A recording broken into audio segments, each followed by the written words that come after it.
Hello, and thank you for choosing this clean historical Western romance by Emma Ashwood. Before we begin, don't forget to hit that subscribe button. Your support allows us to keep sharing more wonderful stories for free. So grab a cozy spot, kick back, and let this story whisk you away to a different time and place. Enjoy. Copyright Emma Ashwood. A Bride for Two Brothers by Emma Ashwood. Chapter 1. The seasonal fall wind cut through the fabric of Pandora Banks' coat as she stood across the street from her late father's townhouse, watching strangers carry out the furniture she had grown up with. A mahogany desk, her father's leather chair, the bookcase where he had kept his ledgers and the volumes he consulted on matters of business and law. All of it belonged to Eleanor's husband now. Pandora's hands curled into fists at her sides. She was 19 years old and had nowhere to go. 3 months ago, when her father died after a brief fever, she had thought the worst had passed. She had been wrong about a great many things lately.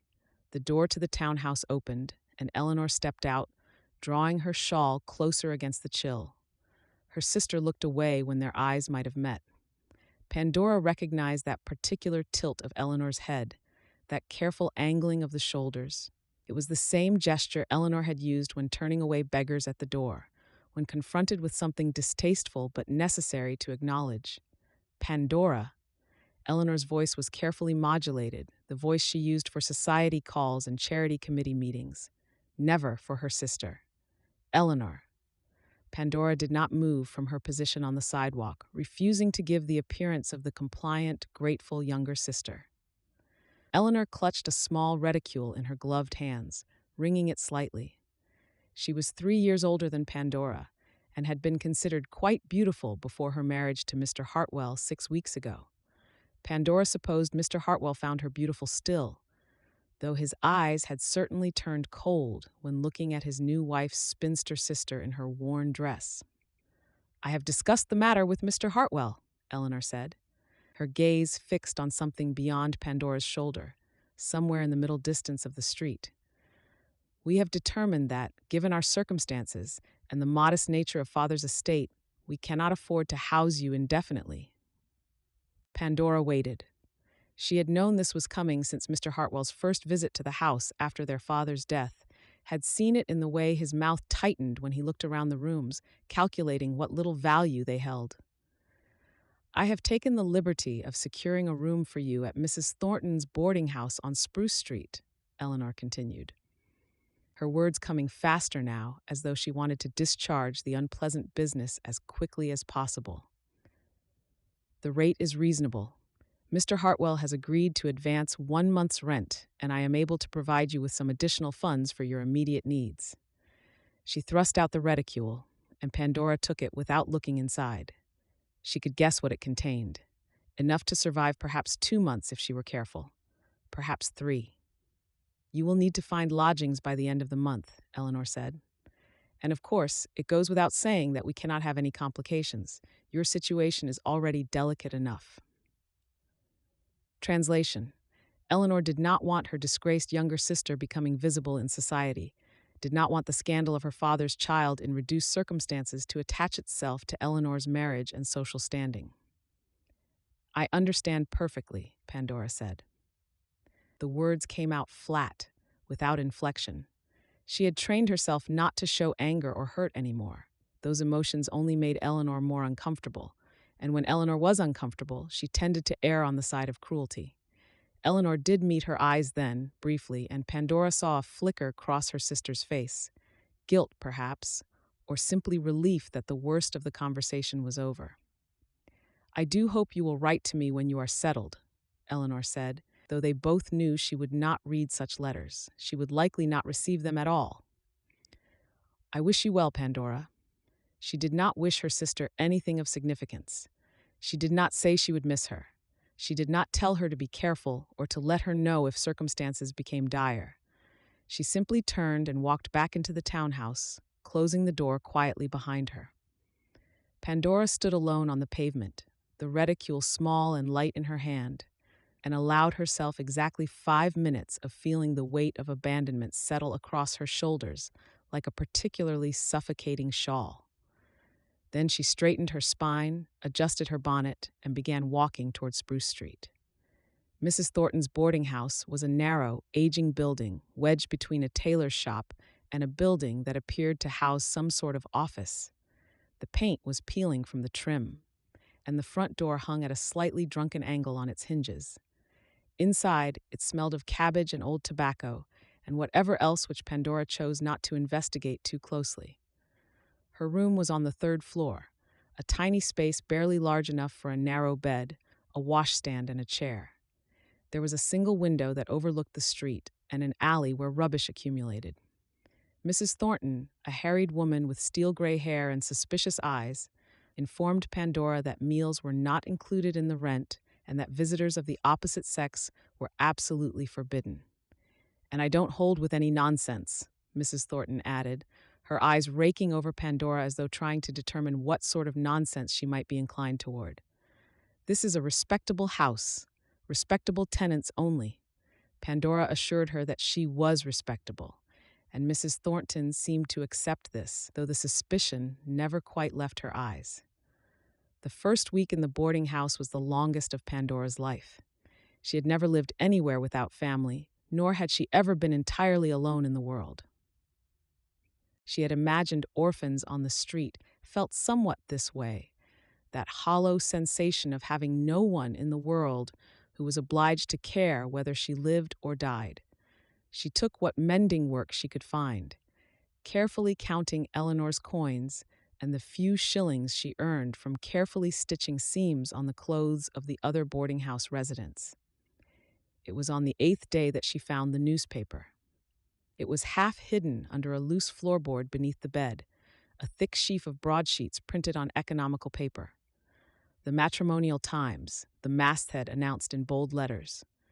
Beneath it, in smaller print, a journal for gentlemen and ladies seeking matrimonial establishment. Pandora's first instinct was to put it back.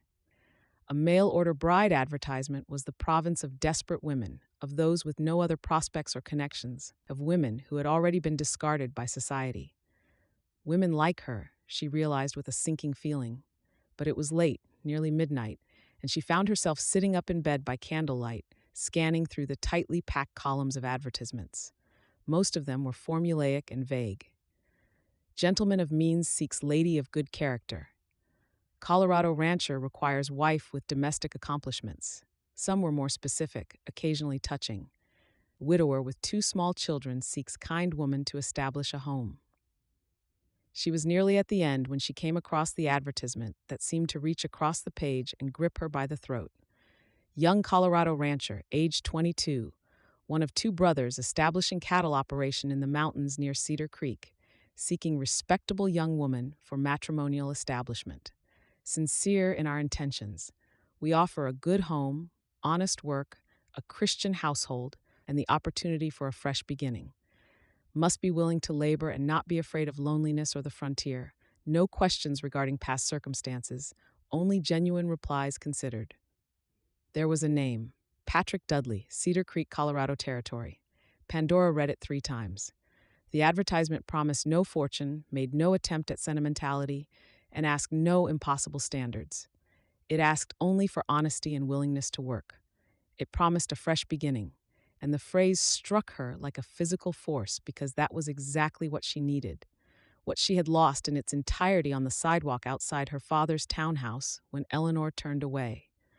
She had no paper and no pen, so she sat for another hour, turning the words over and over in her mind. By the time she blew out the candle, she had composed the entire reply in her head, had rehearsed every phrase. Her hands trembled with a combination of fear and a new feeling which might have been hope. The next morning, using her carefully saved coins, she purchased paper, pen, and ink from the stationer's shop 3 streets over. Her hands shook slightly as she wrote. "Mr. Dudley, I am Pandora Banks, age 19. I am the daughter of a clerk and educated according to my sex in all domestic accomplishments. I can cook, sew, keep accounts, and manage a household. I am not a pampered woman and have never aspired to be. I have no family connections and no expectations of society.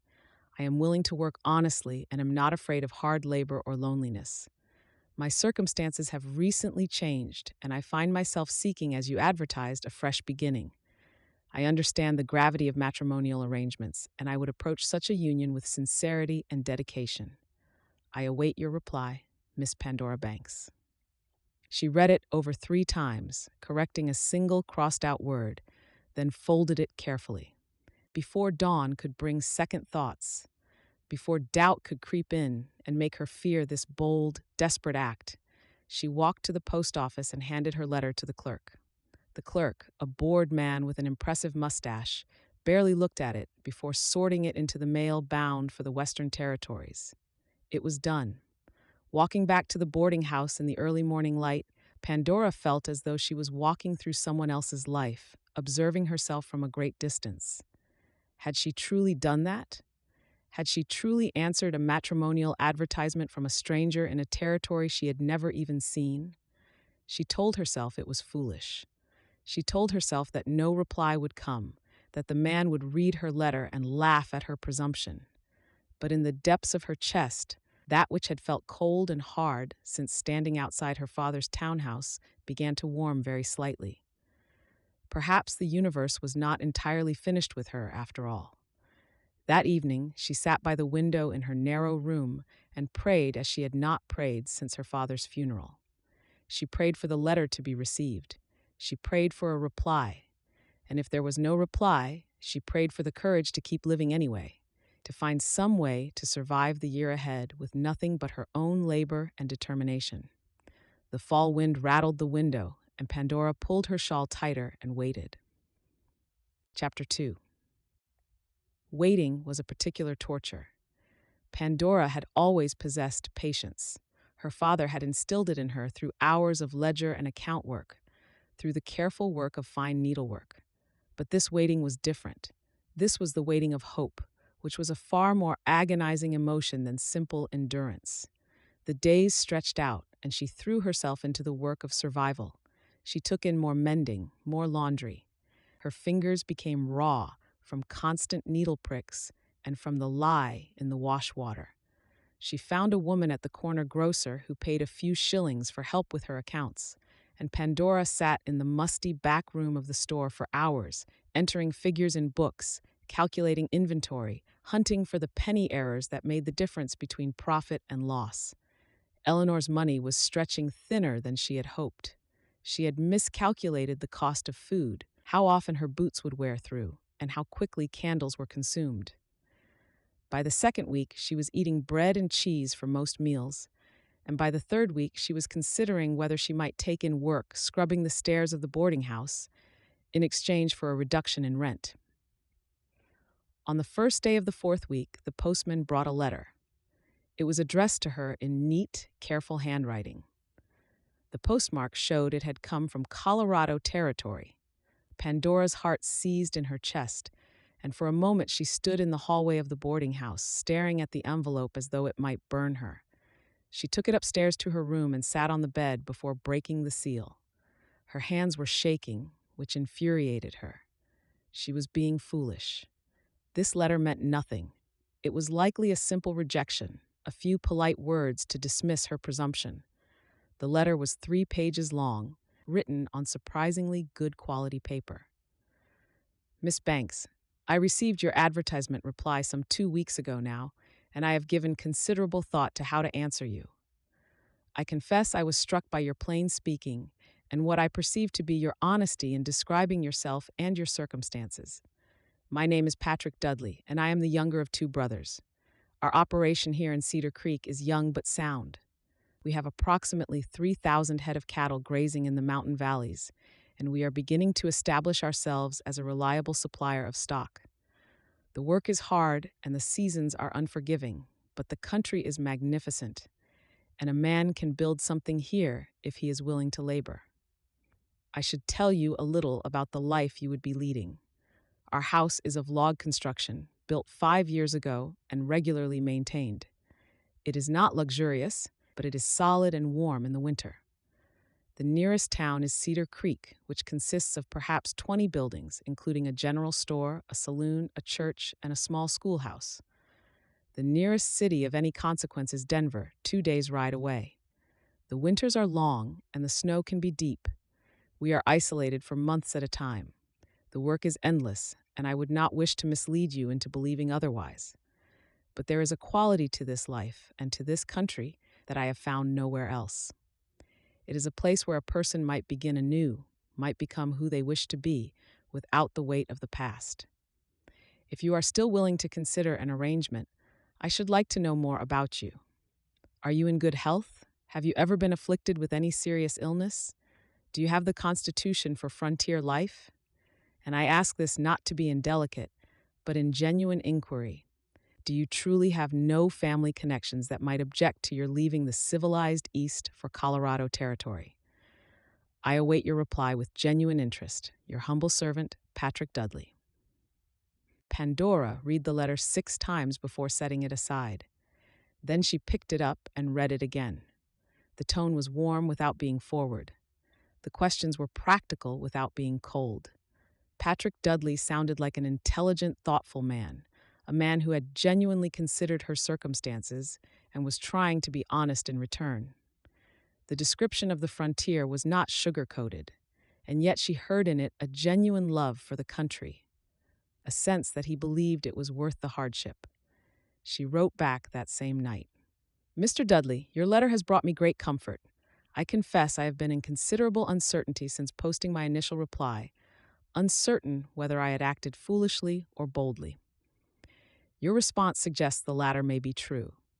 To answer your questions, I am in excellent health, having suffered no serious illnesses in my life.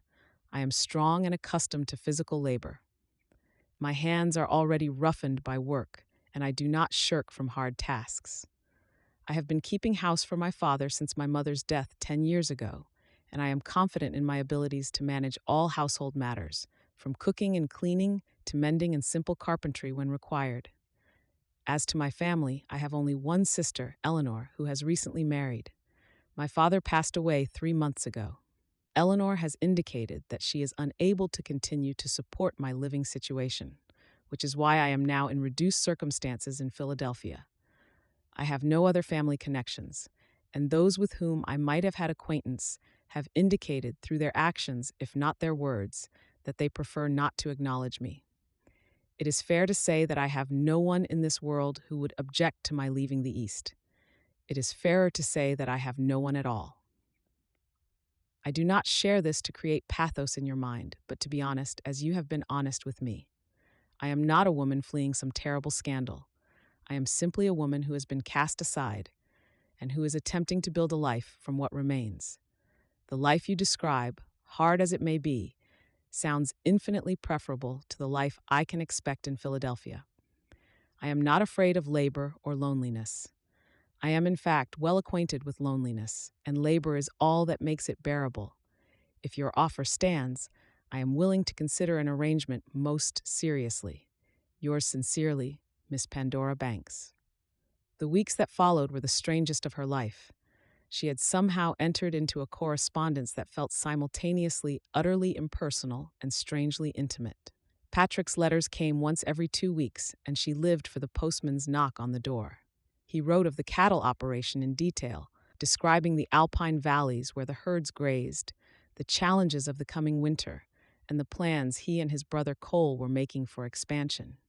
He wrote of the mountains and the way the light fell on the peaks at sunset. He asked her questions about her reading, about her opinion on various moral questions, and about her thoughts on the role of women in society. Pandora found herself writing back with honesty she had never shown to anyone else. She wrote of her father's death and the shock of discovering that he had left her nothing but Eleanor's obligation. She wrote of her thoughts on women's education and her belief that women were capable of far more than society typically allowed. She wrote of her fear of change and her desperate hope that this unlikely opportunity might prove to be the fresh beginning she so desperately needed. 3 weeks into the correspondence, a 4th letter arrived. But this one contained something different folded inside. Banknotes, American currency, issued by a bank in Denver. The letter was brief. Miss Banks, I have given considerable thought to all that you have told me. Nevith, I find myself increasingly convinced that you are exactly the person my brother and I have been seeking. I would very much like you to come to Colorado so that we might meet and discuss a formal arrangement in person. I have enclosed funds sufficient to cover a train ticket west. The journey takes approximately 10 days from Philadelphia. I will meet you at the station in Cedar Creek. Come to Colorado, Miss Banks. Come and let us build a good life together. Yours with sincere hope, Patrick Dudley. Pandora sat in her narrow room, holding the banknotes with fingers that would not stop shaking, and allowed herself to cry. She cried for the father who had not left her any means to live. She cried for the sister who had abandoned her. She cried with relief at being rescued and with terror at the magnitude of what she was about to do. She posted her acceptance the following morning. Mr. Dudley, I am coming. I will take the westbound train on the 15th of October. I have never traveled beyond Philadelphia in my life, and I am simultaneously terrified and filled with a hope I had not thought to feel again. I trust you. I do not entirely know why I trust a man I have never met, but I do. Perhaps it is foolish, perhaps it is the last free choice I will ever make. Either way, I am coming. Yours, Pandora. She packed her carpet bag with the careful deliberation of someone preparing for a future that could not be foreseen. She folded her 2 good dresses, the carefully mended stockings, the aprons, and the undergarments. She packed her hairbrush and the small bar of soap that had been her mother's. She packed the letters from Patrick, tucked in a leather pouch against her chest. She told Mrs. Thornton only that she was leaving, giving no explanation. Mrs. Thornton seemed unsurprised, as though young women regularly vanished from her boarding house in pursuit of unknown futures. On the morning of the 15th, carrying her carpet bag and her courage in equal measure, Pandora Banks walked to the train station and boarded a westbound train. She had $3 left in her purse. Everything else had been spent on survival and had now been left behind. She stood at the window and watched Philadelphia disappear behind her. And she did not look back. Chapter 3. The train car was crowded with a mixture of humanity that Pandora found simultaneously fascinating and overwhelming. Businessmen in dark suits read newspapers and smoked cigars. Immigrant families clustered together with their possessions wrapped in bundles and tied with rope. A woman with 3 small children looked as overwhelmed as Pandora felt. And near the back, a young couple sat close together, speaking in whispers that made Pandora's chest ache with a loneliness she could not quite name. She had secured a seat by the window, which she considered a small victory.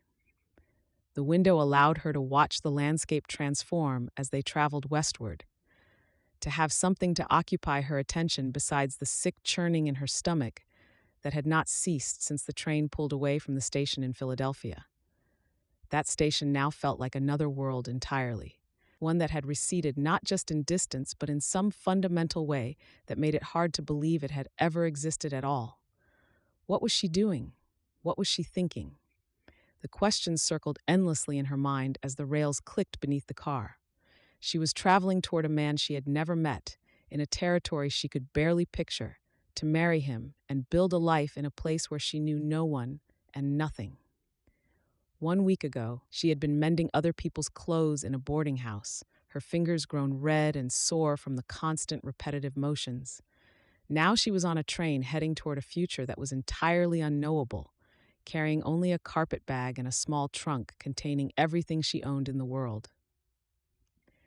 A shadow fell across her seat, and Pandora glanced up to find an older woman settling herself into the space beside her. The woman was perhaps 60, with silver hair pinned in a neat arrangement and a kind face, weathered by years of living.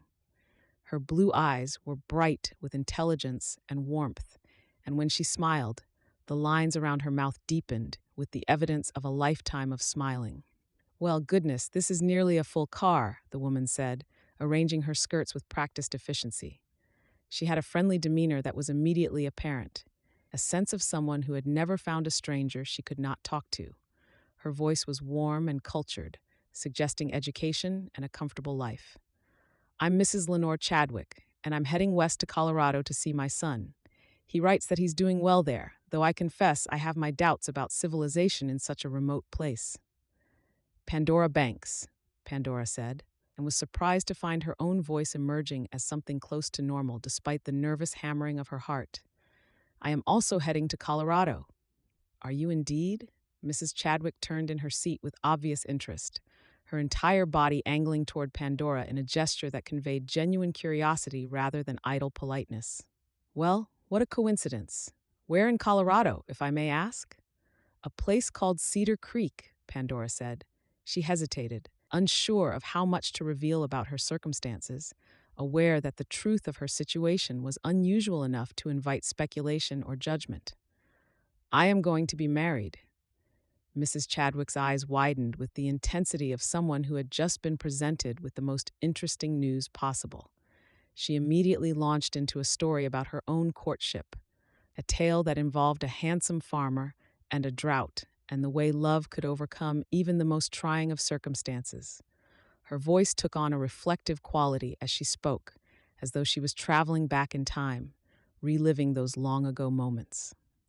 She painted a vivid picture of how she had met her husband at a county fair, how she had known immediately that he was different from the other young men, how their courtship had lasted 3 years because his family had insisted on careful consideration before marriage. Pandora found herself gradually relaxing as Mrs. Chadwick talked. The older woman asked kind questions and did not push too hard for answers that were too personal. She did not pry into why Pandora was marrying a stranger or how such an arrangement had come about. Instead, she seemed content to share her own stories and to listen when Pandora offered small details about her life before this journey. Mrs. Chadwick shared her sandwiches when Pandora admitted she was too nervous to eat the dining car food, which always arrived on tiny plates and seemed designed more for people with refined palates than with appetites. The older woman tucked a piece of bread spread with butter and ham into Pandora's reluctant hand and would not allow her to refuse. She told stories about the frontier and about her son's optimism for his future in Colorado, about how he had written to her about the clear skies and the sense of possibility that seemed to hang in the air like a tangible thing. The frontier changes people, Mrs. Chadwick said one afternoon as the train rattled through the Great Plains of Kansas, the landscape stretching out in all directions in a way that made the sky seem impossibly large. The endless grassland rippled in the wind like water, with only occasional stands of trees marking the paths of hidden waterways. People go west when they need to start over. Sometimes they go because they've done something wrong and need to escape, and putting as much distance as possible between themselves and their past mistakes. But more often, I think, they go because they're searching for something, a place where the past doesn't matter as much as what you're willing to build for the future, a place where you get to decide who you are instead of being defined by where you came from. Pandora found herself thinking about that statement for many hours afterward. She pulled out Patrick's letters and reread them, searching for clues about the man she was traveling to meet. His handwriting was neat and careful. The letters formed with deliberation, each word spaced precisely. His words were thoughtful and deliberate, never wasted, always suggesting that he had taken care to communicate exactly what he intended. She tried to imagine what he looked like, whether he was tall or short, dark or fair, whether his eyes were kind. She tried to imagine introducing herself, how that moment would feel. Would he be standing at the station? Would he take her hand? What would she say to him? The possibilities spiraled endlessly, and she could not seem to quiet her mind enough to sleep. The journey took longer than Patrick had estimated, as the train broke down twice and had to wait for repairs. The first breakdown lasted most of the day, and the passengers were allowed to disembark and stretch their legs while repairs were made. Pandora walked around the small station town, observing the people and the landscape with the careful attention of someone trying to adjust to the idea that this new world would become her home. The second breakdown occurred as they were crossing into Colorado, and this time the delay was shorter, but the tension among the passengers increased noticeably, as people began to worry that they would not arrive at their destinations on schedule. The delays were tedious but not entirely unpleasant. With each stop, the landscape became slightly wilder, slightly less civilized. The towns grew smaller. The buildings grew rougher. The people wore clothes designed for hard work and weather rather than society. Pandora felt herself adjusting, stop by stop, to the idea that she was not running away from her old life but traveling toward a new one. By the fifth day, the landscape had begun to change in earnest. The flat plains gave way to hills, and the hills became increasingly pronounced, their slopes steeper, their vegetation changing from grass to brush to scattered stands of trees. The air itself seemed to grow clearer and colder, thinner in a way that made Pandora slightly short of breath when she stood during the stops. Pandora spent increasing amounts of time pressed against the window, watching the world transform around her. She pointed out landmarks to Mrs. Chadwick, who shared her fascination with the changing terrain. The older woman identified distant rock formations and described what she had read about the geology of the region. Together, they created a kind of dialogue with the landscape, a conversation about what they were seeing and what it might mean. On the seventh day, she could see mountains on the horizon. They appeared first as a blue smudge, barely distinguishable from the sky. But as the train pressed westward, the mountains grew larger and more distinct with each passing hour, as though they were rising from the earth in real time. They were not at all like the illustrations in her books. These were massive peaks, great walls of rock and snow that seemed to touch the very heavens. Their faces were scarred with gullies and ravines, and the snow on the highest summits gleamed white, even from this distance. She found herself pulling Patrick's letters from her bag and reading them again with new eyes. He had tried to describe the mountains to her in careful language, had attempted to convey the sense of awe and majesty that they inspired. But she realized now that his words, thoughtful as they were, had failed entirely to capture the overwhelming grandeur of what she was seeing. No words could possibly capture it. You had to stand here and feel the way the mountains made you seem impossibly small, the way they made the world feel both vast and intimate at the same time. You had to breathe the thin air and feel it in your chest and understand that what you were moving toward was fundamental and unchanging. That evening, as the sun set behind the peaks and painted them gold and crimson and deep purple, a transformation more beautiful than anything Pandora had ever witnessed, she understood something she had not understood before. Patrick had come west not to escape something, but to find something, to find himself in a place where a man could be as vast and remarkable as the landscape around him. The mountains seemed to promise that transformation was possible, that a person could leave behind their old self and become someone new. She thought of him as she read by candlelight, this man she had invented in her mind through his letters, this thoughtful, honest man who believed in fresh beginnings and who had seen beauty in a landscape that most people considered too harsh and unforgiving. She tried to imagine what he looked like, whether he was handsome or plain, whether his voice would sound like she had imagined it, deep or light, rough or smooth. She tried to imagine introducing herself, how that moment would feel. Would she stumble over her words? Would he think her foolish or weak? Would he find her appearance disappointing? The questions spiraled endlessly through her mind. The final night on the train, Pandora did not sleep. She sat by her window as the moon rose, pale and enormous and seeming close enough to touch, and watched the shadows of the mountains move across the landscape. The moonlight transformed the peaks into something almost otherworldly, making them appear less like earth and more like clouds frozen into solidity. Chadwick was asleep across from her, her head tilted back in a posture of complete trust in the journey, her breathing even and peaceful. Pandora envied her that trust. She did not have it.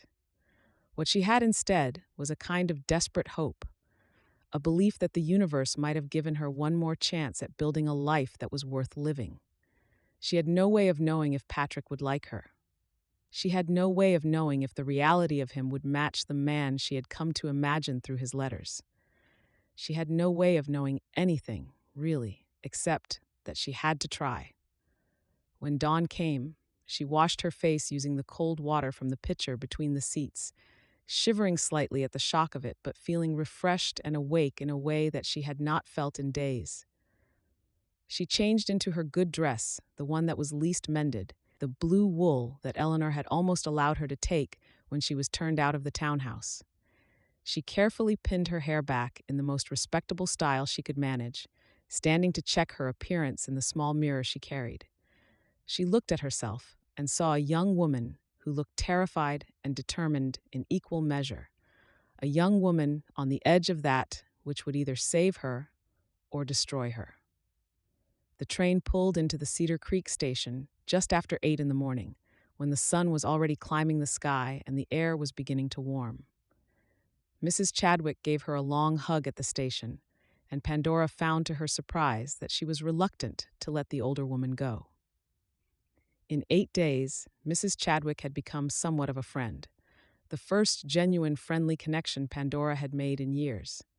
It felt like losing something essential, releasing the one familiar thing in a world of complete strangeness. "Be brave," Mrs. Chadwick said, gripping her hands firmly, her blue eyes meeting Pandora's with an intensity that conveyed the depth of her sincerity. "And remember, a fresh beginning is a gift even when it's frightening, especially when it's frightening. The fear means you're alive. The fear means it matters." Pandora gathered her carpet bag and stepped down onto the platform of the Cedar Creek station. It was small, just a covered area with a few benches and a low railing, the wood weathered to silvery gray. Beyond the station lay the main street of Cedar Creek, a general store, a saloon, a boarding house, and a handful of other buildings. Beyond that stretched the mountains, so close now they dominated the entire landscape, making everything else seem small and temporary by comparison. She stood for a moment, her small hands gripping her carpet bag, breathing the thin air, feeling the altitude in her chest, making her slightly dizzy, trying to steady her nerves. The morning was clear and bright, the light different from anything she had experienced in the east, clearer and sharper, as though some filter had been removed from the world. She could see details with crystal clarity, could see individual stones in the street, could see the texture of the bark on the scattered pine trees, could see the way the light made everything shimmer slightly. Then she looked toward the road and saw 2 men approaching with a wagon. Her heart leapt into her throat. One was tall and dark-haired, his hat shading his face but not hiding the broad shoulders and the confident way he moved. The other was fair-haired and slighter, his demeanor less assertive but gentler in some indefinable way. One of them had to be Patrick. She straightened her dress and pulled her hair back more firmly, aware that she must look disheveled after her journey, aware that this would be his first impression of her. She tried to smile, though her face felt stiff and uncertain. She waited as they approached, her heart pounding so hard she was sure they must be able to hear it, and prepared herself to meet the man she had traveled 1,000 miles to marry. Chapter 4. The man who stepped down from the wagon was tall, very tall, with dark hair and a build that suggested considerable strength. His sun-weathered face bore the marks of years spent outdoors, and his blue eyes were the color of the sky over the Colorado mountains. He moved with quiet authority, the way a man moves when he is accustomed to being the strongest creature in any room. The second man was noticeably shorter, with fair hair and a build that was lean rather than muscular. Even from a distance, Pandora could see the tension in his shoulders, the way his eyes stayed fixed on his boots rather than looking toward her. The dark-haired man approached first, removing his hat as he drew near. His eyes assessed her with an intelligence that made her feel suddenly small and exposed. "Miss Banks?" he asked. His voice was deeper than she had anticipated and roughened by weather and use. "Yes," Pandora managed. "I am Miss Pandora Banks." "I'm Cold Dudley," he said, and he was smiling, warm and welcoming. "This is my brother, Patrick." The fair-haired young man finally glanced up at her, and Pandora saw him flush deeply. A tide of color rose from his neck to his cheeks. He touched the brim of his hat but did not speak. His eyes, which were green rather than the warm brown she might have expected from reading his letters, looked away almost immediately, returning their attention to his boots with obvious relief. Pandora felt something cold settle in her chest. "Welcome to Colorado, Miss Banks," Cole said, and his demeanor was warm and friendly as he took her carpet bag from her. He carried it easily in one hand, as though it weighed nothing at all. "We're glad you made the journey safely. It's quite a trip from Philadelphia, I imagine." "It was," Pandora said quietly.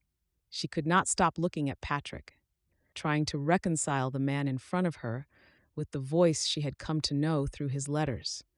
Cole spoke easily about the journey as they walked toward the wagon, about the climate of the season, about the way the mountains looked different depending on the time of day and the angle of the light. He made pleasant conversation about inconsequential matters, filling the silence with his own words. Patrick did not speak at all. He climbed into the back of the wagon and sat with his hat in his hands, staring at the fabric of his trousers as though they were most fascinating indeed. As Cole helped her up onto the bench beside him, Pandora found herself turning over and over in her mind the letters she had received. The warm, thoughtful words, the careful descriptions of the life they would build together, the questions about her health, her character, and her ability to endure. Those words had come from someone, she realized now with growing unease. But as she sat beside Cole and felt Patrick's nervous silence emanating from behind her, she began to wonder if they had truly come from the man whose name was signed to them. Cole flicked the reins, and the wagon lurched forward, heading toward the mountains. The ride to the ranch took over an hour of traveling along roads that grew progressively rougher as they left the small town of Cedar Creek behind. Cole drove the wagon with the ease of someone who had made this journey countless times, and he filled the silence with a kind of pleasant, meandering conversation that required very little response. He pointed out landmarks. That ridge was where a cougar had been spotted last spring. That canyon was where they sometimes found strays that had wandered too far from the main herd. The river they crossed was cold even in summer and could be dangerous when the snow melted in spring. He mentioned the neighbors, describing ranches and distances in a way that made Pandora understand just how isolated the area truly was. Prosody. As the wagon rattled across a narrow wooden bridge spanning a swollen creek, Cole nodded at the trestle beneath them. "That's the rail bridge down yonder," he said, pointing to where the railroad crossed the same waterway about a quarter-mile south. "Only way trains get through this valley. When the fall rains come heavy, the creek rises fast. Took out the old bridge twice before they rebuilt it stronger. If the weather turns bad enough, we can be cut off for weeks." He said it matter-of-factly, the way someone mentions a thing they have lived with so long it no longer frightens them. Pandora glanced at the dark clouds building along the western peaks and felt a flicker of unease she could not quite explain. Behind them, Patrick maintained his silence. Pandora was acutely aware of him back there, of his obvious discomfort, of the way he shifted his weight frequently and occasionally stole glances in her direction before quickly looking away again. The contradiction was becoming overwhelming. The letters had been articulate, educated, warm, and genuinely thoughtful. They had spoken to something deep within her, to her need to be understood and valued.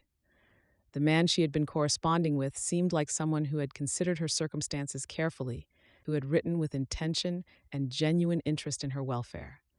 But Patrick, the man she had come to marry, could barely look at her. She wanted to ask Cole about it directly, to demand an explanation. But she did not know Cole, had no relationship with him that would permit such a question. So she sat beside him and watched the landscape transform and tried not to draw any conclusions that might be entirely wrong. The ranch appeared as they crested a rise in the road. Below them lay a valley, green and beautiful, sheltered by the mountains on three sides. There was a log house with a wide porch, built solidly and maintained carefully. Beyond it lay a large barn, corrals with horses, and various outbuildings. Fields extended beyond, and in the distance she could see cattle grazing peacefully in the fading afternoon light. It was not grand, but it was undeniably beautiful and real. It looked like a place where a genuine life could be built, where a person might actually have an existence with meaning. Home, Cole said, and she heard genuine affection in his voice. We've been building for 5 years now. It's not the biggest operation in the territory, but it's ours, and we're proud of it. They descended into the valley and pulled the wagon up in front of the house. Pandora noted that Cole had not mentioned Patrick's specific role in the building, had said we, but seemed to be speaking primarily of himself. She wondered what Patrick did here, what his responsibilities were, what his days looked like. Cole jumped down from the wagon and helped her alight, his hands large and capable. He carried her bag up the steps to the porch and then gestured for her to follow him inside. The house was larger than she had expected, built on 2 levels with several rooms on the main floor. There was a kitchen with a large cast-iron stove, a dining area with a sturdy wooden table, and a sitting room with a fireplace built from river stone. The furniture was functional but not luxurious, and everything was scrupulously clean. She could see that someone maintained this space carefully. Patrick and I built this together, Cole said, pointing out the details with obvious pride. The walls are solid log, sealed against the winter with mud and chinking. We've got a good cellar for storing food through the cold months. The well is about 50 yards that direction, and the outhouse is there. He gestured vaguely behind the house. We've tried to keep things practical rather than fancy. It's lovely, Pandora said, and meant it. It's a very well-maintained home. Cole seemed pleased by this assessment. He pointed up the stairs. Your room is up there. Second door on the right. We thought it best to maintain propriety until the wedding, so you'll have your own space. The wedding can happen whenever you like. We've got the preacher from Cedar Creek who comes through regularly, or we can travel into town for it. Pandora's head was spinning slightly. The wedding. She had assumed there would be time to adjust, to get to know Patrick, to understand him before such a commitment was formalized.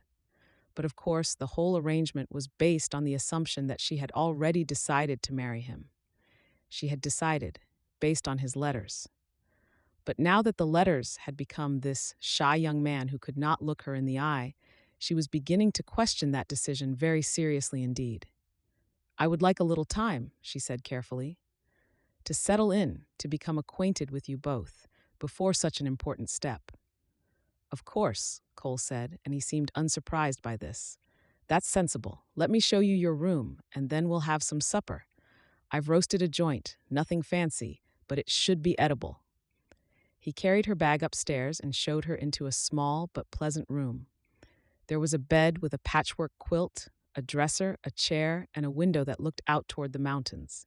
It was the nicest room Pandora had slept in since before her father died, since before her life changed. I'll let you settle, Cole said. Come down when you're ready. Patrick's likely in the barn, but he'll be in for supper. He closed the door behind him, leaving Pandora alone with her thoughts. She sat on the edge of the bed and tried to organize her tumultuous emotions. Patrick had been kind enough to bring her here. Cole had been warm and welcoming. The house was pleasant and well kept. The ranch appeared to be a real working operation, not some elaborate fraud. But something was fundamentally wrong, and she could not yet identify what it was. She unpacked her bag, hanging her dresses in the wardrobe, arranging her few possessions on the dresser. She washed her face and hands, splashing the cold water from the pitcher to clear her head. She took a few deep breaths, straightened her dress, and went downstairs to meet whatever the evening would bring. Cole had set the table for 3, and he was putting the finishing touches on supper when she arrived in the kitchen. The roast smelled wonderful, and she realized she was suddenly quite hungry, having been too nervous to eat much during the journey. Patrick should be along in a moment, Cole said, though Pandora noticed he glanced toward the window with an expression that suggested he was not entirely certain of this. They ate for several minutes in silence, and Pandora was beginning to hope that perhaps Patrick might not come down at all, that she might be spared the awkwardness of trying to converse with him. But then she heard the scrape of boots on the porch, and Patrick came in, already removing his hat. He had washed up in the barn, and his fair hair was slicked back wetly. He was wearing a clean shirt, she noticed. He had made some effort. "Supper looks good, Cole," he said, speaking more to his brother than to Pandora. He sat down at the table and began serving himself with his eyes fixed on his plate. Cole filled the awkward silence with more pleasant conversation. He asked Pandora about the journey, about Philadelphia, about her father's work. She answered the questions, grateful for the direction, for the opportunity to speak about something that did not involve sitting across from a man who seemed actively uncomfortable in her presence. Midway through the meal, Pandora attempted to engage Patrick directly. "Mr. T-%. Dudley, in your letters, you mentioned that you had been developing a new grazing area in the Northern Valley. Has that been successful?" Patrick's eyes went wide, and he stared at his plate as though it had suddenly become infinitely complex. His jaw clenched, and he set down his fork very carefully. "I'm not entirely sure what you mean," he said finally, his voice barely above a whisper. Pandora felt her stomach drop like a stone into deep water. "The Northern Valley," she repeated, keeping her voice level despite the trembling she felt inside. "You wrote to me about the cattle there, about the grass quality and the water sources, about how the calves born there seemed particularly hardy." Patrick shook his head slowly, his face flushing a deeper red. "I don't know about letters to you," he said, still not meeting her gaze. "I've been busy with the ranch. Cole handles the correspondence mostly." The room seemed to go very quiet. Even the fire in the stove seemed to pause in its crackling. Cole cleared his throat, and now there was a new note in his voice, something that might have been defensiveness or might have been warning. "Well, perhaps I mentioned some of that," he said carefully. "The operation is something we discuss regularly." Pandora set down her fork very deliberately. She folded her hands on the table and looked between the two brothers. "Which of you wrote the letters?" she asked quietly, though she already knew the answer. She could read it in Cole's shoulders, in the way Patrick would not look at her. Cole returned her gaze steadily. Patrick continued to stare at his plate, his jaw clenched so tightly she could see the muscle working. "That would be me," Cole said finally. "I wrote them." The world seemed to tilt and shift beneath Pandora's feet, though she was sitting perfectly still. "You wrote them?" Pandora repeated, her voice sounding strange to her own ears. "Signed with Patrick's name." "Yes," Cole said. He did not apologize, but the look on his face suggested he had expected this confrontation and had been steeling himself for it. Pandora felt anger rising in her chest, hot and fierce and familiar. It was the same anger she felt when Eleanor had turned away from her, when she had made those comments about her father's debts, when the world had made clear that she did not matter. Why? The question came out as barely more than a whisper, though there was steel beneath it. "Why would you deceive me in this way?" Cole set down his fork and leaned back in his chair. He seemed to gather his thoughts before speaking, choosing his words with obvious care. "Because Patrick is a good man," he said, and there was unexpected warmth in his voice when he spoke of his brother. "But he's shy, especially with women, painfully shy. He asked me to help with the correspondence, to put words to the feelings he couldn't express himself. Everything I wrote with his consent and agreement. Everything I said about the ranch and the life here, I said it because it's true and because it's what Patrick believes about it. I was just his voice, his translator." Pandora looked at Patrick, who had still not raised his eyes from his plate. "Is that true?" She asked him directly and waited for an answer. Patrick's hands tightened on his fork so hard his knuckles had gone white. After a long moment, he nodded, though he did not speak. "I'm sorry," he said finally, the words barely audible. "I should have told you. I should have written it myself somehow. But I couldn't find the words. My mouth stops working when I try to talk about things that matter, when I try to speak about anything personal." Cole offered to help, and I was selfish. I let him. Pandora stood up from the table. She wrapped her arms around herself and looked out at the mountains. She thought about the mail-order bride advertisements she had seen, thought about all the women who had come west in similar circumstances, to marry men they had never met, to build lives on foundations of hope and desperation and far too much trust. How many of them had arrived to find that the man they were marrying was not the man who had written to them? She did not know, but she was beginning to have a very clear understanding of what it meant to be utterly alone in a frontier you did not understand, to have committed your future to strangers. The house door opened behind her, and Cole stepped out onto the porch. He kept a respectful distance, and when he spoke, his voice was quiet and serious. "Miss Banks," he said, "Pandora, if I may, I owe you an explanation, and I think you deserve one." Pandora did not turn from the railing. She kept her gaze fixed on the mountains as they began to soften with the approaching dusk. "Everything I wrote came from Patrick," Cole continued. "That's the most important thing I can tell you. When he told me to write about how the mountains made him feel, those were his feelings. When he asked about your health and your circumstances, those were his questions. When he said he thought you might be exactly the right person for this life, that was his belief." "But he is not the person who wrote those letters," Pandora said quietly. "His voice is not in them. His manner is not in them. When I read those letters, I felt like I was communicating with an intelligent, articulate man, and what I find is a man who cannot even speak to me." "That's not his fault," Cole said, and there was an edge of frustration in his voice now. "It's not a flaw, it's a difficulty he has. When he gets nervous, when he's talking about things that matter, his mind goes quiet. He gets stuck. He's been that way since our mother died when he was 8. Pandora turned then. Cole was standing a respectful distance away, his hat in his hands, and there was genuine distress in his blue eyes. She had to admit that he did not look like a man who had set out to deceive her for malicious reasons. He looked like a man who had made a decision that had seemed reasonable at the time and had now realized how badly it was being received.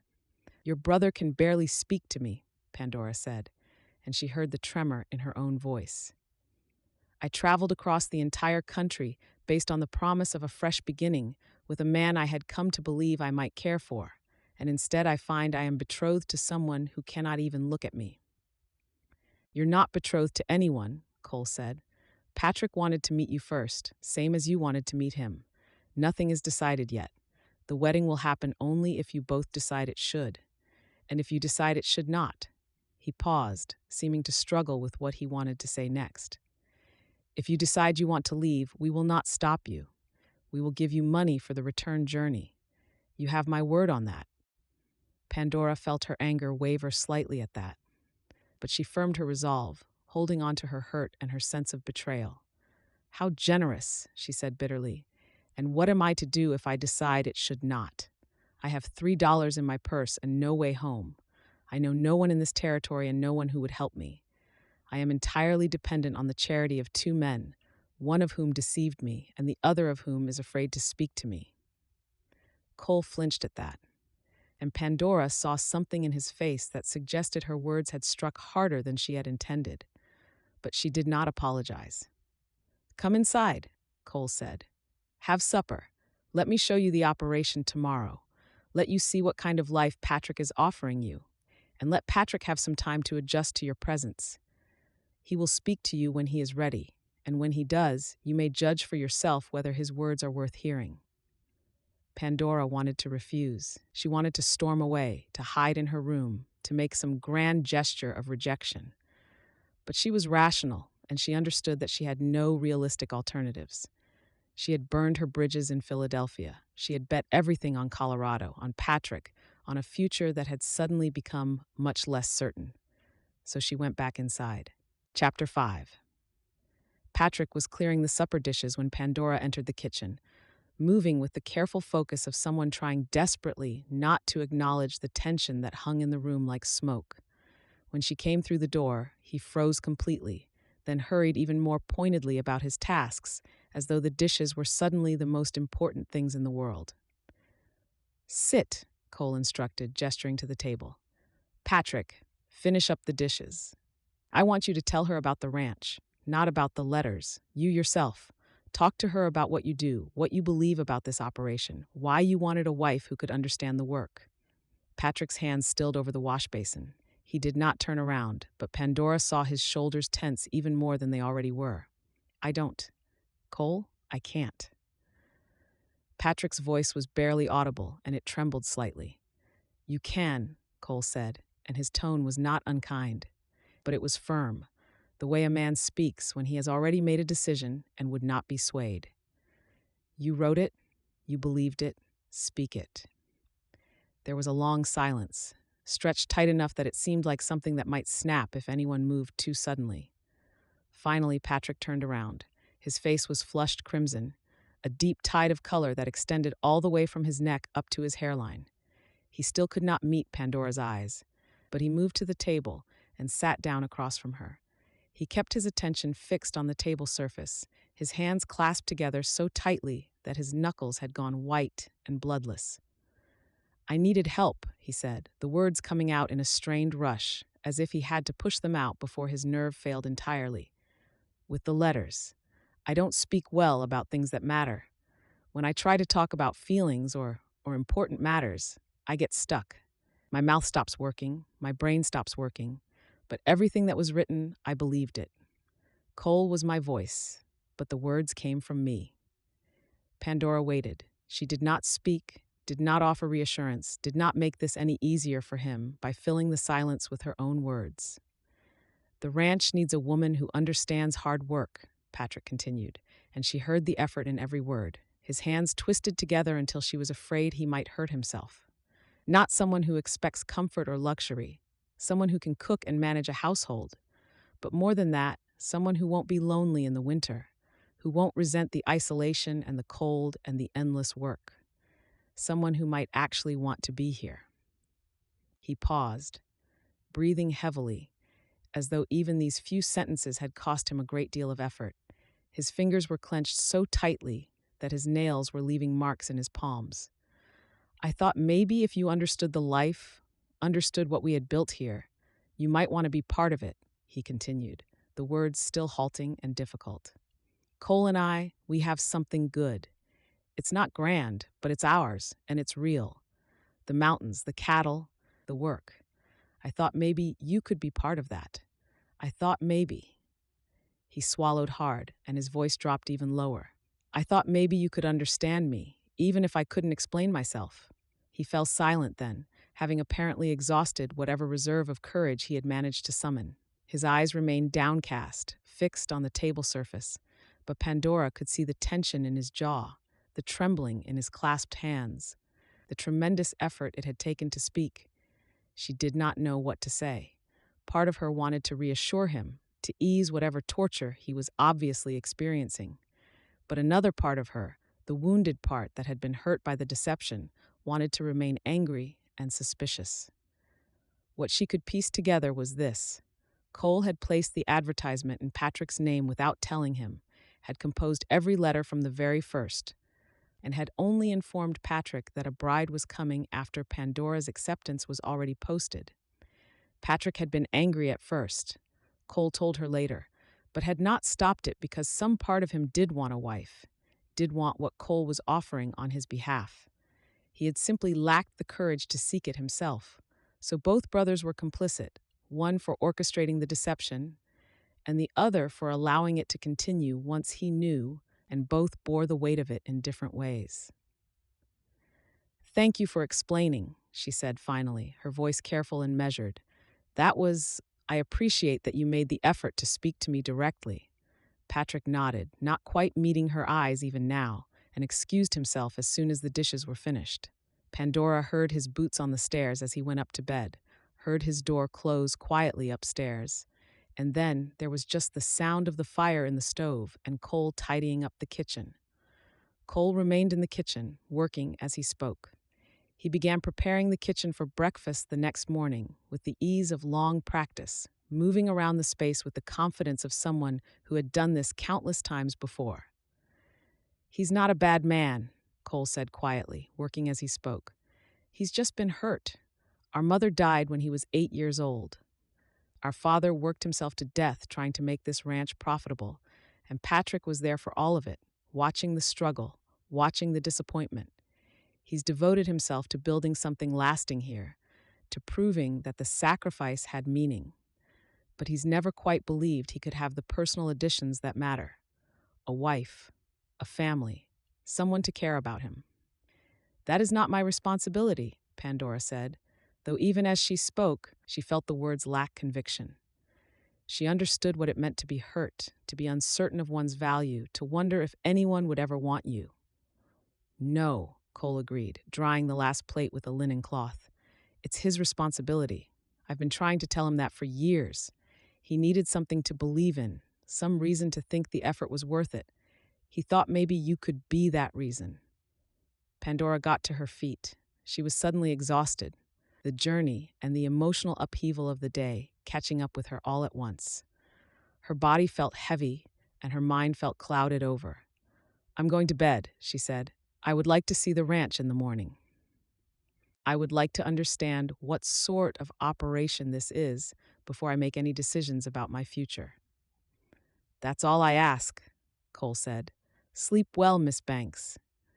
Pandora climbed the stairs to her room and closed the door behind her.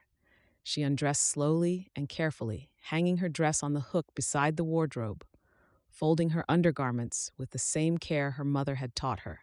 She performed all her nighttime ablutions with the mechanical precision of someone running on habit rather than conscious thought. She washed in the cold water from the pitcher, dried herself with the thin towel provided, and climbed into the bed with its patchwork quilt. Only when she was under the covers, surrounded by the unfamiliar darkness of this frontier room, did she allow herself to truly consider what had happened. She had been deceived, certainly, but she was beginning to understand that the deception came not from a place of malice, but from a place of desperate hope and profound insecurity. Patrick had used his brother as a crutch because he did not know how else to express himself. And rather than admit that weakness directly, he had tried to hide behind letters that represented his thoughts, but not his voice. She thought about the woman on the train, Mrs. Chadwick, who had said that people came west to start over, to become who they wished to be. Perhaps Patrick was trying to become the kind of man who could speak his own thoughts, could claim his own voice, could ask a woman to marry him directly, instead of hiding behind his brother's more eloquent words. If that was the case, then she had interrupted that process by arriving before he had fully made the transition. She had expected to meet the man from the letters, not to meet his unfinished self. The thought troubled her as she lay in the darkness, watching the moonlight move across the floor of her room in a slow, inexorable progression toward the far wall. She did not know what to do. She did not know whether to feel betrayed or sympathetic. She did not know whether Patrick Dudley was worth the risk she had taken in coming here. The next morning, Cole woke her early with a knock on her door. When she came downstairs, he had already prepared breakfast, and Patrick was nowhere to be seen. He's out checking the north pasture, Cole said, answering her unspoken question. He thought it would be best to give you and me some time to talk before he came back. He knows he embarrassed himself yesterday. Pandora sat down and ate the breakfast Cole had prepared, which was simple but well made. Eggs, bread, and coffee that was stronger than she was used to, but which she found oddly comforting. Cole talked about the ranch as they ate, describing the cattle operation with obvious pride. We've got about 3,000 head, he said. We're selling to the mining camps and to the city suppliers in Denver. The market's growing. If we can expand our herds and build up our reputation, we could double our operation in 5 years.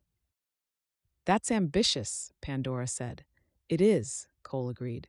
It requires a lot of work, more work than 2 men can really manage long term, especially as we get older and the work gets harder.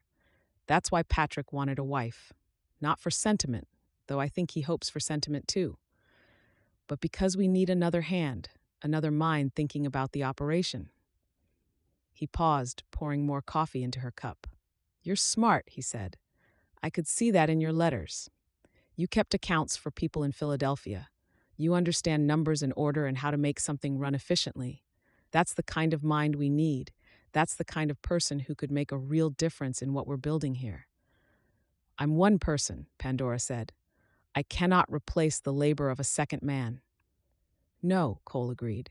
But you could manage the household more efficiently, which would free Patrick to focus more on the work. And you could keep the accounts, which would let me focus on the cattle operations instead of paperwork. It would be a partnership, the three of us, building something together. Pandora found the vision he was describing appealing, despite her misgivings and her hurt. A partnership, a purpose, work that mattered and was needed. After breakfast, Cole took her out to show her the operation. He walked her through the barn, explaining the systems and the schedule, the way they rotated grazing areas, the careful breeding programs they had established. He took her to the corrals and showed her the cattle, pointing out the good breeding stock and the younger animals that would form the foundation of future growth. He explained the challenges of the frontier, the unpredictable winters and the distance to markets, and the way weather and animal health could make or break a year. He pointed toward the creek that ran along the valley's edge, its banks already muddy and dark from recent rains. That creek feeds the river that runs under the rail bridge, he said. When the fall storms come in hard off those peaks, all the runoff funnels straight down through this valley. Last year, we lost a whole fence line to the flooding. The year before that, the bridge was out for 6 weeks. He shook his head. You learn to keep provisions stocked and plans flexible. Out here, the weather has the final say. It was real work, important work, the kind of work that required intelligence and dedication and genuine partnership. It was the kind of work that Pandora could see herself becoming part of if the person she was supposed to marry was the person she had come expecting to meet. They were walking back to the house in the early afternoon when they saw Patrick coming down from the north pasture. He was on horseback, riding a tall bay mare, and his skills on the horse were evident even from a distance. He rode well, with confidence and control, his body moving in harmony with the animal's motion. He saw them and slowed the horse, but did not approach immediately. Cole and Pandora continued walking toward the house, and after a moment, Patrick rode his horse into the barn. That evening, Cole made supper again, and again Patrick was present but silent. He ate without looking up from his plate, and as soon as he was finished, he excused himself and left the table without explanation. This pattern continued for several days. Pandora spent her mornings exploring the ranch, learning the layout, and understanding the work. She spent her afternoons reading in the sitting room or helping Cole prepare the evening meal. Patrick would appear for meals and for the necessary work of the ranch, but he would not engage in conversation, though she sometimes caught him looking at her when he thought she was not paying attention. It was on the fourth evening that the change happened. Pandora was sitting on the porch after supper, watching the sun set behind the mountains, feeling the chill of the coming fall night settle around her shoulders. She had been sitting there for perhaps an hour when Patrick came and stood at the railing several feet away from her. "I brought you out here under false pretenses," he said, and his voice was slightly stronger than it had been before, though still quiet and careful. "I should apologize for that.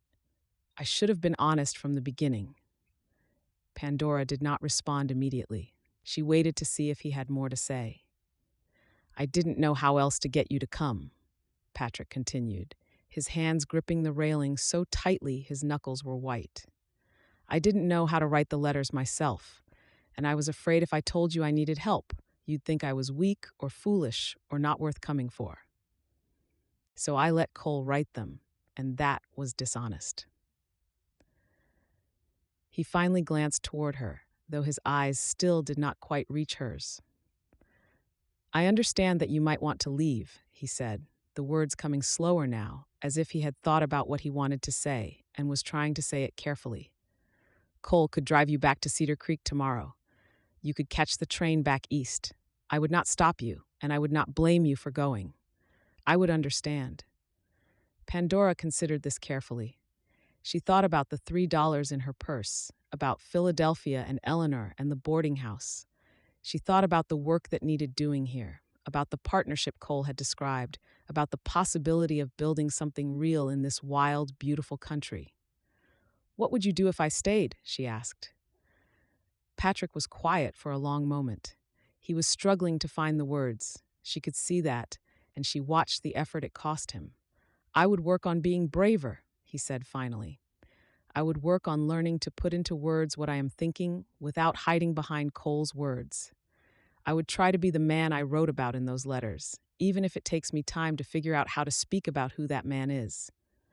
Pandora looked at him then, truly looked at him, and saw beneath the nervousness to the genuine person underneath. Patrick was shy, yes, but he was also thoughtful, and he was trying, and he was willing to admit his weaknesses rather than pretend to strengths he did not possess. I haven't decided yet, she said, but I'm not leaving tomorrow. She saw his shoulders relax slightly at that, and she heard what might have been a sigh of relief. Thank you, he said, and for the first time since she had arrived at the ranch, he looked almost directly at her. For giving me the chance to try.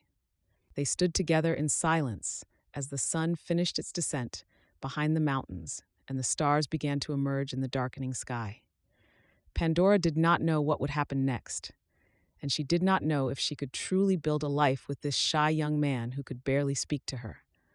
But she knew that she was not ready to give up yet, not when there was so much that remained to be discovered. Chapter 6. The morning sun streamed through the kitchen windows with an almost indifferent brightness, illuminating dust motes that danced in the golden light like tiny worlds revolving around their own concerns.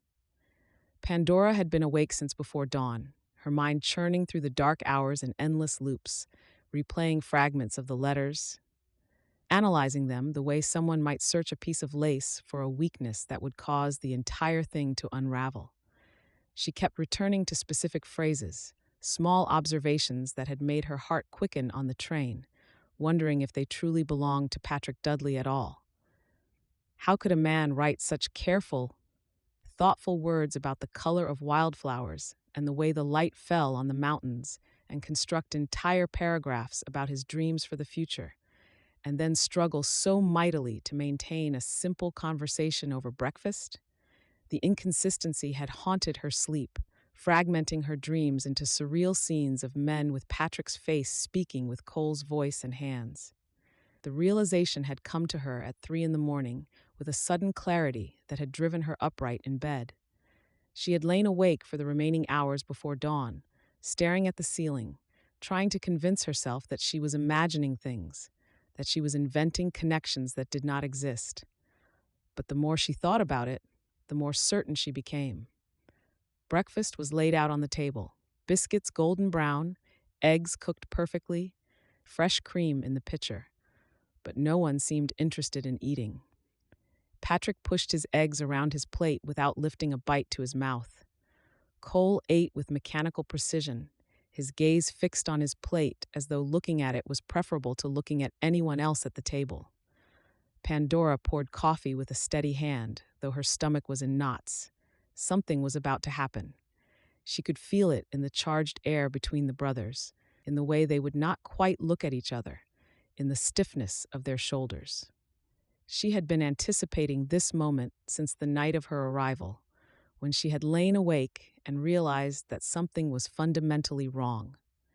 She set the coffee pot down on the iron trivet and returned to her seat, her eyes moving from Cole to Patrick and back again, trying to read something in their faces that might confirm or deny what her mind was insisting on. Cole set down his fork with a sharp clink that made Patrick flinch, his entire body jerking as though he had been struck. When Cole spoke, his voice was level and matter-of-fact, as though he were discussing the weather or the price of cattle feed or any other mundane topic that did not carry the weight of the world within it. His blue eyes were dark and serious, fixed on his plate, not looking at anyone. "The preacher will be riding through Cedar Creek next month on his circuit," he said. His voice was quiet enough that Pandora had to lean forward slightly to hear him clearly. "He stops at the church there every spring. We should set a date for the wedding." The words hung in the air like a physical weight, heavy and substantive, settling into the space between them like a stone dropped into still water. Pandora watched Patrick's face, expecting to see relief or anticipation or some sign of pleasure at this announcement. The pleasure of a man whose engagement was finally becoming real, whose uncertain future was crystallizing into certainty. Instead, Patrick's face went white, Not gradually, the color draining slowly away like the tide receding from the shore, but all at once, as though someone had turned a valve and drained the blood from his features in a single moment. His fair complexion became almost translucent, his freckles standing out in sharp relief against the paleness of his skin. His fork clattered to his plate with a sound that seemed impossibly loud in the sudden quiet, and the force of it caused some of the eggs to scatter across the table surface. His chair scraped against the wooden floor as he pushed back from the table with enough force that it nearly toppled backward. He gripped the edge of the table with both hands, his knuckles whitening as he struggled with something internal, some battle that was being fought entirely within his own mind. "I can't." Patrick's voice came out hoarse and broken, barely above a whisper, as though it was costing him something to form the words.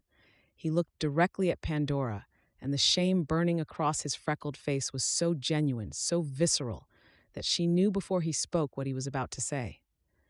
The knowledge arrived in her chest like a stone, settling there with weight and finality. "Pandora, I'm sorry. I'm truly sorry, but I never wrote a single one of those letters." The world tilted. The kitchen seemed to spin slowly on its axis, the table sliding sideways, the chairs tipping at impossible angles. Pandora's hands gripped the edge of the table to steady herself, her eyes fixed on Patrick's face, searching for signs that she had misheard, that she had misunderstood. "What?" Her fork stilled halfway to her mouth, frozen in midair, as though the muscles controlling her hand had simply ceased to function. She set it down very carefully on her plate, her movements deliberate and controlled, as though moving too quickly or too forcefully might shatter something essential inside her. "What do you mean you never wrote the letters?" Patrick's hands gripped the edge of the table, as though it was the only thing keeping him upright, his knuckles white with the force of his grip. When he spoke, the words tumbled out in a rush, a confession that had been building inside him and could no longer be contained. "It was Cole," he said, the words tumbling out in an avalanche. From the very first advertisement he placed in the newspaper, Cole wrote every single word, every one of them, under my name, but his handwriting, his words, his thoughts, his dreams, his hopes for the future. I never agreed to any of this. I never even knew about it until he told me that you were coming, and by then it was too late for me to tell you the truth without making it all worse."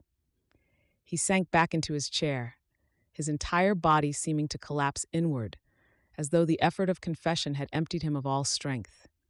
His fair hair fell forward across his forehead, and he could not seem to look at Pandora directly. The kitchen tilted and swam. Pandora heard a rushing sound in her ears. Every warm word she had treasured on that long train journey, every careful phrase that had made her feel seen and understood and wanted, had come from someone else. Every confidence she had shared in her replies, every small piece of herself she had revealed, had been received by someone other than who she believed she was writing to. It had come from Cole. Cole, the man with the commanding presence and the gruff voice that gave nothing away. The man she had resented for his coldness. The man she had decided could never have written those beautiful letters because he was too rough, too blunt, too obviously incapable of such tenderness. All of it was a lie. All of it had been a carefully constructed deception, a manipulation so thorough that she felt her entire understanding of the past 2 weeks begin to crumble. She stood so quickly that her chair toppled backward, falling with a loud crash that echoed through the kitchen. She did not reach down to write it. Her hands were shaking with a fury so pure and hot that it felt like her skin might split open to release it, like the anger might burn through her and consume her entirely. "You had no right," she said quietly. Her voice was steady despite the trembling in her hands, despite the way her breath came in shallow gasps. "No right whatsoever. No right to lie to me. No right to use your brother's name. No right to bring me 1,000 miles because of lies." Cole finally looked at her. His blue eyes were guarded, his expression carefully neutral, but she saw something in that neutrality, a tension that suggested he had been bracing for this moment, had known that this confrontation was inevitable. His jaw was clenched, his shoulders rigid, every muscle in his body seemingly locked into place. "You lied to me," Pandora continued, and now her voice was like ice, cold and cutting and sharp as broken glass. You lured me 1,000 miles with words that were never true, using your brother's name as though it was a tool, as though I was something to be caught in a trap and held until I gave up trying to escape. Every word about the mountains and the sky and the columbines, and every question about my favorite books, and every promise that I would be welcome here, all of it was written by you, and I would never have come if I had known the truth. Pandora, Cole began, his voice careful and low, as though he was trying to soothe an angry animal that might strike at any moment. I would never have come, she continued, each word sharp as broken glass, piercing and definite. Not for you. Never for you. I believed Patrick Dudley was good and honest and kind. I believed in his words. I believed in him. I believed that someone, somewhere in this world, thought I was worth the effort of honest courtship, that I was worth the truth. Cole's jaw clenched further, and his hands curled into fists on the table, the knuckles white with tension. But he did not stand, did not move toward her. He simply sat there, absorbing the weight of her accusation, letting the words land without attempting to defend himself. The words were honest, he said quietly, his voice so low she almost could not hear him. What I wrote to you, all of it was honest. My thoughts, my hopes, my dreams for the future. Every word was true. They were false, she shot back, her voice rising despite her attempts to control it. Lies written in your hand and signed with your brother's name. That makes them false no matter how honest you claim they were. The truth of the words is destroyed by the deception of the method. It doesn't matter how true your thoughts are if you express them as someone you are not. It doesn't matter how sincere your feelings are if you hide them behind someone else's identity. She grabbed her skirts, her small hands gripping the fabric so hard her knuckles went white, the bones pressing against the thin skin. I want to leave. I want to leave immediately. Take me to the station now? I don't care if the train doesn't come for 3 days. I want to leave this house, leave this place, leave both of you behind as though this past week never happened. Cole stood then, and his full height suddenly seemed like a threat to her, seemed to fill the entire kitchen with his presence.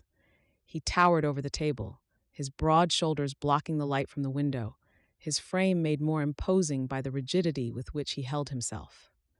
When he spoke, his voice was quiet, but there was an undercurrent of something darker beneath it, something that suggested a depth to his anger that he was working hard to control. The next train east doesn't run for 3 days, he said, each word distinct and separate, as though he was forcing them through some internal barrier. You can wait here in this house, or you can start walking and take your chances with mountain lions and a landscape you don't understand. You can choose to be reasonable, or you can choose to be a fool. Your choice. Then I'll walk, she said, her voice steady despite the trembling that had seized her entire body. No, you won't. He said it the way a man might tell a child not to touch fire, with absolute certainty and the weight of experience behind his words. His voice contained no room for argument, no possibility of negotiation. You don't understand what you're saying. You don't understand what's out there. You don't have the right to keep me here against my will, she shot back, anger flooding through her in waves so intense it felt like it might drown her. No, Cole agreed, and something in his expression shifted, became almost anguished. I don't. But I won't help you kill yourself in a fit of stubbornness either. Stay 3 days, wait for the train, leave with a clear conscience and no one's death on your hands when I could have prevented it. That's all I'm asking. Pandora's chest heaved with the effort of her breathing. Every nerve in her body wanted to fly at him, to make him understand the magnitude of what he had done, the trust he had violated, the fool he had made her into. But the words stuck in her throat because he was right, and she hated him for being right with an intensity that nearly choked her, that made her shake with the force of it. She spun on her heel and walked out of the kitchen without another word. Her back was rigid, her chin held high, every step an exercise in containing the fury that wanted to tear her apart from the inside. She climbed the stairs to her room, her hands clenched into fists so tight her fingernails bit into the soft flesh of her palms. When she reached the threshold, she closed the door behind her with a sharp click that echoed through the hallway. She would not give him the satisfaction of her rage expressed violently, of her destroying his property or screaming at him like a madwoman. Alone in the small room, she sank onto the edge of the bed and sat in the stillness, her hands clasped so tightly together that her fingernails bit crescents into her palms. She could hear Cole's muffled voice downstairs saying something low to Patrick, words too quiet to make out clearly, but carrying the weight of a man who was struggling with the ramifications of what he had done. She heard Patrick's response, a small, broken sound that might have been a cry or might have been an attempt at an apology. Pandora lay back on the bed and stared at the ceiling, counting the water stains and the cracks in the plaster, trying not to think about the fact that somewhere beneath her fury, buried deep under layers of rage and humiliation, there was a part of her that still wanted those letters to be real. There was a part of her that still responded to the tenderness of the words, that still felt a connection to the man who had written them, despite knowing that connection was built entirely on deception. That was the worst part of all. The anger she could manage, the betrayal she could absorb. But the fact that some traitorous part of her heart still responded to him, still wanted to believe in the possibility of what those letters had promised, was something she could not seem to control or overcome. She hated herself for it nearly as much as she hated him. Chapter 7. That night, a tremendous rainstorm rolled down from the mountains like something alive and malevolent, a force of nature that seemed intent on destruction and chaos. The first drops fell shortly after supper, tentative and scattered, as though the sky was testing its resolve before committing to the assault. Pandora had barely touched her food, pushing it around her plate in the same mechanical way Cole and Patrick had done that morning. The three of them had eaten in complete silence, each lost in their own private thoughts, no one willing to break the walls that had sprung up between them with the force of an avalanche. Within an hour of the first drops, the clouds had gone black as pitch. The rain came in sheets so heavy it hammered against the windows with a force that made Pandora half expect the glass to shatter. The sound of it was like standing beneath a waterfall, a constant roar that obliterated all other noise and made conversation impossible. Cole had warned her about fall storms funneling down through the valley. She had not imagined anything like this. Pandora lay in her narrow bed, unable to sleep despite the exhaustion that pulled at her bones, though she had not slept the night before, and had spent the entire day in a state of heightened emotional intensity that should have left her completely drained. But her mind would not cease its churning, would not allow her body to surrender to sleep. Every time she closed her eyes, she found herself back in the kitchen, hearing Patrick's confession, watching Cole's face as he stood across the room from her. Lightning split the sky directly overhead, so close and sudden that the flash illuminated the entire room in stark white light, turning everything into a photographic negative, inverting the colors and the shadows. She could see every detail of her small room rendered in that moment of white brilliance, could see the dust particles suspended in the air, could see the individual threads in the curtains. Thunder followed immediately, not a rumble but a crack, as though the sky itself was splitting open, as though the very fabric of creation was tearing apart. The sound was so loud and so close that Pandora's entire body jerked in involuntary response, her heart hammering in her chest in response to the primitive fear that a direct lightning strike inspired. The wind howled around the corners of the house, finding every small gap and crevice, whistling through them in a sound like 1,000 voices crying out in anguish. The house creaked and groaned around her, the wood shifting slightly as the wind pressed against the walls. Somewhere, she heard what might have been a loose board rattling in the wind, or might have been something breaking, or might have been the sound of the very structure of the house protesting against the assault of the storm. The anger kept her awake as much as the storm did. She lay in the darkness and replayed every moment with Cole, every glance that now made terrible sense in light of what she knew. The way he had studied her when he thought she wasn't watching, his blue eyes taking in details about her face and her movements with an intensity that suggested careful observation and consideration. The careful distance he maintained, keeping himself physically removed even when they occupied the same small space, as though he was afraid that proximity to him would somehow contaminate her. The way his eyes would linger on her face for just a moment too long before he looked away, quickly and deliberately, as though he could not allow himself to look at her directly without risking some kind of revelation. Proscent. All of it had been calculated to keep the deception intact, to maintain the fiction that she was a stranger to him when he had known her thoughts through those letters, had courted her in words while his brother stood silent beside him.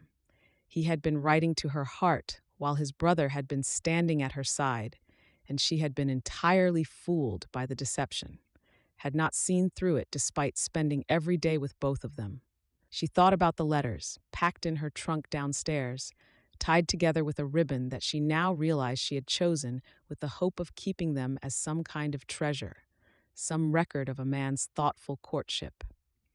Tomorrow, when she could think clearly, when the exhaustion of her current anger had passed, she would reread them with fresh eyes, and she would see all the signs she had missed. She would see the places where the words were too intimate, too knowing, places where Cole had revealed himself without meaning to. She would see herself as the fool she was, would acknowledge the blindness that had allowed her to be so completely deceived. The realization should have brought tears, but instead there was only a cold, burning anger that consumed everything else, that burned through the house like the fire that heat lightning sometimes kindled in forests. The anger was all-consuming and all-purifying, burning away every other emotion and leaving only ashes. The storm raged until near dawn, the rain coming in waves that seemed to have their own rhythm and intensity, the wind rising and falling in intensity with each new surge. When Pandora finally drifted into an exhausted, fitful sleep near the first hint of dawn, her dreams were chaotic and disturbing, full of voices calling her name from increasingly distant rooms, full of doorways that led nowhere, full of men who shifted and changed their features the moment she tried to look at them directly. She woke to silence. The rain had stopped completely, as though someone had turned off a faucet. The wind had died away to nothing, the air so still it felt almost unnatural. The only sound was the faint trickle of water from a drain, somewhere in the house, and the occasional drip from gutters that had not been designed to handle the volume of water that had fallen. The silence after the roaring of the storm was almost as overwhelming as the noise had been. Pandora lay still for a long moment, listening to the unusual quiet, feeling the heaviness in her head from too little sleep, from too much thinking in the dark hours. Her entire body ached with a weariness that went deeper than physical exhaustion. Then she got up and dressed in the gray half-light of dawn, moving through the familiar motions of preparation without really being conscious of them. When she went downstairs, she found Cole already up and ready to ride out. He had his hat on and was cinching his saddlebag with efficient movements, his jaw set, his blue eyes grim and distant. He barely looked at her as he moved past her toward the door, and she found herself grateful for his lack of acknowledgement, grateful for his absence of any attempt at conversation or reconciliation. "I'm going to check the damage," he said quietly, his voice carrying none of the warmth she had heard in those letters. His voice was flat and matter-of-fact, the voice of a man who was functioning but not truly present. "I may be out for several hours. Patrick can help with any heavy work that needs doing." Pandora said nothing. She moved past him without acknowledging him, her spine straight, her chin held high, and went about preparing breakfast with methodical precision. She cracked eggs into a bowl with more force than necessary, the shells cracking with satisfying snaps.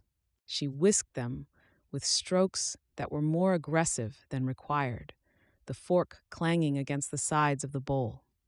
She set them to cook on the cast-iron griddle, watching as they began to set and curl at the edges.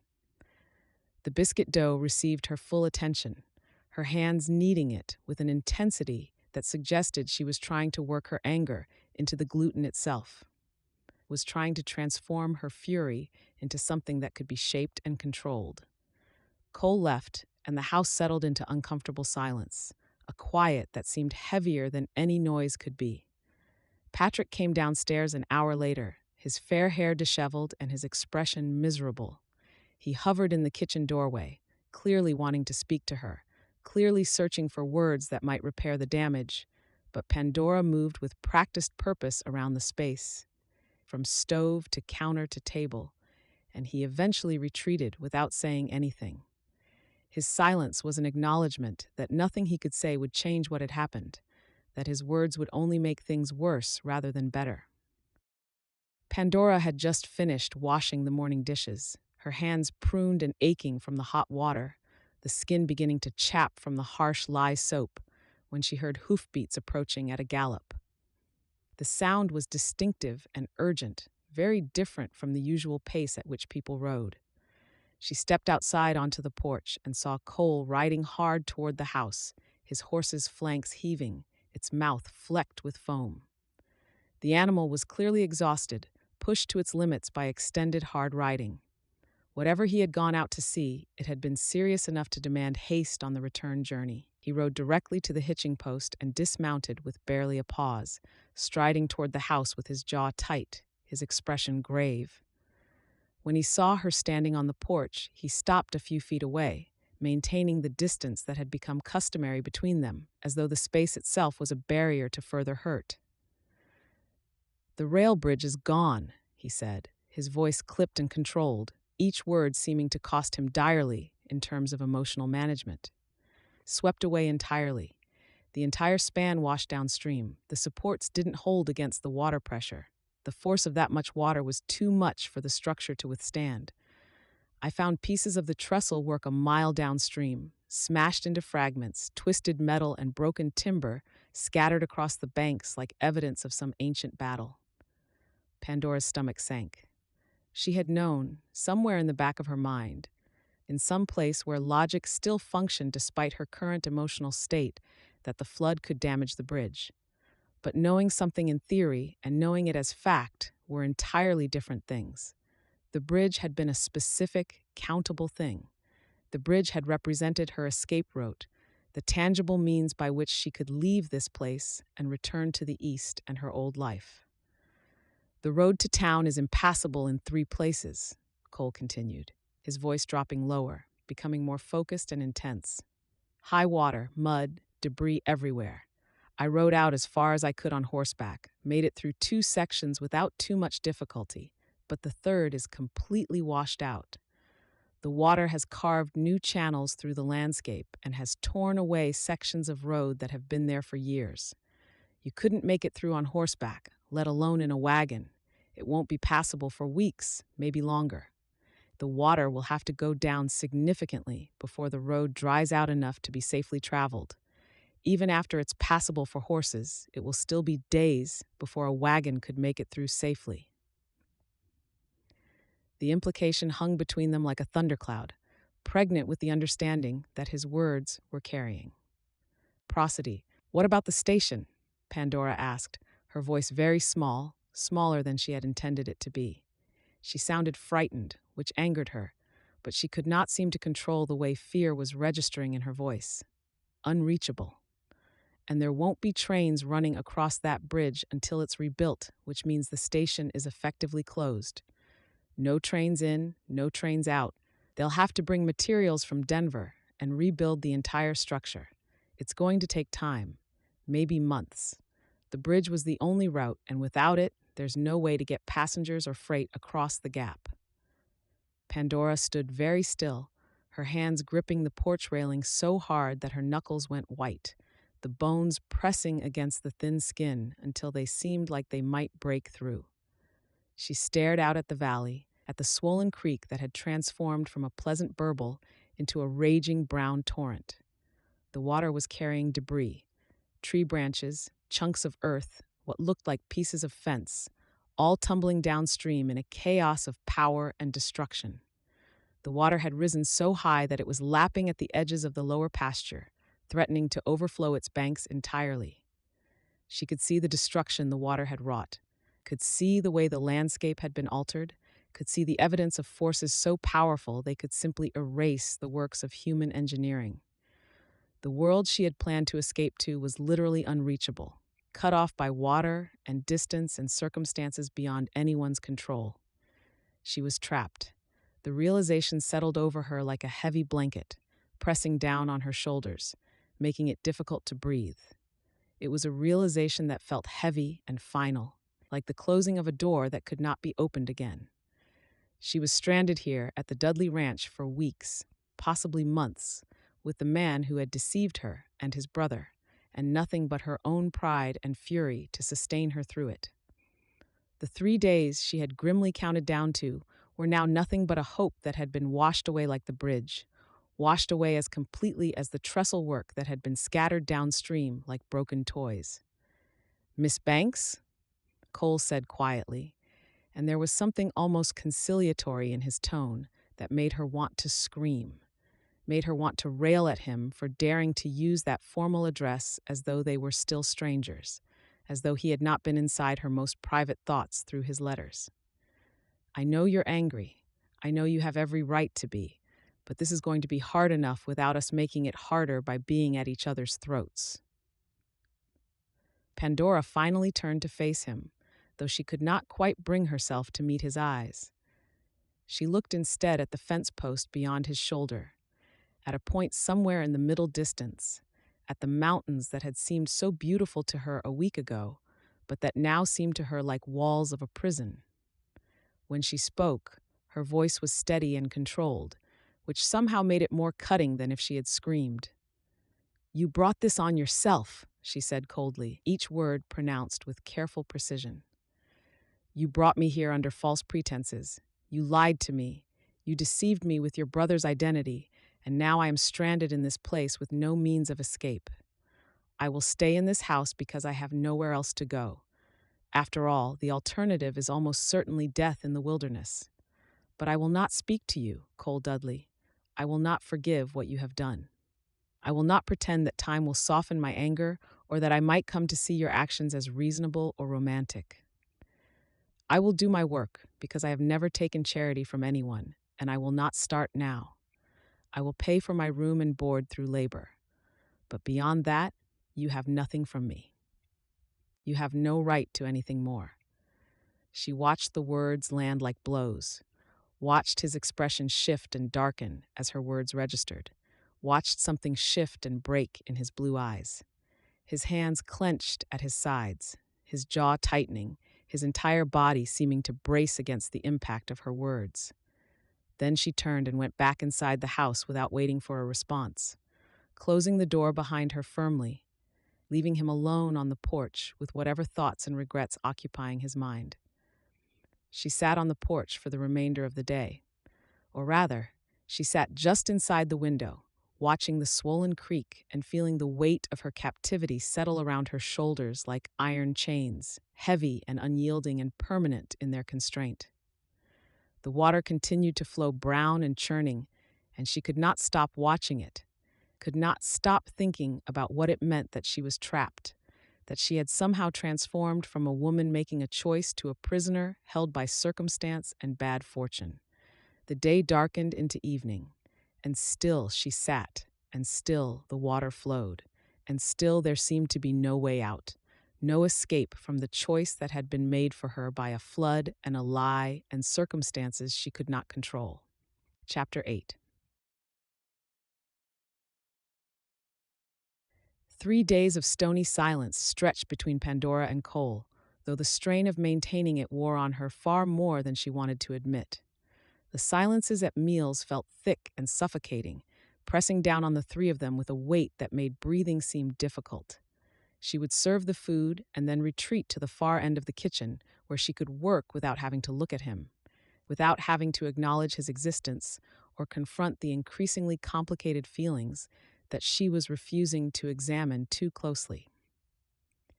Patrick tried to fill the void with gentle conversation, offering safe topics about the weather, the work that needed doing around the ranch, or the state of the new foals that had been born in the spring pasture.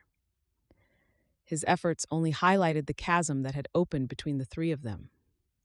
making the silence seem even more profound by contrast. His gentle words would fall into the void and disappear without acknowledgement, leaving him looking more miserable and isolated than before. Cole ate methodically and left the table as soon as he had finished. He spent most of his time out of the house, working in the barn or out on the ranch, occupying himself with tasks that kept him away from the kitchen and away from Pandora. His absence made the house feel larger and emptier, though it also gave her some relief, some ability to breathe without feeling like she was suffocating under the weight of his presence and the weight of her own anger. On the fourth day, sitting alone in her room while rain pattered against the windows in a gentle rhythm that was a stark contrast to the violence of the previous storm, Pandora came to a decision. She had never been the type to sit idle, and she would not become that person now, no matter how betrayed she felt. If she were to be stranded here for weeks, possibly months, then she would not sit about like a prisoner waiting for rescue. She had her pride, and her pride demanded that she work, that she contribute something of value to this household, that she not become a burden to anyone, that she not give Cole or Patrick the satisfaction of thinking she had been broken by their deception. The work was not just about pride, though pride certainly played a role. It was also about necessity. A woman alone, even a woman stranded, needed to earn her way. She needed to prove herself capable and useful, needed to transform herself from victim to participant in the running of the household. When she came downstairs that morning, she marched directly into the kitchen and began her assessment with the eye of someone who had spent years managing a household and who had learned to see immediately what needed to be done. The shelves were neglected and poorly organized, with items stacked haphazardly, without any thought to accessibility or order. The corners had gathered dust and cobwebs, so thick they looked like lace, like some kind of decorative element rather than evidence of neglect. The pots were scarred and blackened from years of insufficient care, their surfaces dull and crusty with burned-on food that had not been properly cleaned away. The stove itself was a study in neglect, its surface covered with splatters and stains that had accumulated over time.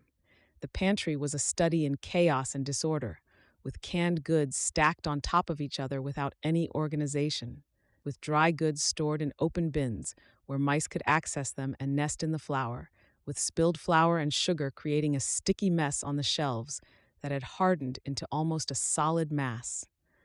Pandora rolled up her sleeves with the determination of a soldier preparing for battle. She worked through the morning with methodical precision, scrubbing every surface until her hands were raw and red and stinging, the skin beginning to blister from the constant friction. Kevin percent. She organized the shelves, putting dry goods in proper order, grouping similar items together, checking for infestations or decay, and discarding anything that had gone bad. She cleaned out the pantry completely, discarding anything that looked spoiled or infested with weevils, wiping down every shelf with vinegar and water until the wood gleamed. She scoured the pots and pans until they shone, using sand and vinegar to remove the accumulated blackness, working with an intensity that bordered on violence. By the time the sun reached its zenith, the kitchen was transformed. The air smelled clean, hinting of the scent of vinegar and effort and accomplishment. Every surface gleamed, every shelf was organized and neat. The stove had been scrubbed until the black iron underneath showed through the layers of accumulated grime. By afternoon, she had moved on to planning the evening meal. She took stock of what they had available: dried beans that she had been soaking since morning, salt pork from the larder that had been stored in salt and kept cool, root vegetables from the cool cellar where they had been stored for the winter, flour, sugar, and a few precious spices tucked away in a small tin that had been shoved to the back of a shelf. It was not much, but it was enough to create a meal that would nourish the body and comfort the spirit. Food had always been her way of expressing care, her way of communicating affection and attention to those around her. She set the beans to soak and began preparing a proper stew, browning the salt pork in a cast-iron pot until the fat rendered and the meat developed a golden crust that would add depth to the final dish. She added onions and carrots and potatoes, layering the flavors carefully, building complexity with each ingredient that went into the pot. She tasted and adjusted the salt and the spices until the balance was perfect, until the stew tasted like comfort and care and all that she could not say with words. She made fresh bread, kneading the dough until it was soft and elastic, until it felt alive under her hands, until she had worked her thoughts and feelings into the very structure of the dough. She set it to rise in a warm spot near the stove, where the heat would encourage the yeast to work its magic, where the dough would expand and grow and transform itself into an offering far greater than it had been. The work was familiar and comforting in a way that surprised her. She had spent years in the kitchen in Philadelphia, catering for her sister Eleanor, performing these same tasks, and had developed a real talent for making delicious and nourishing treats from simple ingredients. It was one of the few tasks that Eleanor had never criticized, had actually seemed almost proud of, though she would never have said the words aloud. Eleanor had simply been less harsh about her cooking, had even occasionally complimented her on a particularly successful meal. As the afternoon turned toward evening, the kitchen filled with the most wonderful aromas. Fresh bread baking, the crust developing a golden brown exterior that seemed to glow in the fading light, hearty stew simmering on the stove, the fragrances of meat and vegetables and herbs melding together into that way a home should smell, the warm spice of cinnamon and nutmeg from a simple apple dessert she had assembled, layering sliced apples with butter and spices and a thin crumb topping. Pandora stood at the stove, feeling what was tantamount to satisfaction settle in her chest, a small anchor point in a week that had been defined by fury and betrayal. The satisfaction was bittersweet, tinged with the knowledge that she was creating this comfort for people who had wronged her, was feeding people who did not deserve her care. Pro-study. But she could not seem to stop herself from cooking, from caring, from expressing the one thing she could express without using words that stuck in her throat and refused to emerge. When Cole came in for supper, he stopped in the doorway as though he had hit an invisible wall. His entire body went still, his hands still raised to remove his hat. The kitchen was transformed. The shelves gleamed in the lamplight. The surfaces were clean and ordered. The smell of fresh bread and rich stew hung in the air like a benediction, like a promise that some misdeeds in this world could be made right through effort and care. For a moment, he simply stood there, taking it all in, his expression unreadable, his blue eyes moving slowly around the room as though trying to understand what had happened. She could see the moment when understanding dawned on him, the moment when he realized that this was not a simple matter of household maintenance, but a gesture, a kind of wordless communication that said what she could not quite say out loud. "Thank you," he said quietly. That was all, just 2 words. But the way he said them suggested in some way that he understood what the effort had cost her, that he recognized the gesture for what it was. Not quite forgiveness, but a softening of the absolute hostility that had defined the past days. Pandora did not respond. She busied herself with ladling stew into bowls, setting bread on a plate, arranging the table with a careful precision. Patrick, when he came downstairs, was far less restrained in his gratitude. His eyes widened markedly when he saw the table set properly, with clean napkins folded neatly, a basket of warm bread that was still steaming with freshness into the air, and bowls of steaming stew that whiffed of heaven itself. His face lit up with genuine pleasure and relief, and for a moment he looked like a completely different person, like someone who had been carrying a heavy burden and had unexpectedly had it lifted. "Miss Banks, this is wonderful," he said earnestly, his eyes moving from the bread to the stew to her face with obvious emotion. "Truly wonderful. Thank you. You didn't have to do this." "You're welcome," she said, and she found that her voice was not entirely cold, that some of the anger had dissipated in the face of his genuine happiness. She was angry at Cole, yes, furious with him, but Patrick's genuine shame and gratitude were difficult to maintain anger against. His pleasure at the meal was so simple and pure that it made her chest ache. She sat with them at the table and found that she was hungry, found that her anger had not entirely destroyed her appetite, though that realization troubled her. The bread was perfectly golden, the crust crisp, and the inside soft and yielding. The stew was rich and warming, the flavors complex and balanced, the meat tender enough to be cut with a fork. She ate quietly, not speaking except when necessary, but no longer maintaining the absolute wall of silence that had characterized the past few days. It was a small crack in her armor, but it was a crack nonetheless. She could feel Cole's awareness of it, could sense his hope that this small gesture might signal a path toward some kind of reconciliation. Cole ate slowly and steadily. Once, she caught him looking at her with an expression she couldn't quite read. His blue eyes were studying her face, her hands, the way she moved around the kitchen. She felt the weight of his observation like a physical touch, and it made her uncomfortable in ways she did not want to examine. When he realized she had noticed him watching, he looked away quickly and bent back over his stew as though he had been caught doing that which he should not have been doing. That evening, Pandora sat by the window with a curtain that had come loose at one corner.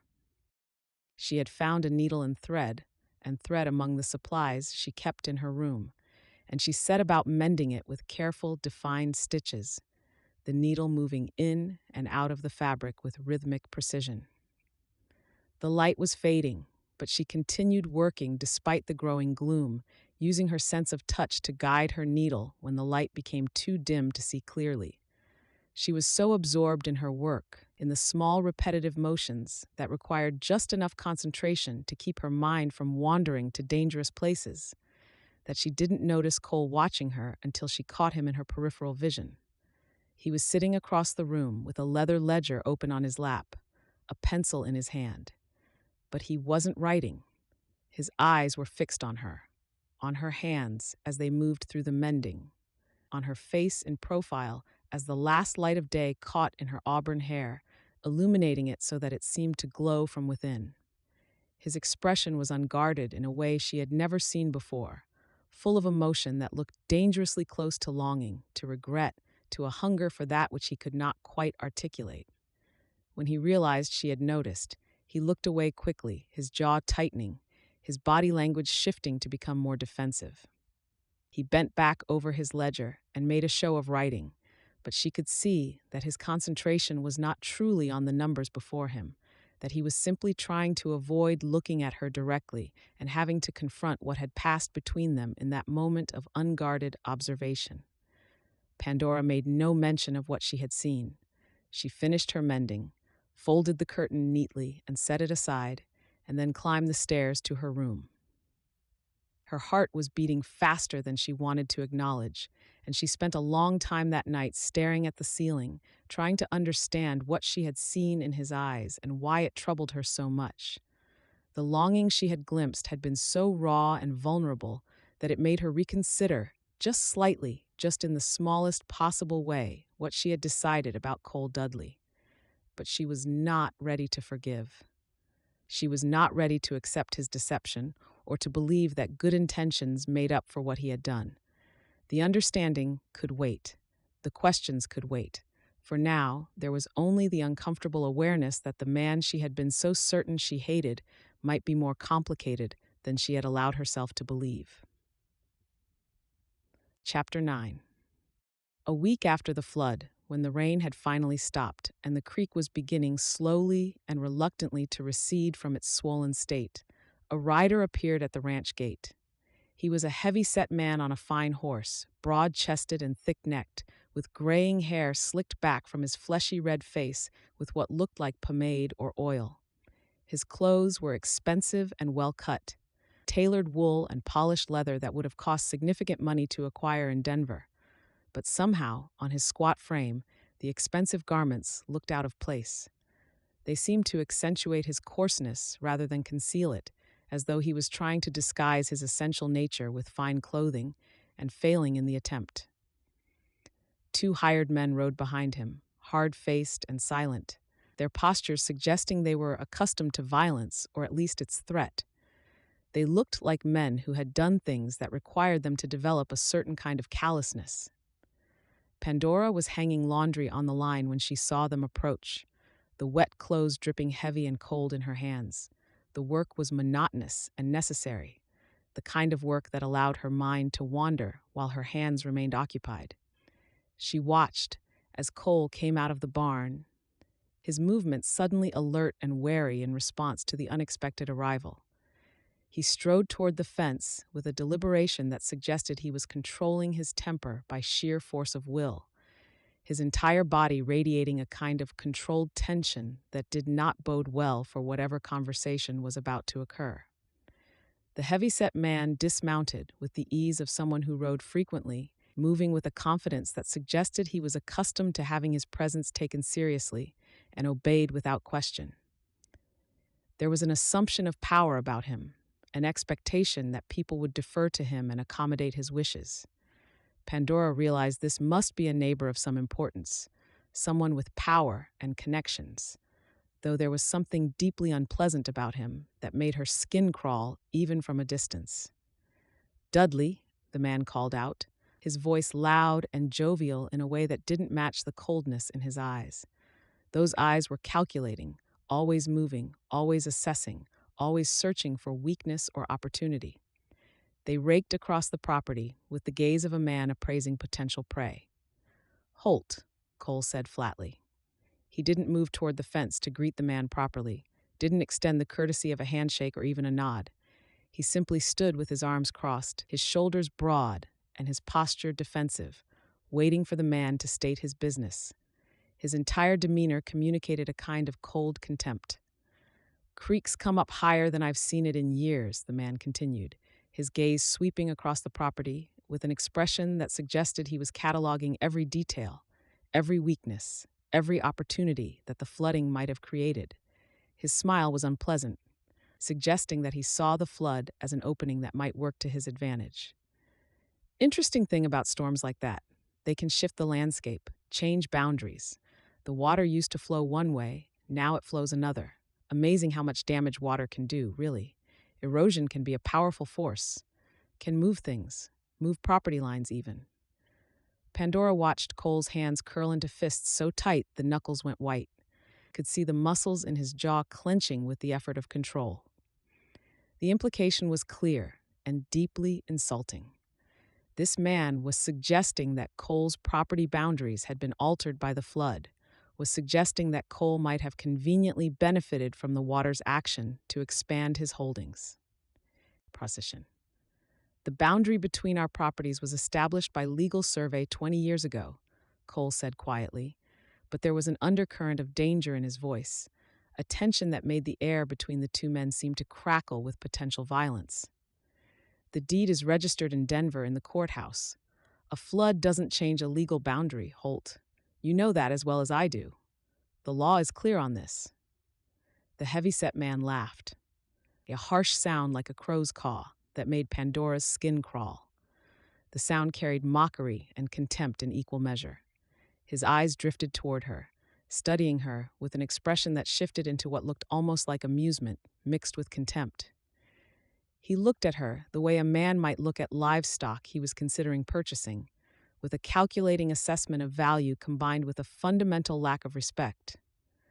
"Found yourself a pretty little homemaker, I see," he said, and his voice carried a dismissiveness that made Pandora's face flush with indignation.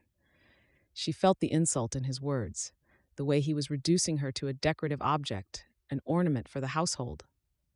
"She'll be a real improvement on the place." Of course, women don't understand much about property lines and legal matters. Lucky thing you're here to keep her informed, Cole. Women like this are better at other things, sweeter things. Pandora felt her hands clench on the wet laundry, felt the cold water dripping between her fingers, felt a surge of anger rise up inside her that made her want to march over there and tell this man exactly what she thought of his condescension. She wanted to inform him that she could read a legal deed as well as any man, that her sex had nothing to do with her capacity to understand property rights and boundary lines, that she had spent years managing household accounts and understanding the fine points of family finances. But she could see Cole's knuckles had gone white where they gripped the fence rail, could see the way his shoulders had tensed, could see the way his entire body was vibrating with barely controlled fury. The effort it was taking him to maintain control was visible in every line of his body. She understood that he was barely containing his impulse to violence, that the effort was costing him something significant. "You're trespassing," Cole said, his voice dropping to a dangerous growl that was far more threatening than shouting could have been.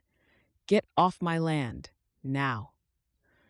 The heavy-set man shrugged with infuriating casualness, as though Cole's anger was somehow amusing rather than a warning to take seriously. He turned his horse around with deliberate slowness, clearly demonstrating that he was departing on his own timeline. Not because Cole had demanded it.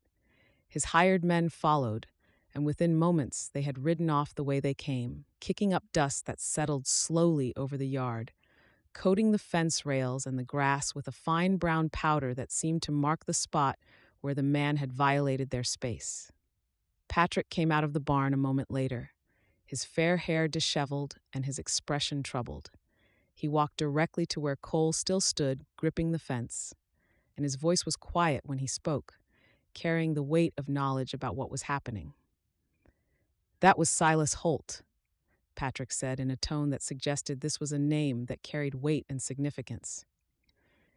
"He's been trying to steal our water rights since our father died. He's got lawyers in Denver who know how to tie proceedings up in court for years. They file motions and counter-motions, and it costs a fortune to defend yourself against them. Even when you're in the right. Especially when you're in the right, because then they have to work harder to find legal loopholes to exploit." Pandora set down her laundry basket and walked over to where the brothers stood, the laundry forgotten for the moment. "Why haven't you reported him to the authorities?" she asked.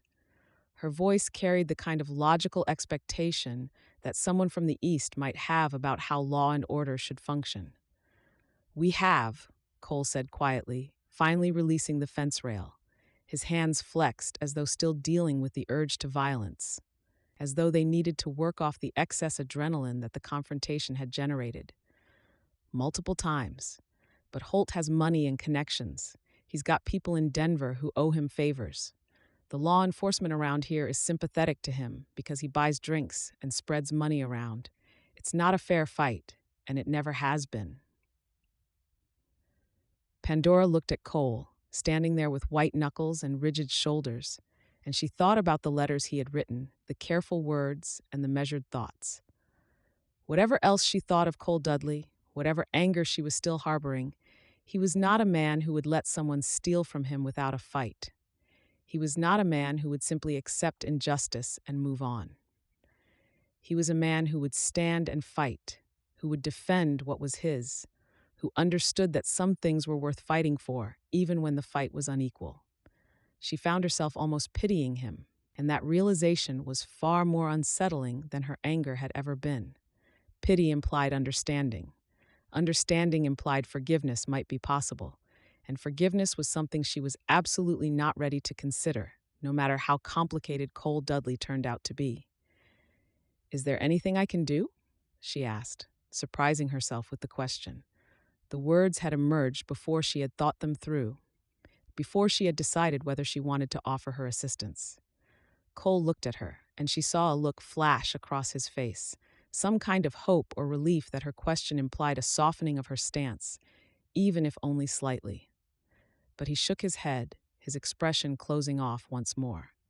"No," he said quietly, his voice carrying a kind of resignation that suggested he had thought about this problem far more than he wanted to admit. "This isn't your fight. You're caught in the middle of something that has nothing to do with you, something that came long before you arrived here and will probably continue long after you leave." But Pandora was beginning to understand that she was not caught in the middle of this fight, or if she was, it had already begun to become her fight too, simply by virtue of the fact that she was here, that she had become part of this household and this place, whether she wanted to be or not. The knowledge should have troubled her, should have reinforced her sense of being trapped and manipulated. Instead, it complicated her anger in ways she was not ready to address, deepening the confusion she was already feeling about Cole Dudley and what his actions meant. That evening, as she prepared supper, she found herself thinking about the confrontation, about the way Cole had stood firm against Holt's implications and threats. There was a strength in that firmness, a kind of integrity that could not be manufactured or faked. She thought about the letters again, about the man who had written them. Were those letters the true expression of Cole's character, or had his deception been the true expression? Could a man be both honest and dishonest, both kind and manipulative, both sincere and calculating? The questions circled endlessly as she worked, and she did not have answers to them. Patrick came to find her in the kitchen later that evening, after Cole had left to check on the animals one final time before nightfall. 1%. He looked uncomfortable, as though he was wrestling with something he needed to say but was afraid of the consequences of speaking it aloud. "I want to apologize," he said quietly, his fair hair falling forward across his forehead. "Not for what I said before, because I meant every word of that, but for the fact that you have to deal with this situation because of our family's mess. You didn't deserve to be caught in the middle of Cole's scheme or Holt's greed. You came here hoping for one thing, and instead, you got deception, stranded circumstances, and neighbors who make threatening implications about property lines. That's not fair to you." Pandora looked at him, at his genuine distress and his obvious attempt at sincerity, and she found her anger softening slightly in his direction. Patrick was not the architect of her current situation, was not the one who had written the letters or engineered her arrival under false pretenses. He was simply a participant in a situation he had not wanted and that he clearly felt guilty about. "I accept your apology," she said quietly, "and I appreciate that you're acknowledging what happened. That matters more than you might realize."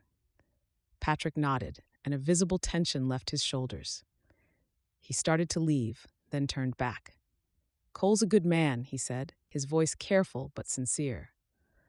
"I know that doesn't excuse what he did, but I wanted you to know that, in case you haven't been able to see that for yourself yet."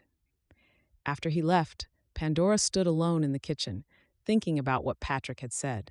She was beginning to understand that goodness and deception were not necessarily opposites, that a person could make a terrible choice for what they believed were good reasons. That understanding did not absolve Cole of his actions, but it did complicate her certainty about him in ways that made her uncomfortable. That night, she lay in bed and listened to the house settle around her, listened to the wind moving through the valleys and canyons of the mountains beyond.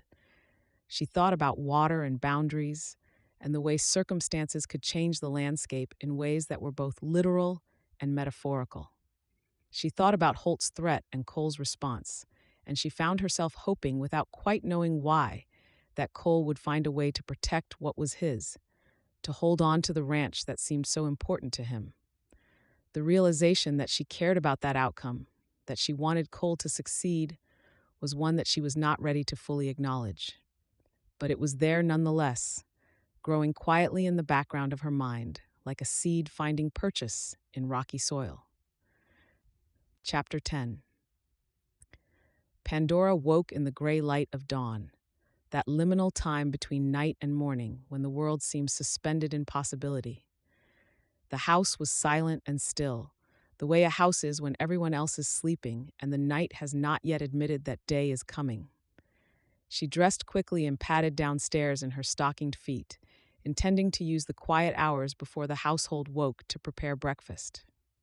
The kitchen was bathed in pre-dawn gloom, but when she struck a match to light the lamp, what she found stopped her in her tracks. The firewood box, which she had previously emptied every few days, was completely full.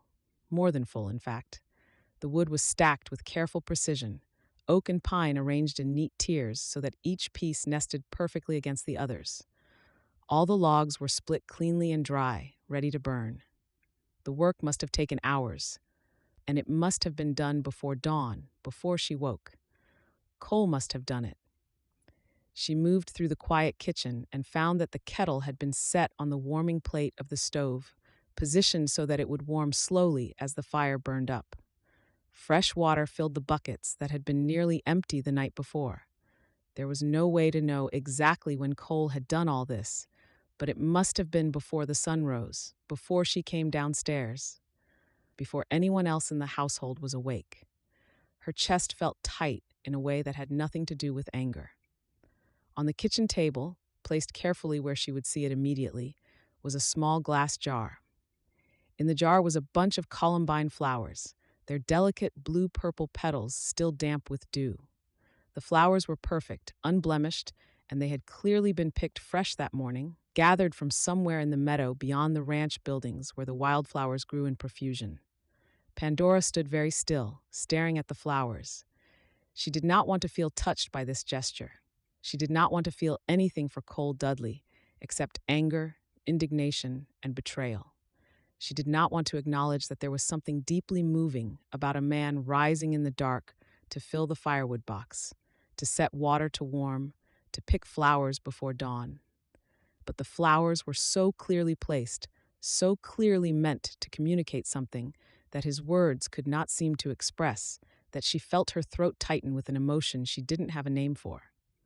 She pressed her fingertips to one of the columbine petals, soft as silk, and something turned over inside her chest, something quiet and involuntary, like a key finding a lock it was never supposed to fit.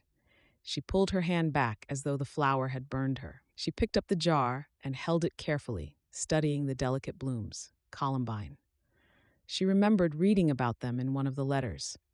Cole had written about them, had described seeing them in the meadows in late spring, had said they were his favorite wildflower because they had the strength of stone combined with the delicacy of silk. Each petal formed a perfect spiral of color and shape. He had written that. Pandora set the jar down carefully on the table and turned away. She would not let herself be swayed by flowers and full wood boxes and kettles set to warm. She would not forget what he had done, the deception he had perpetrated, the way he had used his brother's name as a tool to manipulate her across 1,000 miles of country. Even if the words had been true, even if they had been honest expressions of his thoughts, the method by which he had delivered them was a lie that could not be undone. But the flowers sat on the table throughout the morning, their delicate petals seeming to watch her as she worked, and she found herself returning to look at them repeatedly. 1%. Later that afternoon, she ventured out toward the corrals and found Cole working with a young horse, a bay with a nervous disposition and a tendency toward violence. He was in the round pen, moving with fluid grace, his movements economical and precise. He spoke softly to the animal as he worked, low words that she couldn't quite hear, but that seemed to calm the horse, seemed to communicate something beyond the mere transmission of language. "Easy now," she heard him say, his voice a gentle rumble that seemed to vibrate with patience and firmness in equal measure. "Nobody's going to hurt you. You're just going to learn to trust." Pandora watched him for several minutes, unable to look away despite knowing she should. She watched the way his hands were patient and firm at once, the way he never jerked or forced the horse, only guided it gently along the right path. She remembered being angry at the thought of him, had allowed herself to believe that he was a brute, that the man who wrote those careful letters could not possibly exist inside his broad-shouldered frame. Watching him now, with the early afternoon light gilding his dark hair, with his blue eyes focused entirely on the young horse's needs and fears, she admitted to herself that which she didn't want to admit. The man she had been falling for on paper was beginning to match the man she was seeing in the flesh. The contradiction she had been clinging to as justification for her anger was beginning to dissolve. That thought terrified her more than any previous realization had.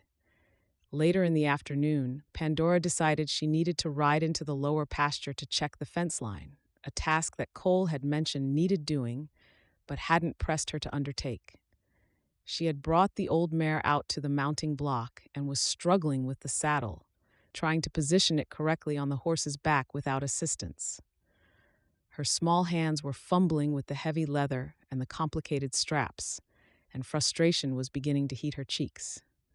Cole appeared as if conjured by her frustration, stepping out of the barn so quietly that she hadn't heard him approach.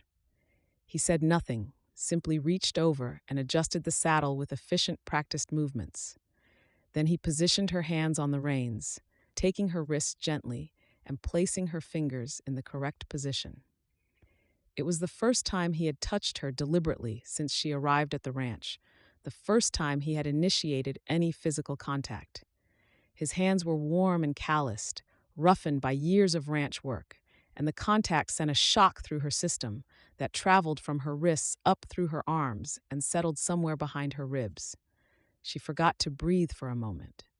His fingers lingered a half-second longer than strictly necessary, adjusting the leather between her thumb and forefinger, and in that half-second she became aware of the nearness of him, of the soap and leather smell of his skin, of the way his chest rose and fell with slow, controlled breaths, as though he too was working to keep something in check.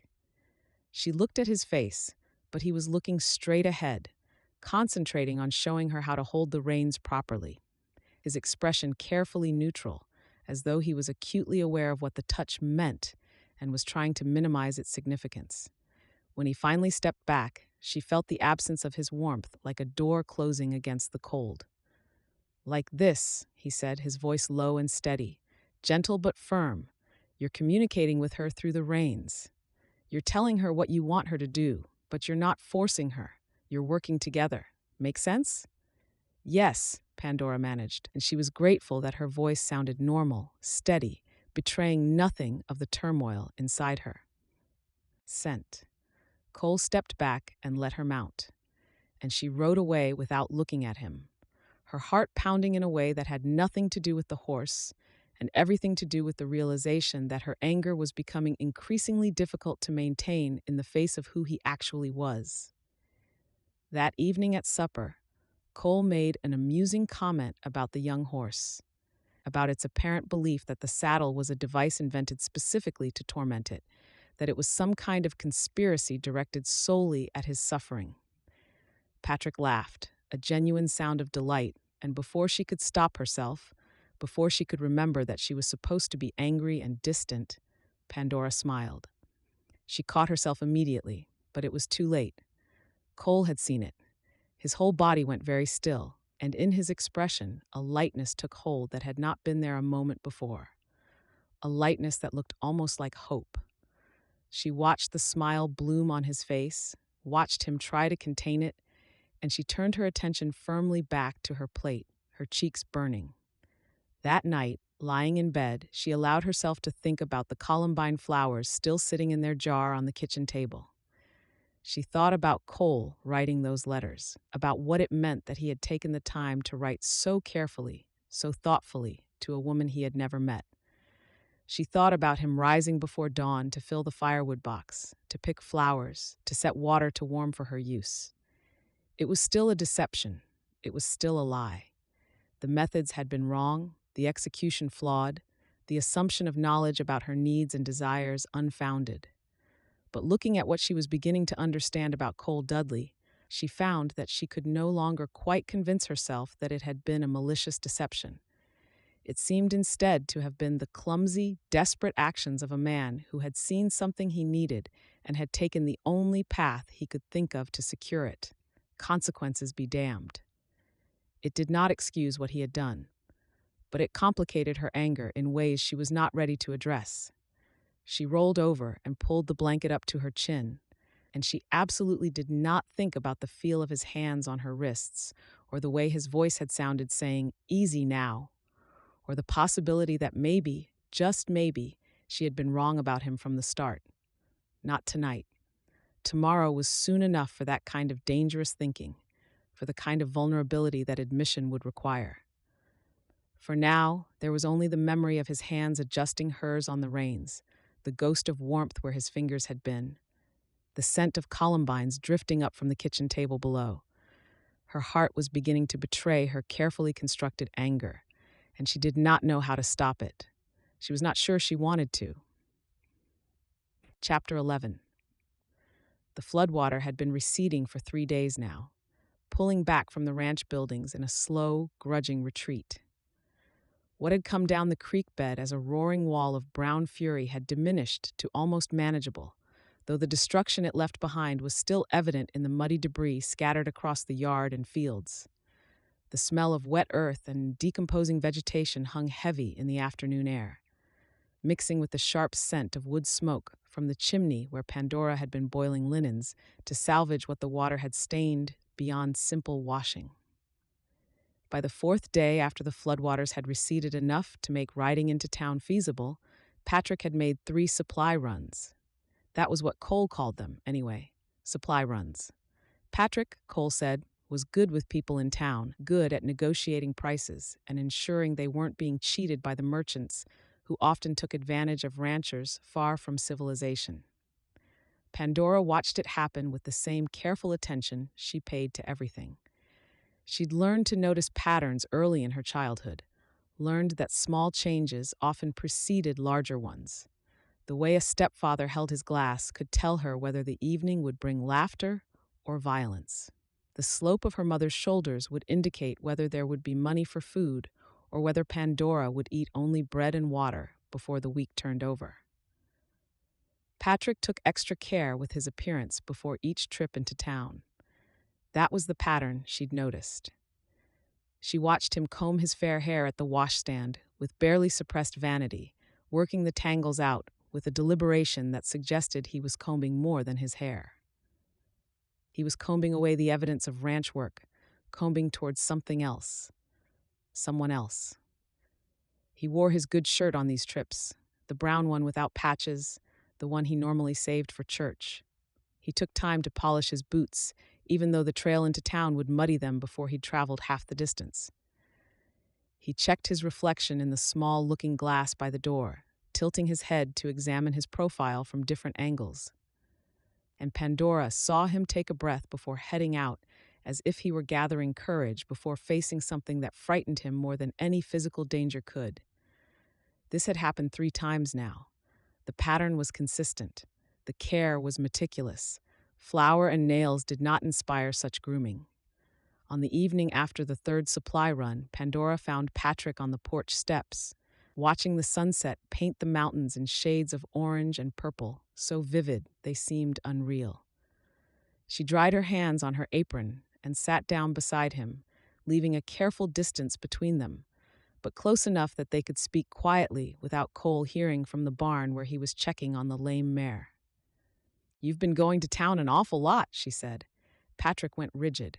His hands, which had been resting loosely on his knees, suddenly clenched into fists so tight his knuckles turned white. "Cole needs supplies," he said carefully. The words came out in a rush, too quick, tumbling over each other. "The flood damaged the roof on the north storage shed. We need nails. We need tools. Someone has to fetch them."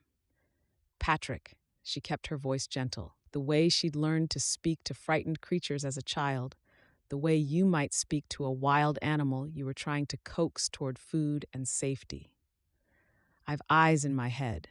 You don't go to the general store and take all those many hours to come back. You don't wash your hair and put on your good shirt to fetch nails and lumber."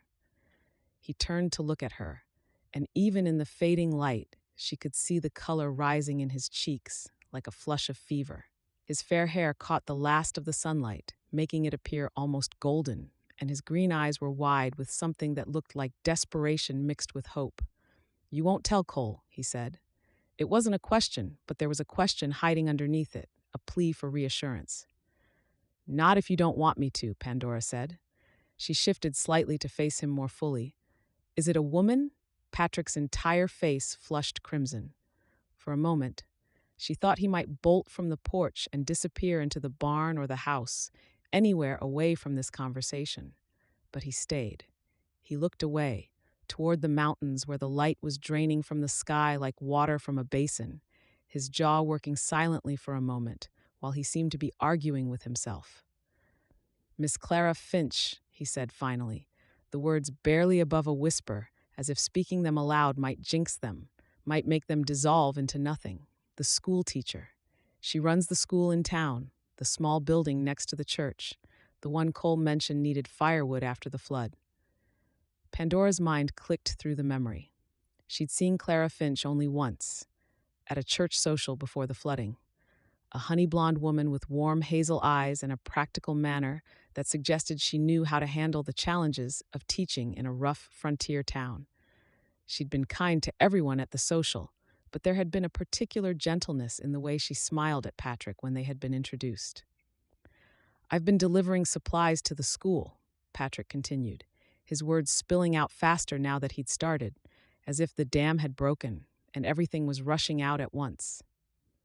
"Cole asked me to because they needed firewood and such, and she's kind. She smiles at me like I'm not just the younger, less capable brother of the man everyone respects. She looks at me like I matter."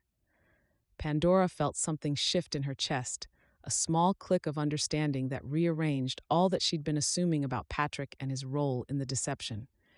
He'd never wanted a mail-order bride because his heart had already been claimed. "She cares," Patrick continued, his voice gaining strength with each word. "I can tell. When I bring the firewood, she always offers me water, even though it's just water. She asks how the ranch is managing after the flood. She remembered that I mentioned I liked molasses cake at the church social 3 months ago, and she had a piece waiting for me yesterday. She'd baked it special, I think. Clara Finch is everything good in this territory. She's thoughtful and she's strong, and she doesn't look at me like I'm a failure for not being Cole."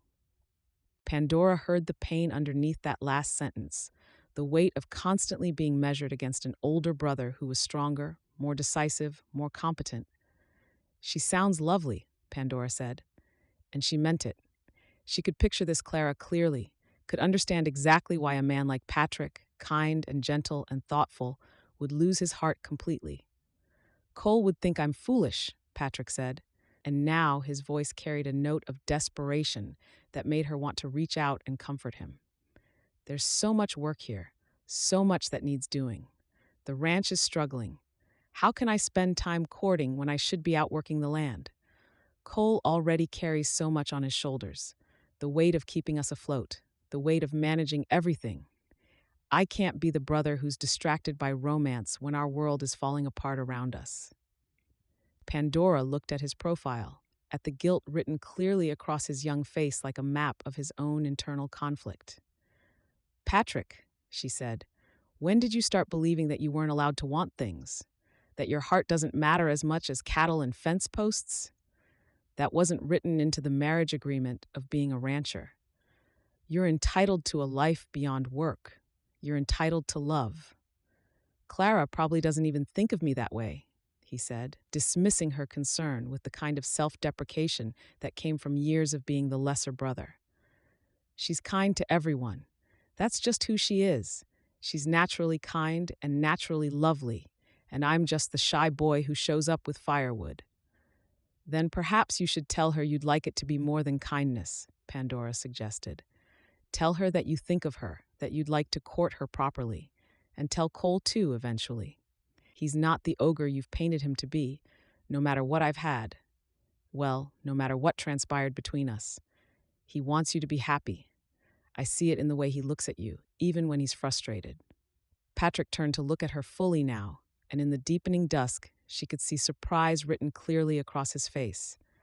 The surprise of someone who has expected judgment and found understanding instead. "You're not angry with me?" he asked. "I mean, I know Cole wrote the letters, but I didn't stop him. I let him do it. I went along with the whole deception. You have every reason to despise me." Pandora considered this carefully. It was true. Patrick had been complicit in the lie. He'd watched Cole send those letters under his name and hadn't spoken up. He'd benefited from the deception, even if he hadn't orchestrated it. And yet, looking at his young face, seeing the genuine remorse there, seeing the weight of guilt he'd been carrying, she found she couldn't summon any lasting anger toward him. "I don't despise you," she said, "and I think now I understand why Cole felt he had to do what he did. You never wanted a mail-order bride, did you? Your heart was already spoken for. Cole was trying to solve a problem he thought existed, and he solved it in the worst possible way. But I can see now that his intentions came from somewhere that made sense to him." "I never asked Cole to find me a wife," Patrick said quietly. "I never wanted. I mean, I don't know what he was thinking. He just decided that marrying me off would help the ranch somehow, that having a woman here to manage the household would ease some of the burden. And I should have told him no. I should have told him about Clara. I should have had the courage to stand up for what I wanted, but I was afraid. Afraid of what? Pandora asked. Afraid that Cole would think I was foolish for courting when there's so much work to be done. Afraid that he'd see it as a betrayal, as me being selfish and self-centered when I should be thinking about the ranch. Afraid that he'd forbid it and I'd have to choose between defying him and losing Clara forever. They sat in silence as the last light drained from the sky and the first stars began to prick through the darkening blue. An owl called somewhere in the distance, a lonesome sound that echoed off the mountains and seemed to encompass all the sadness and longing that couldn't be spoken aloud in daylight. "I'll keep your secret," Pandora said finally, "for now. But Patrick, you'll need to tell him eventually. The longer you wait, the harder it gets. And Cole deserves to know that you never wanted this arrangement, that your heart was already claimed by someone else. Believe me on that much at least. I know something about what it costs to keep the wrong secrets." Patrick reached over and squeezed her arm briefly, a gesture of gratitude and perhaps relief, his fingers gentle against her sleeve. "Thank you," he said, "for not hating me, for not turning away. I wasn't sure you wouldn't." After he went inside, Pandora stayed on the porch, watching the stars multiply in the darkening sky. They emerged one by one, then in clusters, until the entire expanse above her was studded with light. The mountains faded into silhouettes against the star-filled sky, becoming abstract shapes rather than the solid form she knew them to be in daylight. So Patrick had never wanted a mail-order bride. His heart had already been claimed by the gentle schoolteacher, which meant Cole had orchestrated this entire scheme, believing he was helping his brother, not realizing that Patrick's love already lay elsewhere. Cole had constructed an elaborate deception based on assumptions that were fundamentally wrong, all in the belief that he was solving a problem that didn't actually exist. It complicated matters, somehow. It didn't change what Cole had done, didn't absolve him of the deception or the dishonesty, but it shifted the shape of it slightly, made it less a simple betrayal and more a tragic misunderstanding, built on the best of intentions, but executed in the worst possible way. And Pandora found she was more curious than ever about the man who had written those letters, who had revealed so much about his own heart while pretending to be his brother, who had fought against the assumption that no one would choose him while simultaneously trying to trick someone into choosing him. The contradiction was fascinating and infuriating in equal measure.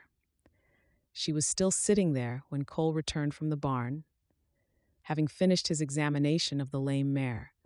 She could hear his footsteps on the porch, could sense him pause when he saw her sitting alone in the darkness. "You'll catch a cold out here," he said, not unkindly, as he moved toward the door. His voice was rough from the day's work, tired. "Just thinking," Pandora said. He paused, silhouetted in the light from the open door, and she thought he might ask what she was thinking about.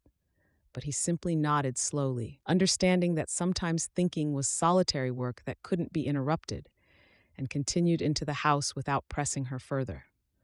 The door closed behind him with a soft click, and Pandora was alone again with the stars and her own racing thoughts. Chapter 12. The creek dwindled over 3 days.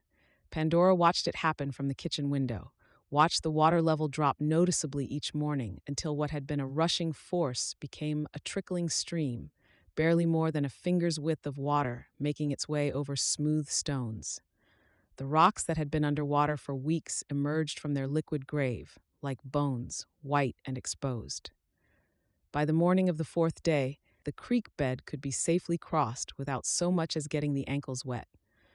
The water had become almost apologetic, a thin whisper of moisture trying to maintain the memory of what it had been before. Pandora mentioned it to Cole at breakfast, mentioning the diminishing flow with the kind of casual observation that masked her growing concern. Cole's jaw tightened immediately. He set down his fork, the sound of metal on ceramic suddenly sharp in the quiet kitchen, and he was gone before the meal was finished, mounting his horse with quick, economical movements and riding upstream with a grim expression that told her he already suspected the truth of what he would find. He returned in the late afternoon, dust coating his dark hair and his shirt soaked with creek water, his entire body radiating a fury so intense that Pandora could feel it from across the room. He moved like a man who had been pushed past the point of civility, past the point of legal remedies, into the territory of direct action and violence. "Silas Holt," Cole said, his voice clipped and hard as broken glass. "He's built a dam upstream on his property line. Rough work with logs, stones, and mud, but effective enough. Nearly all our water's going to his land instead of ours. Our creek is a trickle. In another week, it'll be totally dry." Patrick, who had been eating eggs methodically, set down his fork with the same deliberate care Cole had used. His green eyes went wide.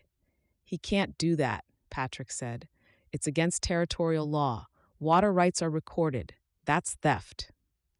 "The law is in town, and Holt has a relationship with the man who wears the sheriff's badge," Cole said bitterly, moving to the stove and pouring himself coffee with the kind of focused intensity usually reserved for surgery. "I rode to the edge of his property and saw Holt's men standing guard near the dam. They made it clear I wasn't welcome to come any closer." Pandora felt something drop in her stomach, a sinking feeling like the bottom was falling out of what had been solid. "How long until the cattle suffer?" she asked, asking the practical question that Cole was probably already calculating. 2 weeks, maybe less," Cole said. He stared into his coffee as if the answers might be found floating in the dark liquid. "Without water, the herd will scatter looking for it, or they'll just lie down and die. The heat will come in June and July, and without water, the land becomes a desert. We'll lose cattle. We might lose the whole operation." "Then we take it to the sheriff," Patrick said. His voice rose slightly, gaining momentum. "We ride to town and we bring back Tom Reeves and we show him what Holt's done. We make it so he can't ignore it." Cole laughed, and it was a sound with no humor in it, a harsh bark that echoed off the kitchen walls. "Holt owns the sheriff," he said, "or at least rents him. Tom Reeves isn't a bad man, but he's a poor one, and Holt pays better than the territory does. Any complaint to him will get back to Holt within the hour, and we'll find our cattle stampeding or our fences cut. We can't go to the law because the law is in Holt's pocket."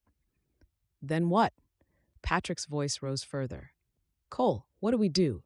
We can't just let him steal our water. We can't let the ranch die because he's a bully who takes what he wants." Cole stared into his coffee and didn't answer immediately.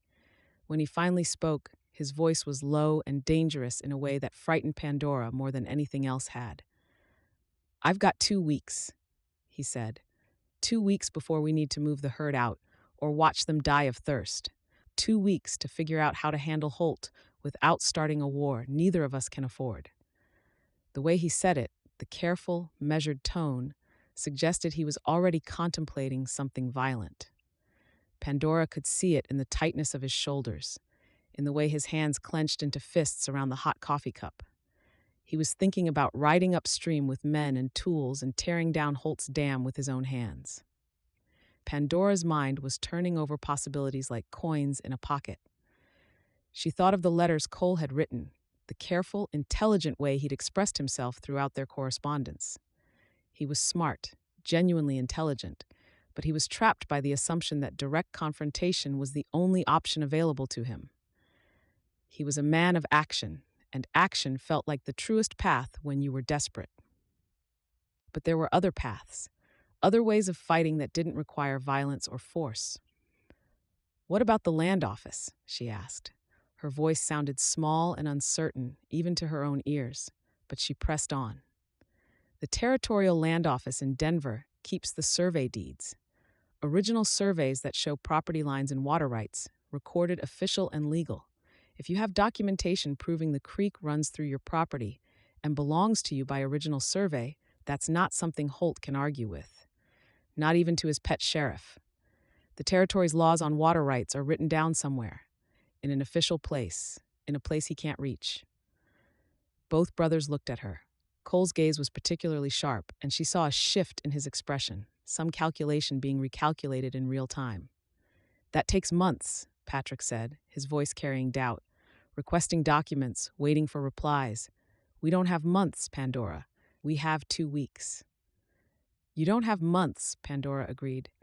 But you have 2 weeks. Send the request now. Show the letter to Holt when he comes around to threaten you, and he'll think twice about pushing harder while the law is pending. He can't risk the territorial authorities investigating his methods. If they find his dam, if they examine the original surveys and see that he's violated a recorded claim, he loses. He loses even if the sheriff is in his pocket because the territory cares about water rights. It matters to every ranch, every settlement. Cole set down his coffee cup with a precise, controlled movement. He stared at her for a long moment, long enough that she began to feel self-conscious, long enough that she wondered if he was angry at her for speaking when she should be silent. But his expression wasn't angry. It was something else entirely. "That's actually smart," he said finally. His voice had regained some of its strength, and some of the exhaustion had lifted from his shoulders. "That's genuinely smart thinking, Pandora. That's the kind of thinking that solves problems instead of just creating bigger ones." Pandora felt a flush of something warm move through her chest. It was strange how much those few words mattered, how much she wanted to see that particular expression of respect on his face again. She felt herself straighten in her chair, felt something inside her lift and grow stronger. "Write the letter," Cole said, nodding slowly as he worked through the logic. "Write it today. Make it official. Say the Dudley Ranch received notice of a dam construction that has significantly impeded water flow, and we need verification of the original survey deed to resolve the matter legally." The way he said it, his voice had regained some of its strength. The desperation was still there, but now it was channeled into something constructive, something that felt like it might actually work. "I'll have Patrick take it to town," Cole continued. "He can arrange for it to be sent on the stage to Denver, and meanwhile, I'll talk to Holt. I'll mention the letter, let him know we're not rolling over, that we're taking this through official channels where his money matters less." He looked at Pandora directly, and his blue eyes were steady, measuring, as if he were seeing her truly for the first time since she'd arrived at the ranch. "You think like a partner," he said, "not like a woman who doesn't know the land, not like someone who's just passing through. You think about problems the way someone does when they're invested in solving them, when they care about the outcome. That matters." Pandora didn't know what to say to that. She was still processing the compliment, still turning over the weight of it, when Patrick excused himself from the table and went outside to begin his evening chores. That afternoon, Pandora sat at the kitchen table with paper and ink, composing the letter with extreme care. She drew on what she could remember of official correspondence her father had received during his years as a clerk, the formal language and careful phrasing that seemed to carry more weight than ordinary speech, that made requests sound less like pleas and more like legal necessities. To the Territorial Land Office, she wrote in her best penmanship, "I write on behalf of the Dudley Ranch, established claim 1847, to request official documentation of the original survey deed for our property, specifically as it pertains to water rights concerning the northern creek that runs through our eastern property line." She continued, explaining the situation without being dramatic, without revealing too much. She simply stated facts. The dam that had been constructed upstream on a neighboring property, the significant reduction in water flow that threatened the viability of the ranch and the welfare of livestock, the need for the official record to be examined in context of the neighboring property claims. By the time she finished, the letter was 2 pages long, neat and precise, and absolutely unambiguous in its implications. Any official reading it would understand that this was the beginning of a legal matter, that the Dudley brothers were not going to accept theft quietly, that they had documentary evidence and were willing to pursue it through official channels. Cole read it over her shoulder, standing close enough that she could smell the leather and dust of his work clothes, could feel the warmth radiating from his body in the cool kitchen. "It's perfect," he said quietly. "How did you know how to write correspondence like that?" "My father was a clerk," Pandora said. "Before he became a drunk, I watched him draft letters for years when I was small enough to sit under his desk without getting in the way. I learned to listen to the way he spoke, to understand how to make words carry weight. It was one of the few useful lessons he taught me. Cole didn't respond immediately, but his hand came down on her shoulder briefly, a gesture that conveyed what she couldn't quite name, something warm and respectful and tinged with sadness. When he removed it, the space where his palm had rested felt noticeably cooler, and she became aware of how much she'd liked the weight of his hand there. "Thank you," he said simply. And then he was gone, moving into the yard to prepare supplies for the ride to town the next morning. Chapter 13. 2 days later, Cole asked her to ride with him. "I need someone to sketch the dam site," he said over breakfast, speaking with the kind of certainty that suggested he had already decided this and was simply informing her of his decision. "I need detailed drawings that show the construction, the layout, the position of the boundary stones. I need someone with a steady hand and an eye for detail. Patrick's riding to town with the letter, and I need a second set of eyes up there. Eyes that can translate what we see into something the land office can understand." Pandora set down her coffee cup carefully, trying to process this unexpected request. "I can do that," she said. The morning was clear and bright, the kind of spring day in the mountains where the air felt thin and clean, almost translucent, where the light seemed to come from everywhere at once, illuminating even the shadows. Pandora dressed in her riding clothes, the ones that had been patched and mended so many times, they were more patch than original fabric. Their multiple repairs a map of the ranch's struggles. She pulled her hair back with a ribbon and joined Cole at the barn. He'd saddled 2 horses, choosing the calmer mare for her without being asked. That small consideration, that assumption that she was capable and sensible enough to handle a horse without drama, that he trusted her competence without needing to question it, registered somewhere deep in her chest with a small click of rightness. They rode out in silence at first, following the creek northward in the bright morning light. Pandora could see exactly what Cole had described. The water that should have been ankle-deep in the places they could cross was now barely wetting the stones. The creek bed looked exposed and vulnerable, a landscape stripped of an essential element which gave it definition and purpose. The rocks were white where they'd been underwater, gradually darkening as they dried in the morning sun. The mountain trail narrowed as they climbed higher, the rock faces closing in on either side. In some places, the path was barely wide enough for 2 horses, and Pandora found her knee nearly brushing Cole's as they rode side by side. The boots in the stirrups were close enough that she could hear his leather creaking, could sense the shift of his weight as they navigated the steeper sections. She kept her eyes forward, on the trail ahead, acutely aware of how small the space between them was, how easy it would be for him to reach over and touch her. He didn't reach over. He didn't touch her. But he rode close enough that she could feel his presence like heat from a fire, like gravity pulling at her. The dam came into view suddenly as they rounded a bend in the creek. It was crude work, roughly constructed from logs and rocks and mud, clearly meant to be temporary despite the way it effectively blocked the water flow. What had been a stream was now an expanding pool on Holt's side, the water deepening behind the dam as it accumulated. And beyond the dam, the creek bed was nearly dry, reduced to a thin trickle that barely qualified as a rill. "It's barely been built," Cole said, his voice tight with frustration. "A few days of work, a few men, and it's crippling us." Pandora dismounted carefully and approached the dam on foot, examining it from every angle. She could see the surveying markers Cole had mentioned, rough stone cairns placed at intervals that marked the property boundaries.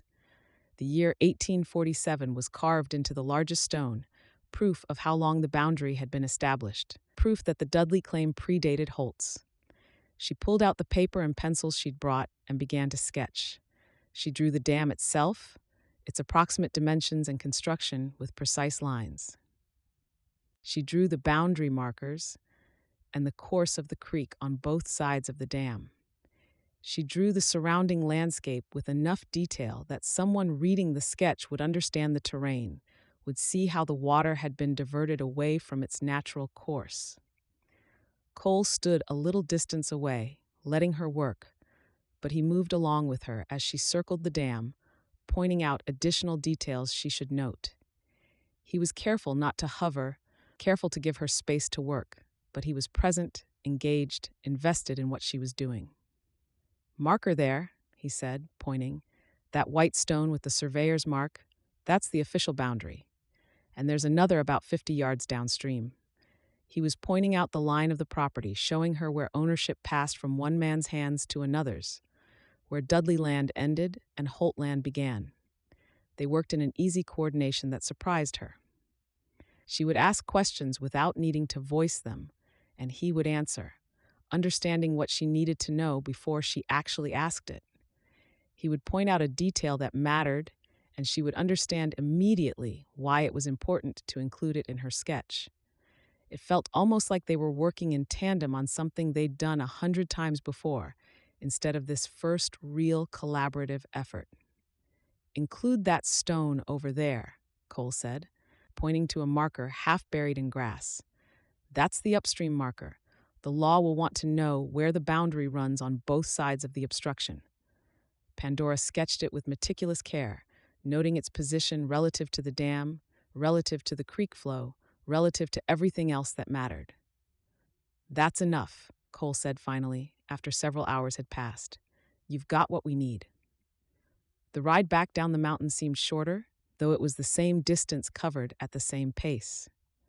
Perhaps it was because their work was complete, because there was a sense of accomplishment between them, or perhaps it was simply that Pandora was hyper-aware of Cole's presence beside her, the way their horses moved in rhythm, the occasional brush of boot against boot when the trail narrowed. As they approached the ranch, Cole cleared his throat, and Pandora could tell he was preparing to say something that required courage. "You're good at that," he said. "The sketching, the seeing what matters. Not many people would have understood what information I needed without being told explicitly. Most people would have drawn what they saw on the surface. You drew what it means. Not many people would have married their brother's bride after stealing her from across the country under false pretenses," Pandora replied. The words came out before she could reconsider them, sharp with something that wasn't quite anger but carried its edge. She immediately regretted the words, or at least regretted the harshness of them. But Cole didn't flinch. He simply nodded, as if acknowledging a fair hit, as if he understood exactly why she'd said it. "No," he agreed quietly. "Most people wouldn't. Most people would have more sense." That evening, Pandora drafted the detailed letter to accompany the sketches, describing the dam's construction and location in the precise language she'd learned from her father. The letter was devastating in its calm documentation of what Holt had done, what it meant for the ranch, and what legal recourse should be pursued. She wrote about water rights and territorial law, about original claims and established boundaries. She wrote with the authority of someone who had studied such matters, even though her knowledge came only from half-remembered conversations overheard during her childhood. Patrick was still away in town, staying late at the school, no doubt talking to Clara Finch about books and lessons and whatever other topics brought such obvious happiness to his eyes. Cole read both the letter and the sketches when she handed them to him after supper, spreading them out on the kitchen table in the lamplight. He took his time, studying each detail of her drawing, letting his fingers trace the lines she'd made, reading the letter paragraph by paragraph with the kind of focused attention he normally reserved for cattle counts and fence conditions. When he finished, he looked at her for a long moment, his blue eyes holding an expression that made her breath catch. "I've been managing this ranch alone for so long," he said finally. "Managing it badly, I think, because I kept believing problems had to be solved by force or by doing more work myself. I kept believing that thinking was something you did in private, alone, where no one could see you failing. But you took a problem and solved it like it was a puzzle that had an answer if you just thought about it right." He set the papers down on the table with a kind of reverence. The letter to the land office and these sketches. They go out tomorrow with the request for documentation. They're not going to be able to ignore this. It's too organized, too official, too compelling. You've given us a real tool, Pandora. You've given us a way to fight this that doesn't require violence or destruction. He looked at her directly, and his expression was clear and unguarded. The letter is the smartest move anyone's made against Holt in years, he continued. You did that. You solved what 3 men couldn't, and I needed someone to do good work with me, and you did. You did better than that. You managed essential work.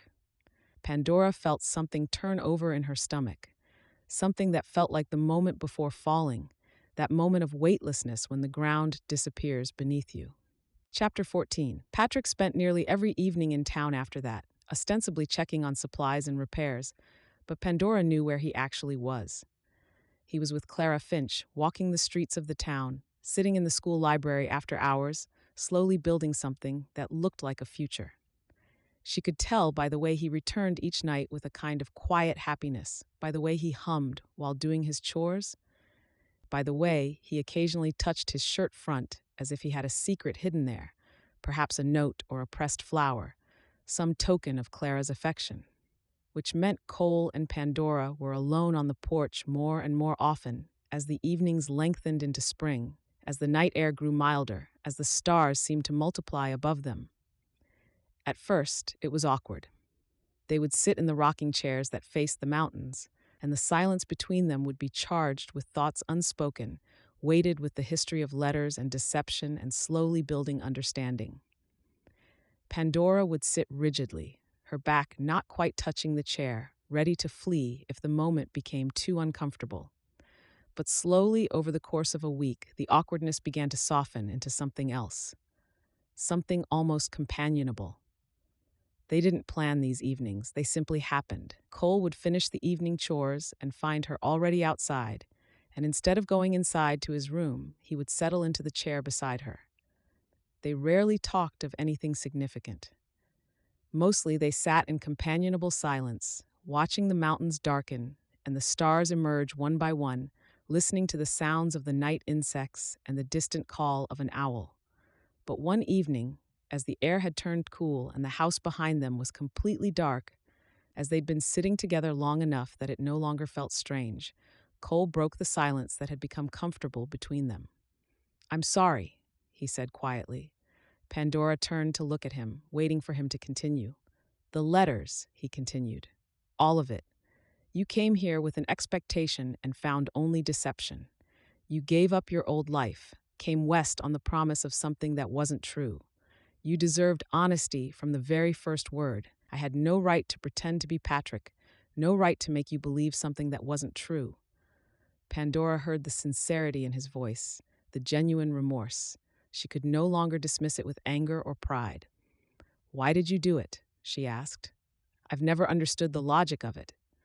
Cole was quiet for so long that Pandora thought he might not answer. The night sounds continued around them, the cricket song, the rustling of small animals in the brush, the whisper of wind through the trees. Finally, he turned to look at her, and she could see his face in the starlight, the planes and angles of it made clearer by shadow. "I didn't believe any woman would choose me," he said. His voice was rough, as if he was dragging the words up from somewhere very deep. "I'm too stubborn, too rough in my manner, too worn down by years of work that never seems to end. Patrick is younger and kinder. I thought if a woman looking to build a life in the West were choosing between us, she would naturally prefer him. And maybe she would deserve to prefer him." Pandora felt something crack open inside her chest. "I thought if I put his name on those letters, if I told you about the ranch and what I was building, but I made it sound like Patrick was the one building it, then you'd come, and you'd be happy with him. And Patrick would be happy, and I'd have done something right for once, at least once in my life." "You wrote those letters, though," Pandora said quietly. She was thinking about the firewood that appeared in the box before dawn, before anyone else was awake, a small act of care that required him to rise in darkness. She was thinking about the way he'd held her horse steady when she was learning to ride, the small yellow wildflowers he'd left on the kitchen table one morning without saying anything about them, The sketches he'd suggested for the dam, the way he'd listened to her ideas about fighting Holt through official channels instead of violence. The things in them, the way they were written. That was you, wasn't it? All of it. Every word was honest about how you felt about the ranch, about what you wanted to build here. You just lied about whose face should be attached to those feelings. Yes, Cole said. It was all me. Every word was the truth about who I am, about what I want, about what I believe in. I just lied about the package it came in. Pandora thought about the man she had come west expecting to marry, the gentle younger brother, and she thought about the man sitting beside her now, the one who had taught her to ride, who had fought for the ranch, who had learned to ask for her advice and actually listen to what she said. Kindness comes in different forms, Pandora said slowly. She was working out the thought as she spoke it. The kind that fills the woodbox before dawn, because you know someone will be cold if you don't. The kind that fights for a ranch your parents built because you believe in their legacy. The kind that asks for help instead of trying to do everything alone. That's its own sort of tenderness, Cole. That's the kindness that keeps the world from falling apart. Cole turned to look at her fully, and his expression was so open, so vulnerable, that her breath caught in her chest. They sat as the light continued to drain from the sky.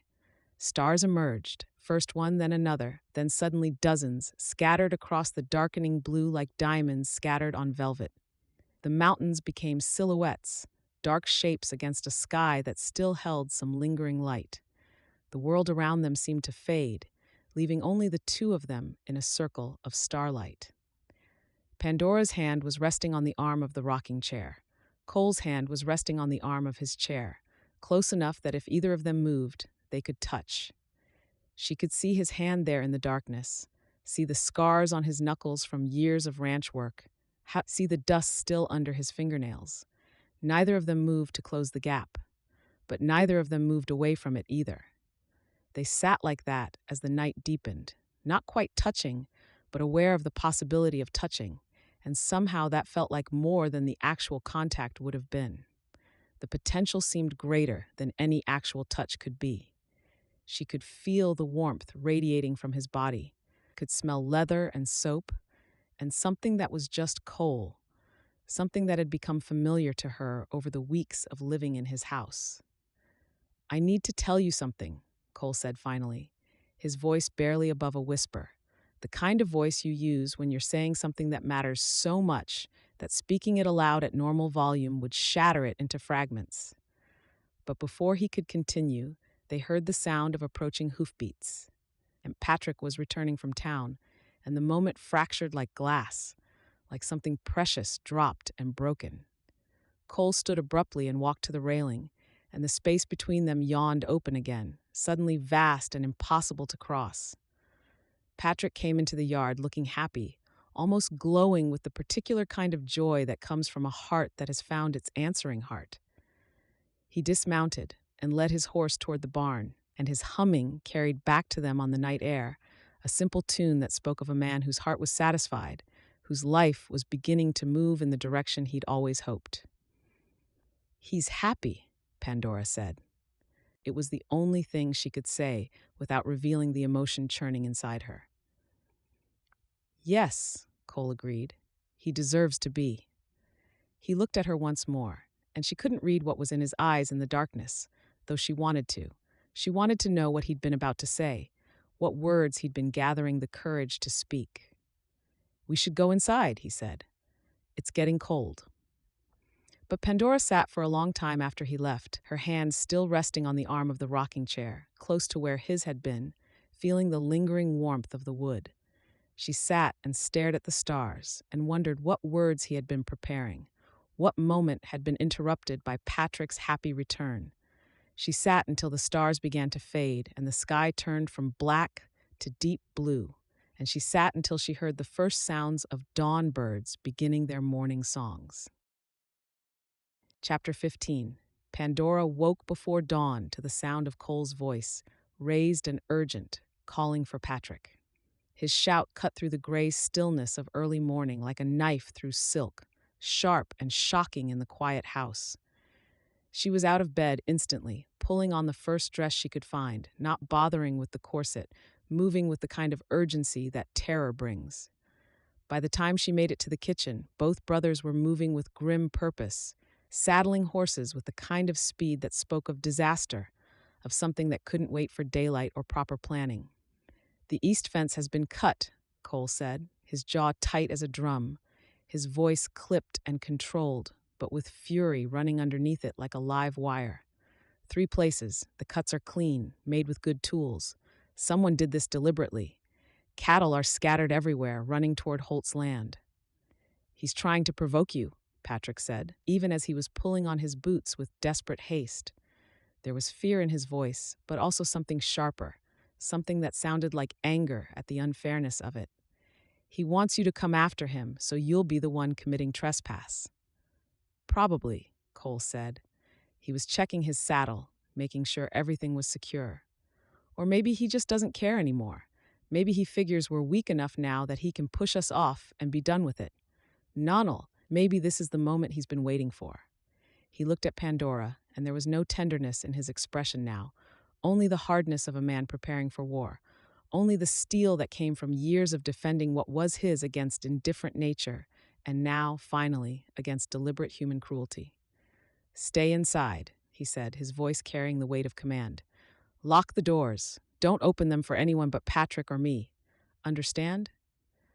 "Cole," Pandora began, but he cut her off. "This isn't negotiable," he said flatly. "We don't know what Holt's planning to do next. He's shown he's willing to damage property, he's shown he's willing to steal water, and now he's shown he's willing to cut our fences and scatter our herd. What comes next is anyone's guess, but I won't have you in danger. You stay inside where it's safe. Promise me." "I promise," Pandora said, though the words felt small and insufficient. Both brothers rode out without waiting for further argument, and Pandora heard the determination in the thunder of hoofbeats as they departed, the sound fading into the distance until all she could hear was the wind and the hammering of her own heart. She did lock the doors. She checked each one, made sure they were bolted, and made sure no one could get in without breaking glass or forcing their way through with serious effort. But she also positioned herself at the window, watching the yard, her nerves stretched taut as wire, her mind spinning through possibilities that all led to violence and loss. The hours that followed crawled past with agonizing slowness. Pandora cleaned the kitchen, folded clothes that didn't need folding, and tried to focus on ordinary tasks while her mind raced with worry. The cut fence had been no accident. The timing had been deliberately calculated to cause maximum damage, maximum disruption. Holt was escalating, pushing them closer to something violent and desperate, pushing toward the moment where Cole would have no choice but to respond with force. She was staring out the window, watching the empty yard, when she heard a horse approaching from the direction of Holt's land. Silas Holt rode up to the ranch house alone, his heavy-set frame settling in the saddle with the casual confidence of a man accustomed to taking what he wanted. There was no doubt in his posture, no hesitation in his approach. He moved like someone who owned the place, or at least someone who was confident he soon would.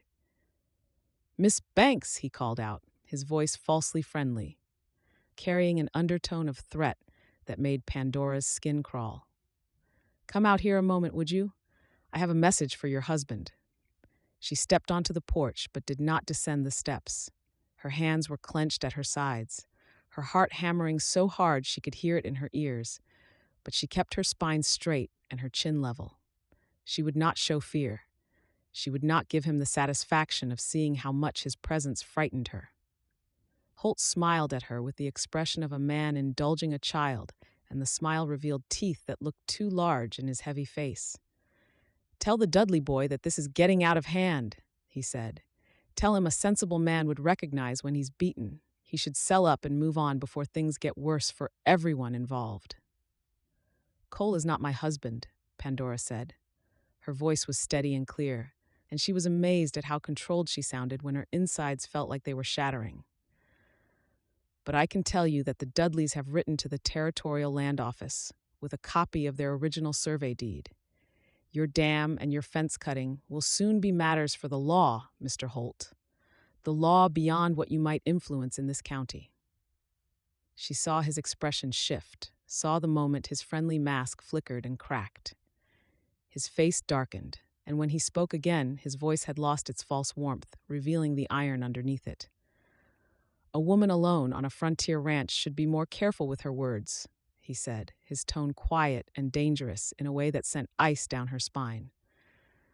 Things happen in the wilderness. People disappear. Accidents happen. It would be a shame if something happened to a young woman who let her temper run away with her judgment. Pandora's hands shook, but she did not let her voice waver.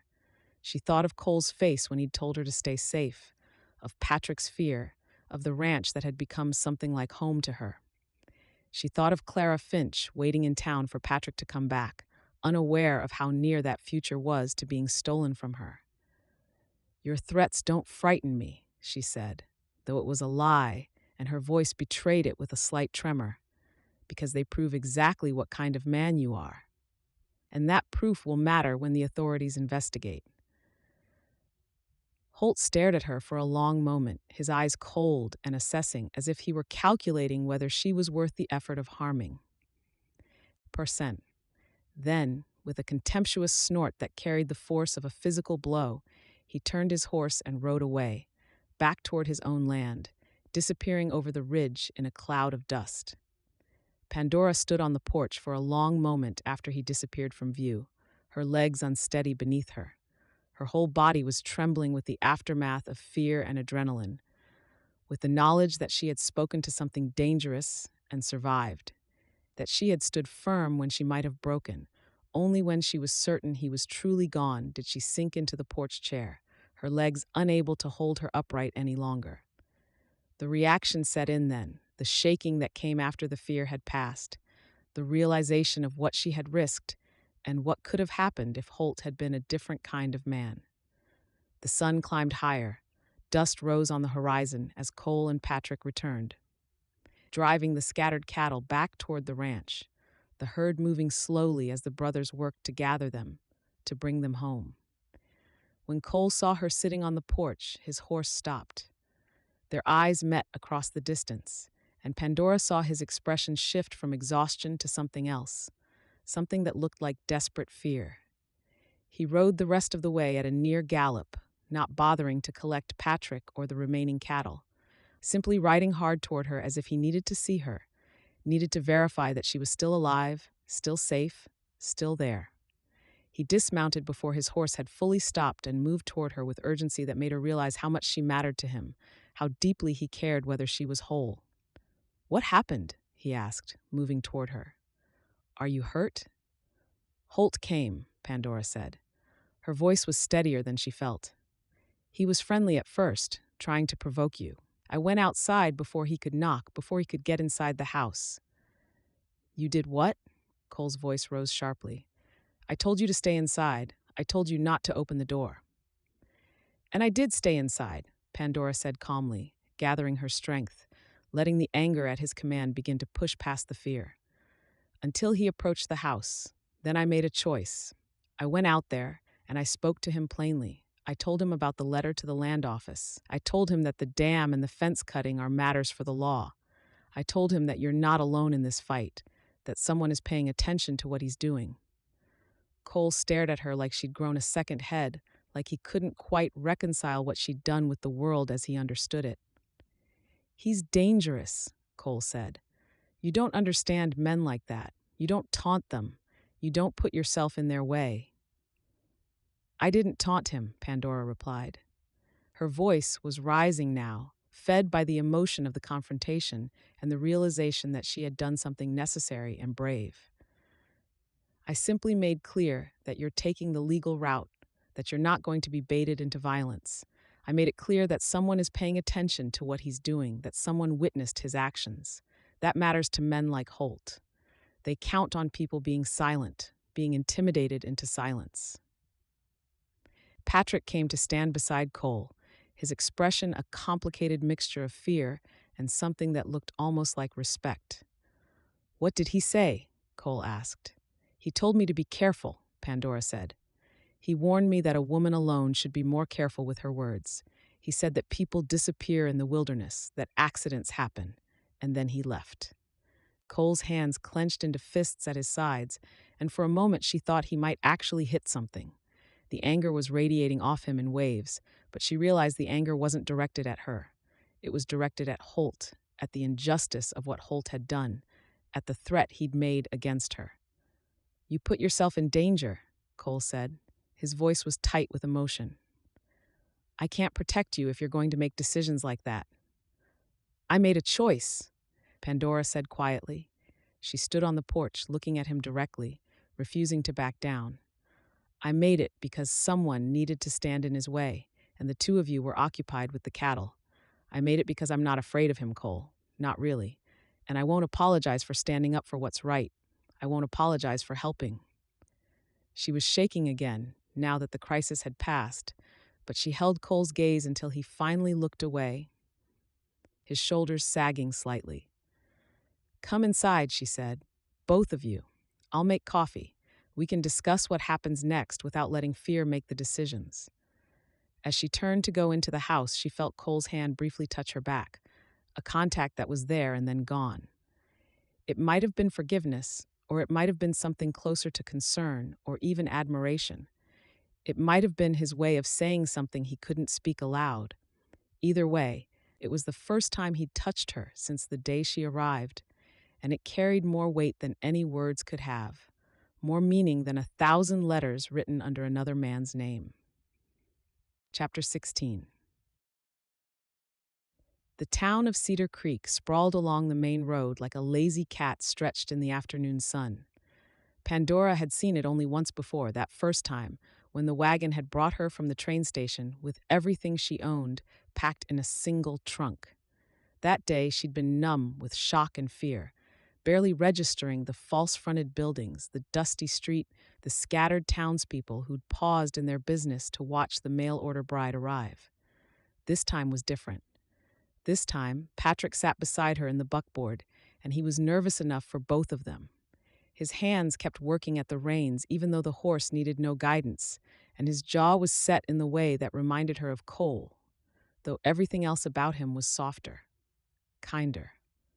"You're sure about this?" Pandora asked, though they'd been through it 3 times already on the ride into town. "No," Patrick said immediately. Then he took a breath and tried again. "Yes. I'm terrified, but yes. I want to do it. I want to ask her properly in front of witnesses so there's no mistaking my intentions." Pandora gave him a reassuring smile, which was all that he needed. The schoolhouse sat on the edge of town, a neat building painted white with a small bell tower on top.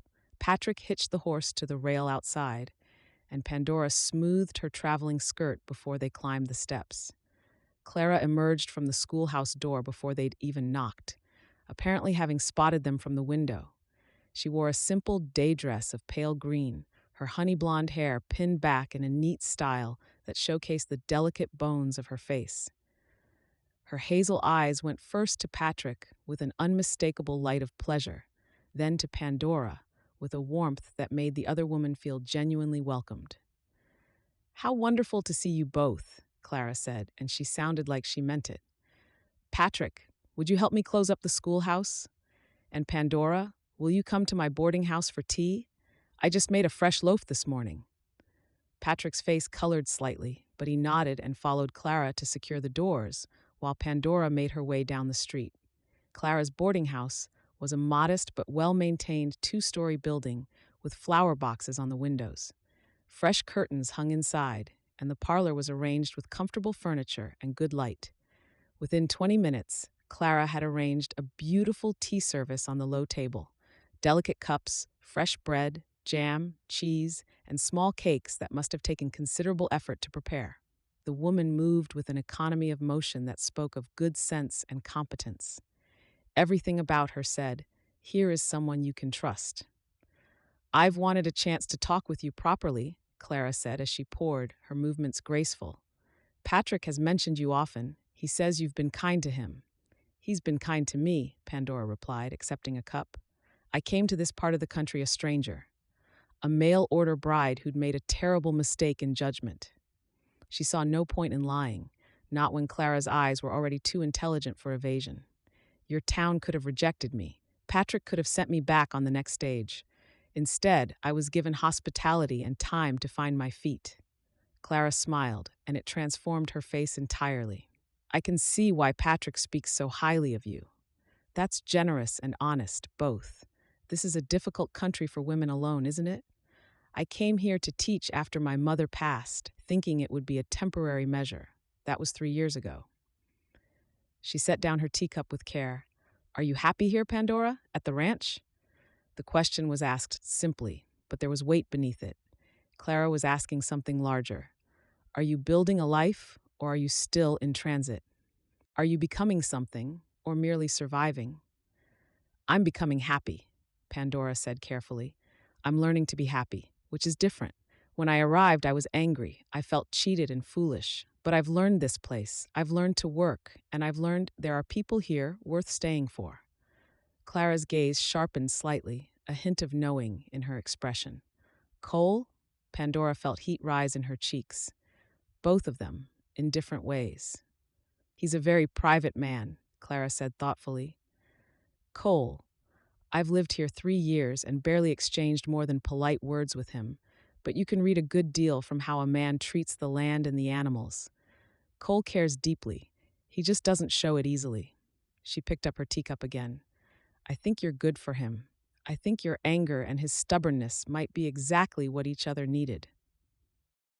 They drank tea, and Pandora found herself talking about the ranch, about planting the garden, about learning to break horses, about sitting on the porch on summer evenings when the light turned everything gold. Clara listened with genuine interest, asking good questions, laughing at Pandora's descriptions of her various misadventures with domestic tasks. I burnt the beans 3 times before I learned the trick of a lower fire, Pandora admitted, biting into one of the small cakes. These are extraordinary, by the way. Thank you. I like cooking.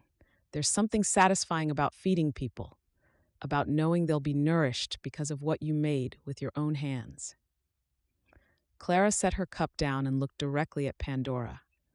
I'm going to tell you something that Patrick doesn't know I know, because I think you should hear it from someone who can be objective. He's been planning to ask me to marry him. He's been planning it for weeks. Pandora's heart lifted. He's so nervous about it. Of course he is. He's a good man and he cares about doing things right. He wanted to ask you first, if you can imagine. He wanted your blessing. Did he? Pandora felt something warm expand in her chest. He did ask, in a roundabout way. I told him to be brave. Clara smiled. You're a good woman, Pandora Dudley. Yes, even though you're not yet a wife.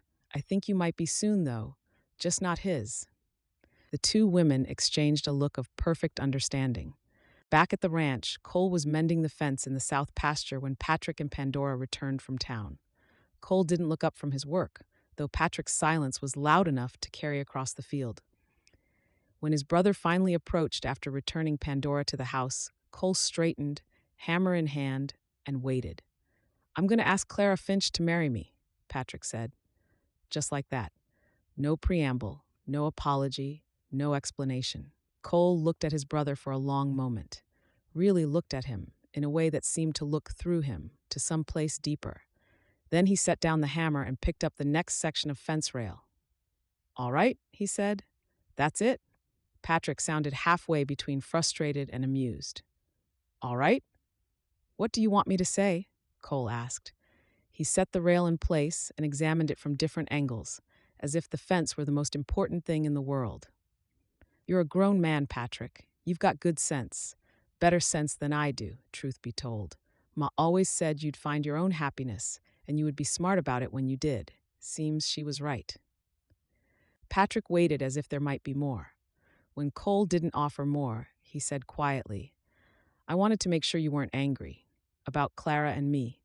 This time Cole did look up. His blue eyes were steady and clear. Angry? No. Glad if you want the truth. Glad one of us knows what happiness looks like. The weight in those words hung between them like a winter fog, thick and heavy and cold. That evening, the 3 of them sat around the supper table. Pandora had made a beef stew with carrots and potatoes, the kind of hearty food that filled a man after a day's work. She watched Patrick carefully cut his meat into pieces, watched him set down his fork like he'd forgotten what it was for. "There's something I need to say," Patrick began, and Cole set down his spoon with deliberate slowness. "He's going to ask Clara to marry him," Pandora said helpfully. "I know, because she already told me over tea this afternoon that you'd been planning it." Patrick's face went red. "She did?" "She knew," Pandora continued, ignoring his distress. "She's known for weeks. She was waiting to see if you had the courage to ask." Pandora reached over and squeezed his arm. "Clara is a sensible woman. More than that, she's kind, and she looks at you like you hung the moon, Patrick. You know that, don't you?" He glanced at her, and a small smile cracked through his nervousness. "Does she?" "She does. Trust me." Cole watched this exchange with an expression that might have been amusement if his mouth wasn't set so firmly. When Patrick finally looked at him, Cole simply nodded and went back to his stew. "So you're not upset?" Patrick asked. "Why would I be upset?" Cole said. His voice was level, careful. "You're making a good choice, brother. Clara's a fine woman. You'll be happy. Will you come to the wedding?" Patrick's voice was smaller now, uncertain. Cole set down his spoon and looked directly at Patrick. "Of course I will. Front row. I'll wear the good shirt and everything." After supper, when Patrick had settled in to read, Cole found Pandora on the porch. She was sitting in the chair by the rail, looking out at the mountains where the sun was setting, turning the peaks orange and purple and deep crimson. She heard him approach, but didn't turn her head. Cole stood beside her chair, close enough that she could feel the warmth of him, the solidity. His fingers moved toward the back of her chair, hesitated, then fell away.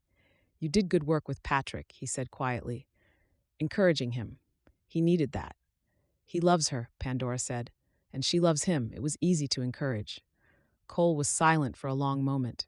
The sun dropped lower, throwing the whole valley into relief, the creek catching the last light like a ribbon of gold. "I was wondering," Cole began, then stopped. Started again. "If you were wondering why I didn't say much tonight about his news, about the wedding." Pandora turned to look at him. The porch was growing dim now, and his face was hard to read in the shadows. "I wasn't wondering," she said. "I could see it on your face. You were happy for him." "I was. I am."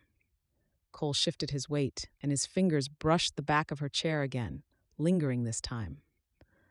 "But I was also thinking about something else, something Patrick asked me the other night when you weren't in the room." Pandora's breath caught slightly.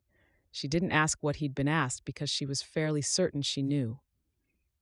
"He asked me," Cole continued, his voice dropping lower, "whether I had feelings for you, and I didn't answer him right then because I wasn't sure how to say it. I'm still not sure, but I think I should try." The sun sank lower.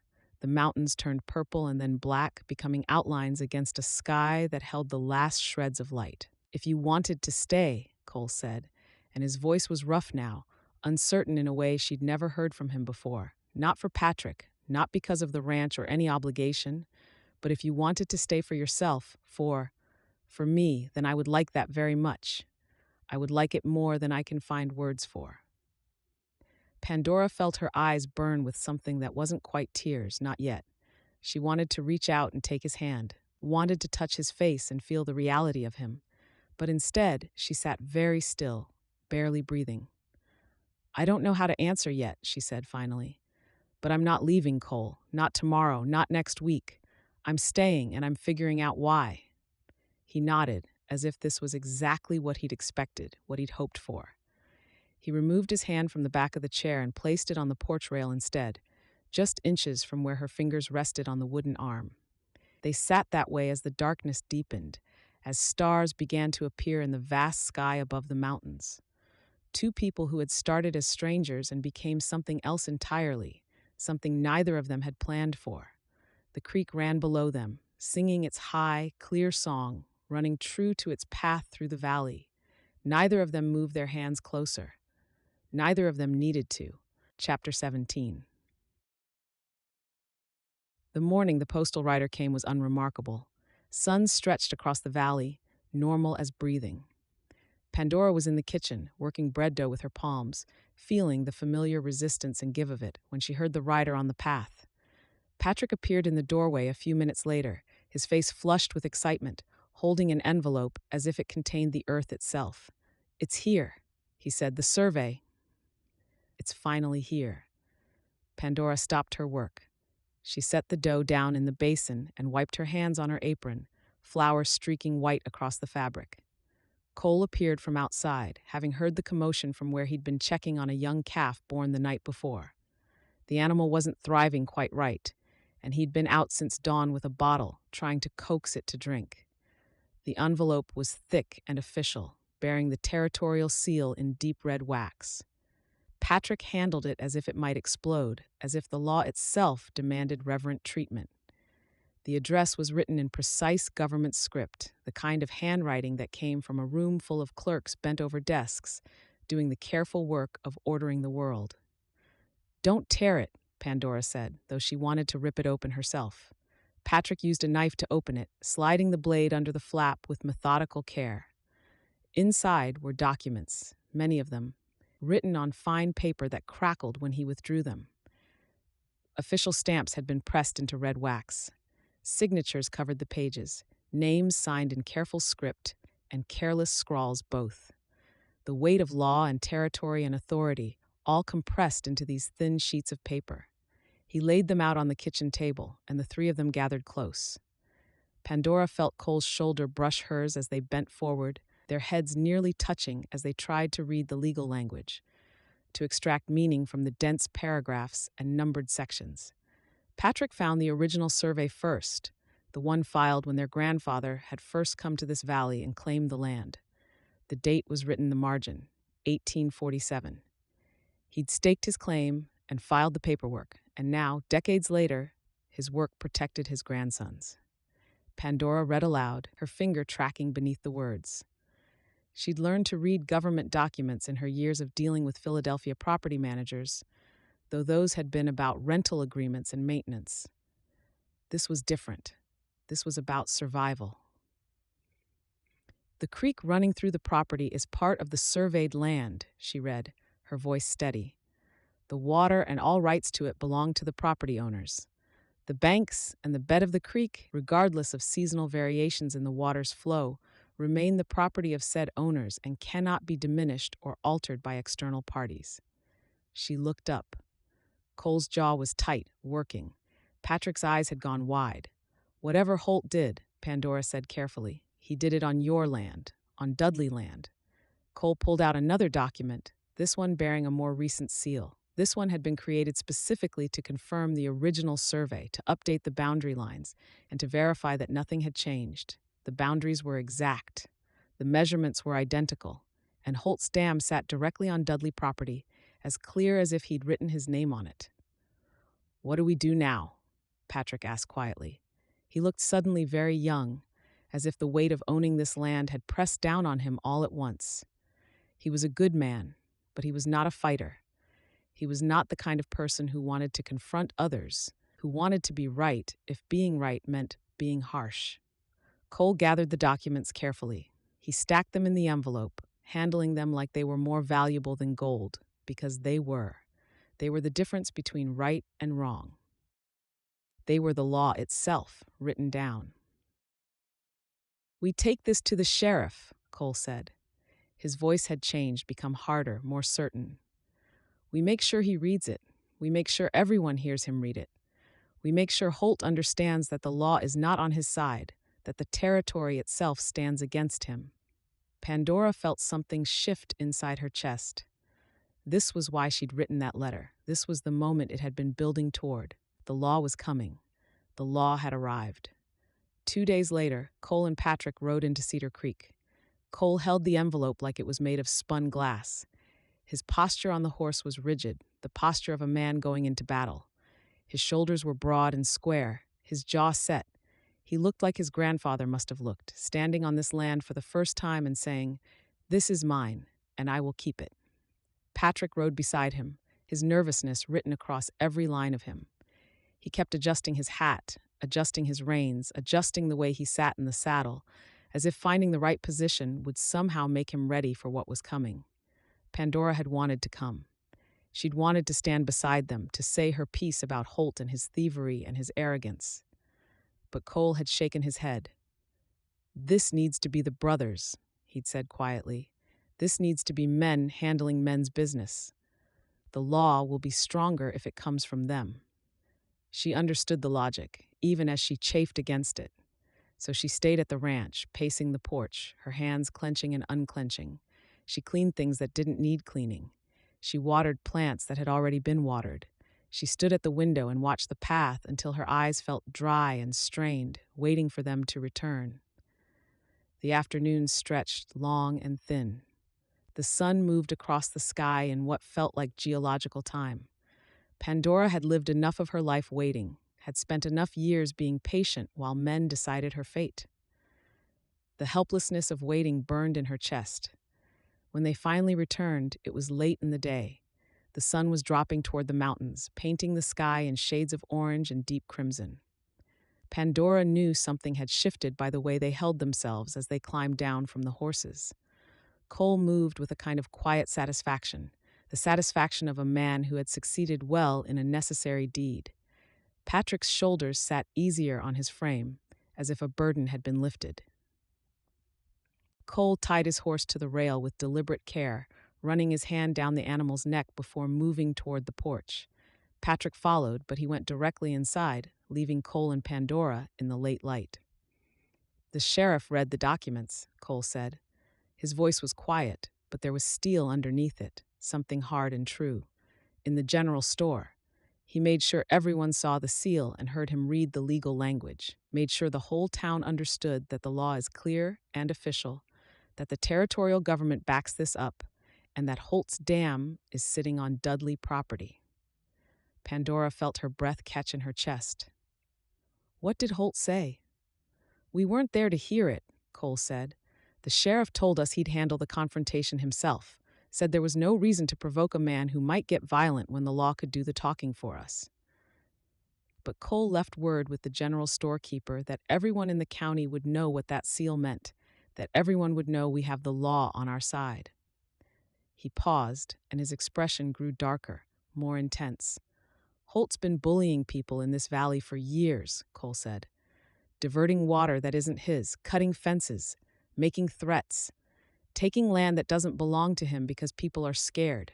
Scared of his money, scared of what he might do, scared of a man who decided that might made right, and that wealth meant he could steal anything he wanted." He looked at Pandora directly, and his blue eyes were fierce with something like pride. "You told him the law was coming," Cole said. "That took more courage than any of this. You stood up to him with nothing but the knowledge that the law was on our side, and you made him believe it. You made yourself believe it first." "I was angry," Pandora said. The words felt insufficient, but they were true. "Yes," Cole agreed. "You were angry, and you were right, and now the territory agrees with you. Now it's not just your word against his, it's the law, it's the government, it's a system he can't bully or threaten or buy his way out of." The sun sank lower, turning the valley into a place of amber light and deep shadow. Pandora found herself on the porch as evening fell, drawn there by habit and the need for solitude. Cole appeared in the doorway, as if he'd been waiting for the moment when she'd be alone. This time, there was no hesitation in his movements. He moved toward her with purpose, and when he was close enough, he reached down and took her hand. Just took it. His fingers wrapped around hers with care, as if she might be made of a fragile substance that could break if he wasn't gentle. His palm was warm and calloused, the hand of a man who worked with his hands, who knew how to build and fix, who kept construction standing when others would let them fall. Pandora did not pull away. She held his hand in return, feeling the reality of him, the solidity. "This was because of you," Cole said quietly. "All of it. If you hadn't been brave enough to confront him, if you hadn't believed that the law would help us, if you hadn't written that letter and believed it would matter, Holt would still be diverting our water. The creek would still be running dry in the summer. We'd still be afraid." "You would have figured it out eventually," Pandora said. "Maybe," Cole said. "But eventually isn't now. And you made it now. You made it possible." They stood that way as the light changed and deepened, as the valley below them transformed from gold to amber to deep purple. The creek sang its constant song, running clear and true, no longer diverted, no longer stolen. The water that belonged to them flowed through their land exactly as it had 100 years ago before Holt and his dam and his greed. "Thank you," Cole said finally. His voice was rough, uncertain. "For staying, for believing in the law even when you didn't know me, for making me believe I could do this, could face Holt down without becoming him." Pandora turned to look at him, and she could just make out his features in the dimming light, the sharp line of his jaw, the way his eyes caught whatever light remained, the way he was looking at her like she was precious, like she mattered. "You could never become him," she said. "You care too much about what matters to become someone who takes what isn't his. Holt takes without giving. You give. You build. You stayed to protect this land even when you could have left, even when it would have been easier. You're not at all like him." Cole lifted her hand slowly and pressed it gently to his lips. His breath was warm against her skin, and the gesture was so tender, so careful, that she yet again felt that now familiar shift inside her chest. She'd never been touched like she mattered. She'd never been held like she was worth being gentle with. The mountains stood witness, dark against the darkening sky. The creek ran clear and true below them, singing its ancient song. And in the gathering darkness, two people held hands and knew that something true had begun, something real, something that couldn't be taken or stolen or diminished by a man's greed or anger. Neither of them moved their hands closer. Neither of them needed to.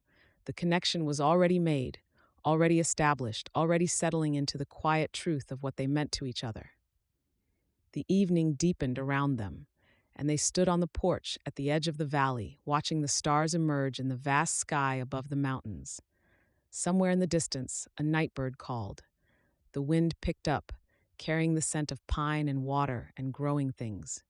The world was alive and moving, and they were part of it now, part of the larger pattern, held by something bigger than themselves. Tomorrow would bring more work, more planning, more details about what came next. But tonight, they simply stood together, hand in hand, knowing that the law was on their side and the future was opening up before them, like a door they'd finally found the key to unlock. Chapter 18. Patrick left before dawn, dressed in clothes that spoke of intention. His best shirt pressed carefully. His vest, the one their mother had sent from back east years ago, was made of fine wool that still held its shape despite the harsh climate of Colorado. His hair was combed with care, falling back from his forehead in a way that suggested he'd spent considerable time at the mirror that morning, trying to get it right. He carried something in his vest pocket, and Pandora watched his hand stray to that spot again and again, reassuring himself that it was still there. Over and over, a small gesture of nervous checking, like a man reassuring himself that something precious hadn't vanished in the night. "You're going to ask her," Pandora said. She was standing in the kitchen, wrapping biscuits and cheese in a clean cloth, knowing that nerves might get the better of him, and he might forget to eat. She'd learned that about Patrick. He forgot to be practical when his emotions were stirred, forgot to eat, forgot to drink water, forgot that his body needed tending. "Today," Patrick confirmed. His voice was steady, though his hands were shaking slightly as he tucked the cloth-wrapped packet into his saddlebag. "I've thought about it and talked about it and waited as long as I can stand. Today is the day." Cole appeared in the doorway, and he crossed the distance to Patrick with purpose. He clapped his brother on the shoulder, a gesture that said everything he couldn't find words for. It was an endorsement and a blessing and a kind of goodbye to the version of Patrick that existed without Clara. "Don't fall off the horse," Cole said gruffly. Patrick laughed, the kind of laugh that came from deep in his belly, the kind of laugh that was equal parts genuine joy and pure terror. "Very helpful, Cole. That's exactly the encouragement I needed." "It's all I've got," Cole said. "You're a good man, Patrick. You'll do this right." And then Patrick was gone, riding down the valley toward Cedar Creek and Clara Finch, toward the moment that would change the shape of his life. Pandora and Cole watched him go, watched the dust settle back onto the path, watched the world become ordinary again. The day stretched long. Pandora busied herself with work, the endless tasks that filled a ranch day. She worked on mending, the careful stitching that took patience and precision. She prepared food for supper, assuming Patrick would return triumphant and hungry. She checked on the garden, though there was little yet to check on. Spring was only just beginning to push growth up through the soil, but her attention kept drifting. She found herself in the middle of a task and realized she'd been staring out the window at the path, waiting for the sound of hooves. She'd done too much waiting in her life already, too much of standing still while others made decisions that affected her. The helplessness of waiting sat uncomfortably in her chest. Cole worked near the house as if he too couldn't quite manage to disappear into the day's tasks. He mended the fence in the south pasture, but he did it slowly, methodically, with none of his usual efficiency. He was marking time, Pandora realized. They both were. Around mid-afternoon, when Pandora was hauling water to fill the garden trough, Cole appeared and took the bucket from her hands without asking. He tipped it into the container with an efficiency that came from long practice, from years of understanding the rhythms of ranch work. When she reached for another bucket, he took that one too, until the trough was full and his shirt was damp from splashes and spray. "He'll do fine," Cole said, though she hadn't asked. His voice was steady, certain in a way that came from years of knowing his brother. "He's been planning this for weeks. Clara's been waiting for weeks. When he asks her, she'll say yes, and they'll both be happy. It's going to be fine." "I know," Pandora replied, "but knowing and believing were different things. But he's not the only one nervous about this." Cole paused in his work. He set down the empty bucket and turned to face her, and his blue eyes found hers with an intensity that made her pulse quicken in a way that had nothing to do with physical exertion. "What are you nervous about, Pandora?"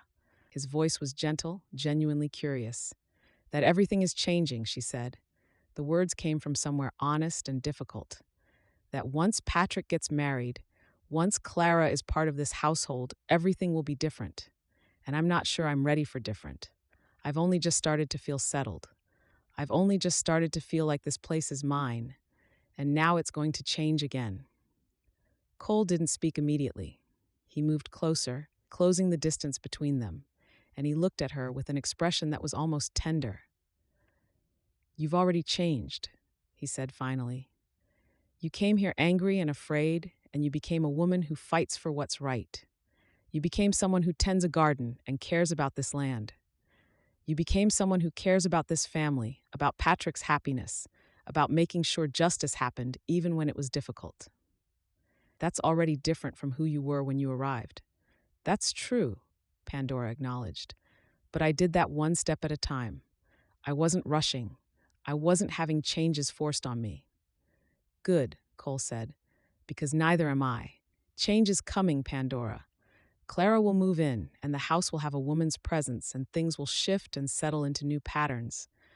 But it doesn't all have to happen at once. It doesn't all have to happen this week. You can take your time becoming whatever it is you need to become." He reached out and brushed a strand of hair from her face, the gesture so gentle that it barely registered as a touch. But it registered. Everything about Cole registered. "I'm not going anywhere," he said quietly. "And neither is Patrick. The core of this place, of this family, is not going to disappear just because Clara's here. It's going to expand. That's different, but it doesn't have to be scary." When Patrick finally returned, it was late in the afternoon. The sun was heading toward the mountains, the light turning thick and golden. He came riding down the path like a man possessed by pure joy, like the horse beneath him had learned to fly. He was grinning, actually grinning, his whole face transformed by the brightness of it. He dismounted before the horse had fully stopped, nearly falling in his haste, and launched himself toward the porch where Pandora had gone to wait. Cole followed, emerging from where he'd been working, drawn by the same instinct that had drawn Pandora to the porch. They could both feel the joy radiating from Patrick like heat from a fire. "She said yes," Patrick announced, and his voice broke on the words, emotion thick and overwhelming. "She said yes. I asked her in the schoolhouse after the children had left for the day, and I did it properly, down on one knee and everything. My hands were shaking so badly I nearly dropped the ring, and I know my proposal was probably barely coherent because I was so nervous, but I got the words out, and she said yes." Pandora stood and embraced him, and tears spilled over her cheeks before she could stop them. She didn't even try to hold them back. Joy was complicated, and it mingled with her earlier sadness and uncertainty, and the two of them together felt enormous and overwhelming. "I'm so happy for you, Patrick," she said, and meant every word. "So very happy. Clara is a wonderful woman, and she loves you. You're going to build a beautiful life together." Cole appeared beside them, and when Patrick turned to him, Cole crossed the distance between them and pulled his brother into a fierce embrace. It was the kind of embrace that said everything, all that men didn't usually say to each other. Pride, love, blessing, the acknowledgement that his brother was becoming something new. When they separated, there was wetness in Cole's eyes, too, though he blinked it away quickly, trying to maintain some pretense of stoicism. But Pandora had seen. She'd seen the emotion break through his careful exterior. "I'm proud of you," Cole said simply. "Come in. We should celebrate properly." Pandora had roasted a chicken that morning, anticipating a successful proposal. She'd prepared vegetables and fresh bread. The table was set with care, more formal than their usual suppers, as if the occasion itself demanded formality. They sat down together, and the atmosphere felt almost sacred, like they were participating in something larger than themselves, something that would ripple outward into the future. Patrick talked and talked, the words spilling out of him like he'd been holding them in all day. He talked about the moment Clara had seen him come in, about the way her face had changed when she understood what he was there to ask. He talked about how his voice had shaken as he went down on one knee. He talked about how she'd laughed and cried at the same time, about how she'd pulled him up off his knee and held him so tight he'd thought his ribs might crack. "She asked me to tell you both thank you," Patrick said, looking at Cole and Pandora in turn. She said Cole deserved thanks for understanding, and Pandora deserved thanks for believing that we belonged together before we believed it ourselves. Cole and Pandora exchanged a look, and something passed between them that was both wordless and true. The evening grew late. Patrick's excitement exhausted itself into contentment, the way intense emotions often did. After he excused himself to ponder the day's happenings in solitude upstairs in his room, Cole and Pandora found themselves alone once again. The night was clear and cool, spring setting in with soft certainty. The stars were beginning to emerge in the darkening sky. The porch was their place now, Pandora thought. The place where truth got spoken. The place where hesitation fell away. The place where they learned how to be honest with each other. Cole appeared carrying 2 cups of hot cider, though it was getting warmer each day. The gesture was more about the ritual, about the excuse to sit together in the cooling evening, than about the actual beverage. He handed her one and settled into the chair beside hers, their chairs positioned so they could both see out over the valley, toward the mountains that had become their home. For a long moment, neither of them spoke. The night sounds surrounded them, the small rustlings of creatures settling in for the dark, the constant song of the creek below them, the wind through the pines carrying the scent of the high country. "I have something to say," Cole told her. He sounded like he'd been practicing, like he'd gone over the words 100 times in his head and still wasn't certain about them. The vulnerability in his voice was such that she'd rarely heard from him. Pandora waited. The porch rail was smooth beneath her fingers where she'd gripped it through countless evenings, worn smooth by her own anxious holding. "I love you," Cole said, and the words came out rough and simple and absolutely sincere. "I've loved you since the day you stood up to Holt and told him the law was coming. Maybe before that. Maybe since the first time I saw you on the station platform, looking furious and lost and determined to fight the world. I don't know when it started exactly. I just know that it's true." He took a breath, and Pandora's heart was beating so hard she could barely hear him over the sound of it. She could feel the pulse of it in her throat, in her wrists, everywhere. "I want to marry you," Cole continued.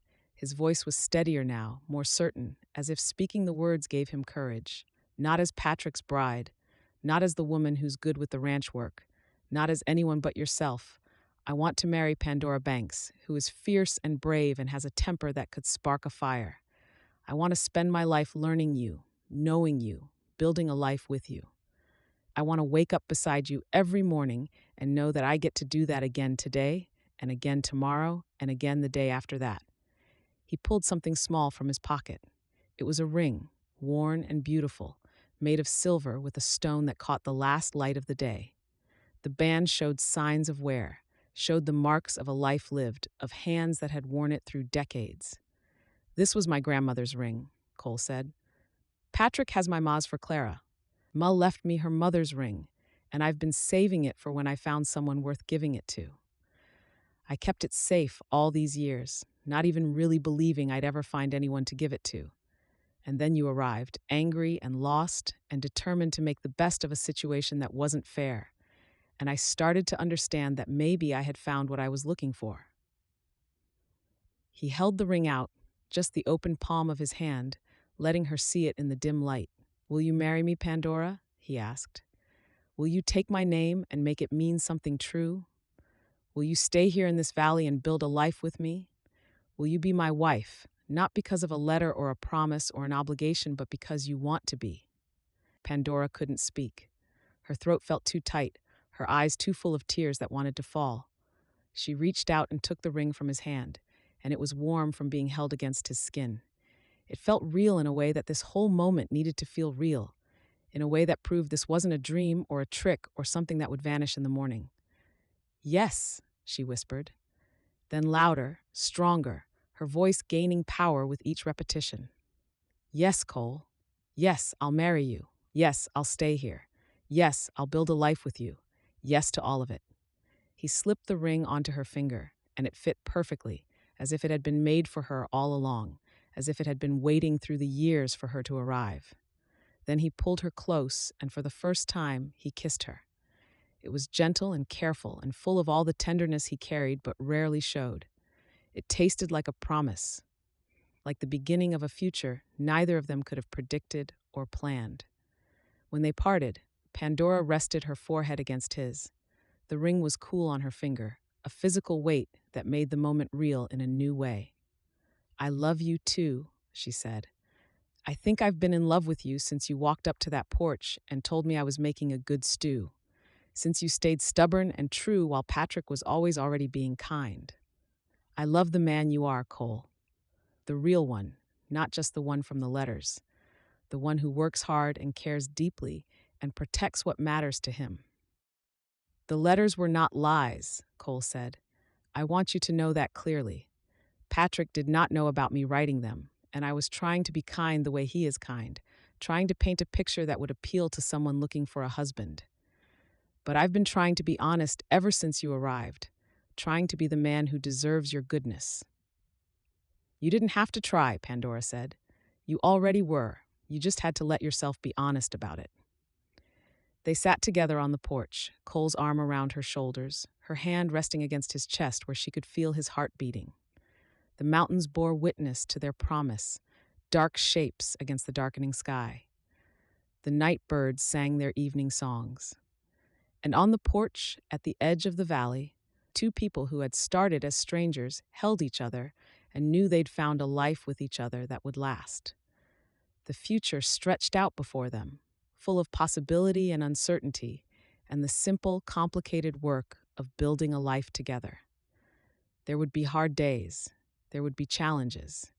There would be moments when they questioned whether they could sustain whatever this was that had grown between them so unexpectedly. But tonight, under the stars, with her hand resting against his heart and his arm around her shoulders, Pandora knew with absolute certainty that she had made the right choice, that she had come west for reasons she couldn't have articulated, and those reasons had led her to exactly where she needed to be. Cole pressed a kiss to the top of her head, and she closed her eyes, breathing in the scent of him, the scent of the valley, the scent of home. Chapter 19. The small white church in Cedar Creek had never held so much life, so much joy. Someone had decorated it with wildflowers, bunches of yellow and blue and purple tied to the ends of the pews with ribbon. The walls, usually austere and plain, bloomed with color and beauty. The whole town seemed to have come, even people from the outlying ranches, even folk who'd had nothing good to say about anything in years. The preacher stood at the altar in his formal black coat, beaming like he'd been personally responsible for arranging the marriages. Two couples, he kept saying to anyone who would listen. Two couples on the same day. The Lord had blessed their small town abundantly. Pandora waited outside the church with Clara, both of them dressed in their best. Clara wore a dress of pale blue that brought out the warmth in her hazel eyes, with flowers woven through her honey blonde hair. She carried a small bouquet of white flowers that Pandora had helped her gather that morning from the hillsides around the valley. The flowers were delicate and sweet-smelling, wild and civilized at the same time. "Are you terrified?" Clara asked, adjusting Pandora's veil for the 100th time. There was something maternal in the gesture, though Clara was only 2 years older. "Completely," Pandora admitted. "Are you?" "Also completely." Clara's smile was brilliant and trembling at once. But the good kind of terrified. The kind where you're scared because you're about to become part of something bigger than yourself. Something real and permanent and true. They could hear the organ starting inside, the deep notes moving through the wooden walls and out into the spring air. Pandora had never learned to play, but Clara had arranged for Mrs. Henderson from town to play for the ceremony. The woman who worked at the general store had a sister back east who was an accomplished musician, and she'd come to stay just for the wedding. "Patrick is going to be fine," Clara said suddenly. She seemed to be speaking to herself, but she reached over and gripped Pandora's hand. "I know what's happening in there. I can feel it. He's nervous, and his hands are shaking, but he's thinking about what comes after, about building a life with someone who loves him. He's going to be fine." "Cole, too," Pandora said, though she spoke it like a prayer. "And I'm terrified, too, if I'm honest. This is real. Marriage is real. A whole life that I have to live, not just survive." "That's good," Clara said. "That fear means you understand how much it matters." The organ swelled into a march, the familiar wedding processional that had been played at countless celebrations. Clara squeezed Pandora's hand one final time, and then the doors opened, letting out a shaft of light and the sight of everyone they knew, turning in their pews to watch them. Clara walked down the aisle first, her father on her arm. The man was graying and solid-looking, with kind eyes that suggested Clara's own warmth came from somewhere in her family line. Pandora watched the moment Patrick saw her, watched his face transform with wonder, love, and relief. The man adored her. It was written across every line of him, and the knowledge of that made Pandora's eyes fill with tears. Cole and Pandora sat at one table, Patrick and Clara at another nearby, and everyone kept approaching to offer congratulations and share in the joy. The mayor made a speech about new beginnings and the young people of the valley who were building the future. The preacher made a speech about God's blessings and the importance of honest love. Mrs. Henderson, the organ player, made a speech about how she'd never seen the church so full of happiness. Pandora barely tasted the food, though she knew it was good. She was hyper-aware of Cole beside her, of the way his leg brushed hers beneath the table, of the way he kept reaching over to make sure she was all right, his hand warm on her back. "Come with me," he said finally, when the celebration showed no signs of slowing down. "There's something I want to show you." He led her out of the church hall into the cool evening air. The sun was setting, painting the sky in shades of gold and pink and deep purple. They walked to the edge of town, where the creek ran clear and strong, moving toward the valley and beyond. "I bought something," Cole said. He sounded nervous again, which was strange in a man who'd just publicly declared his love and married her in front of the entire town. "I bought it a month ago, before I even asked you, before I even knew if you'd say yes. I'd been saving money, and I saw this and thought of you." He pulled a small leather journal from his jacket pocket.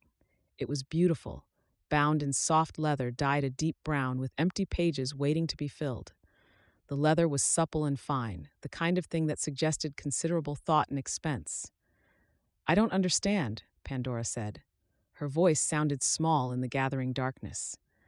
"You're too smart to waste your thinking on just the day-to-day," Cole said. "You notice things, understand things, you see how things could be better. You have ideas about efficiency and planning that make this ranch run smoother. I wanted you to have a place to write it all down. Plans, ideas, dreams, whatever you want. This is your place to make marks on the world, Pandora.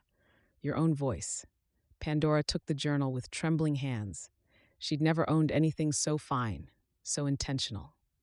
Everything in her life had been borrowed or makeshift or things she'd worked hard to earn. But this was a gift, freely given, chosen specifically for her. She opened it and saw the first page, where someone had written in careful script, "For Pandora Dudley from Cole, may you always make your own mark." She didn't cry often, but she cried then. She turned and buried her face against his chest, and his arms came around her, holding her safe and steady. "Thank you," she whispered against his coat. "For everything, for staying, for trying, for loving me." "Thank you for coming," Cole replied, "for coming out here and being brave enough to be angry about it, for being willing to feel so deeply and strongly, for making me believe I could be the kind of man who deserved someone like you." They stood at the edge of the creek, watching the water run toward the mountains and beyond, moving through the world with purpose and strength. The water didn't question where it was going. It simply moved, true to its nature. Inside the church hall, the celebration continued. But here, at the edge of the valley, Cole and Pandora stood together, watching the light fade from the sky, knowing they'd found exactly what each of them needed. Pandora looked down at the journal in her hands, at the empty pages full of possibility. She thought of everything she'd already written there in her mind, in her heart. Plans for the garden, ideas about efficiency around the ranch, dreams about what a life with Cole could become, ideas for how they might build something beautiful in this valley.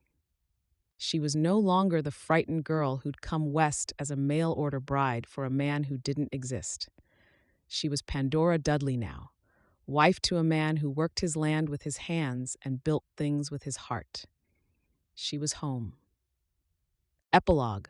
1 year later, spring had painted the valley in 10,000 shades of green. The creek ran clear and strong, full from the snowmelt in the high mountains, singing its ancient song as it moved toward the plains beyond. The world smelled like earth and growing things and possibility.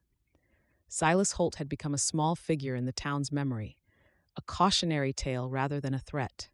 His dam had been torn apart by legal order, the creek restored to its natural course.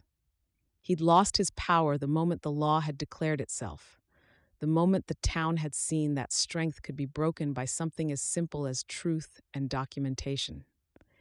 Patrick and Clara had built their cabin on the far side of the Dudley property, close enough that the brothers could ride over in 20 minutes for supper, close enough that the families could become truly intertwined.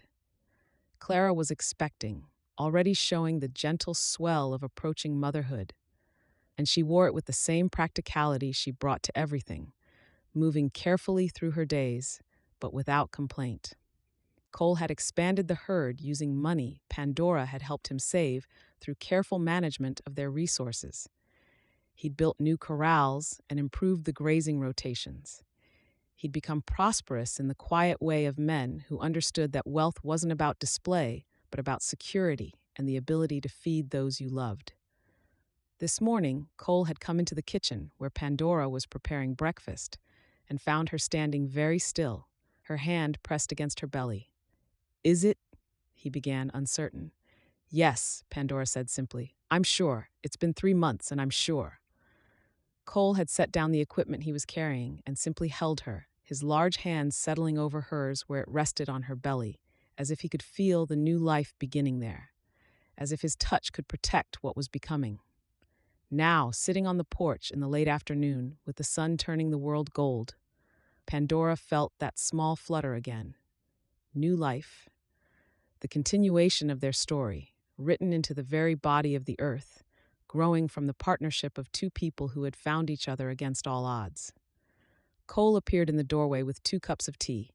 He settled into the chair beside hers, their chairs positioned so they could both see out over the valley toward the mountains that had become their home. "Patrick sent a message with Clara's father," Cole said. "Clara's doing well. She's planning to teach through the fall before the baby comes. She's got a substitute lined up for when she needs time off." "Of course she does," Pandora said. "Clara plans everything. She's probably already arranged for the child's education through university." Cole laughed, that rough, warm sound that had become the music of her days. Probably. And you're not much better. You've got the garden planned for next year and the year after, haven't you? Not my fault you're married to an organized woman, Pandora said. You wrote for a mail-order bride, specifically requesting good sense and practicality. I wrote claiming to be Patrick, Cole corrected gently, and I didn't know what I was asking for. I just knew I needed someone who could handle this life. Wasn't expecting to find someone who could also make me believe in myself. Pandora turned to look at him. His profile against the sunset was strong and familiar now. Beloved. She'd memorized every line of his face, every expression.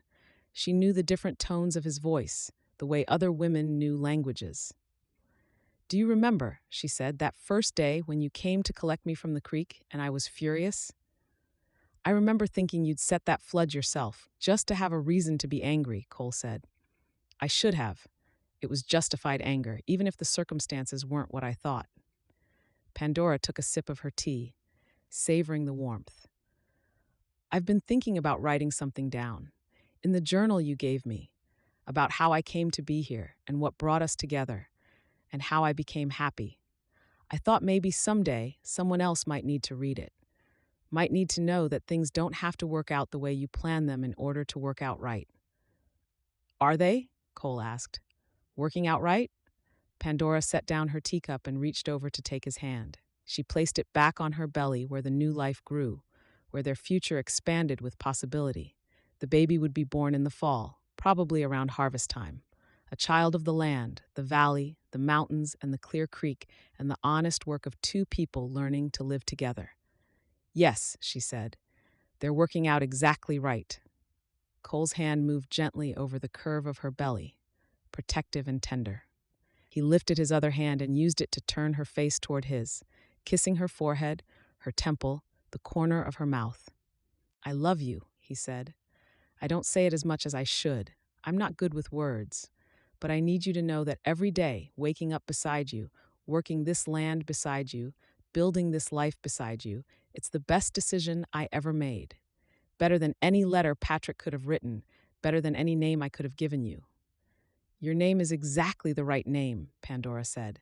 She squeezed his hand where it rested on her belly. I'm Mrs. Dudley now, and it means something. It means I belong to this place, to this valley, to this man. It means I'm home. The sun sank lower, casting long shadows across the porch. In the distance, the creek sang its constant song, running true to its path, flowing toward horizons beyond sight. The mountains stood sentinel, patient and eternal, having watched countless lives unfold in their shadow.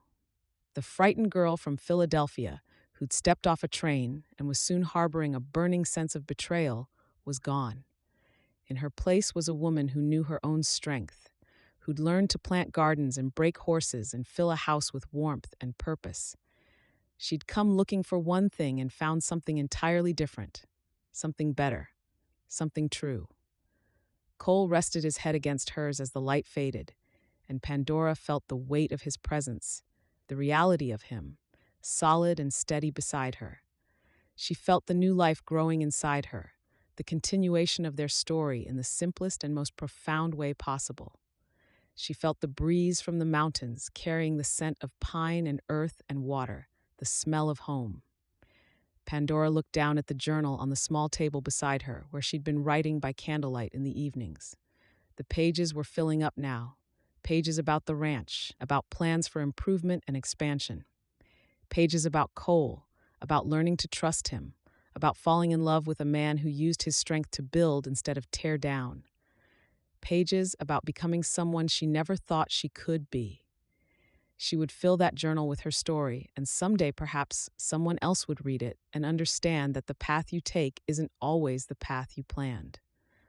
Sometimes the detours lead you exactly where you were always meant to be.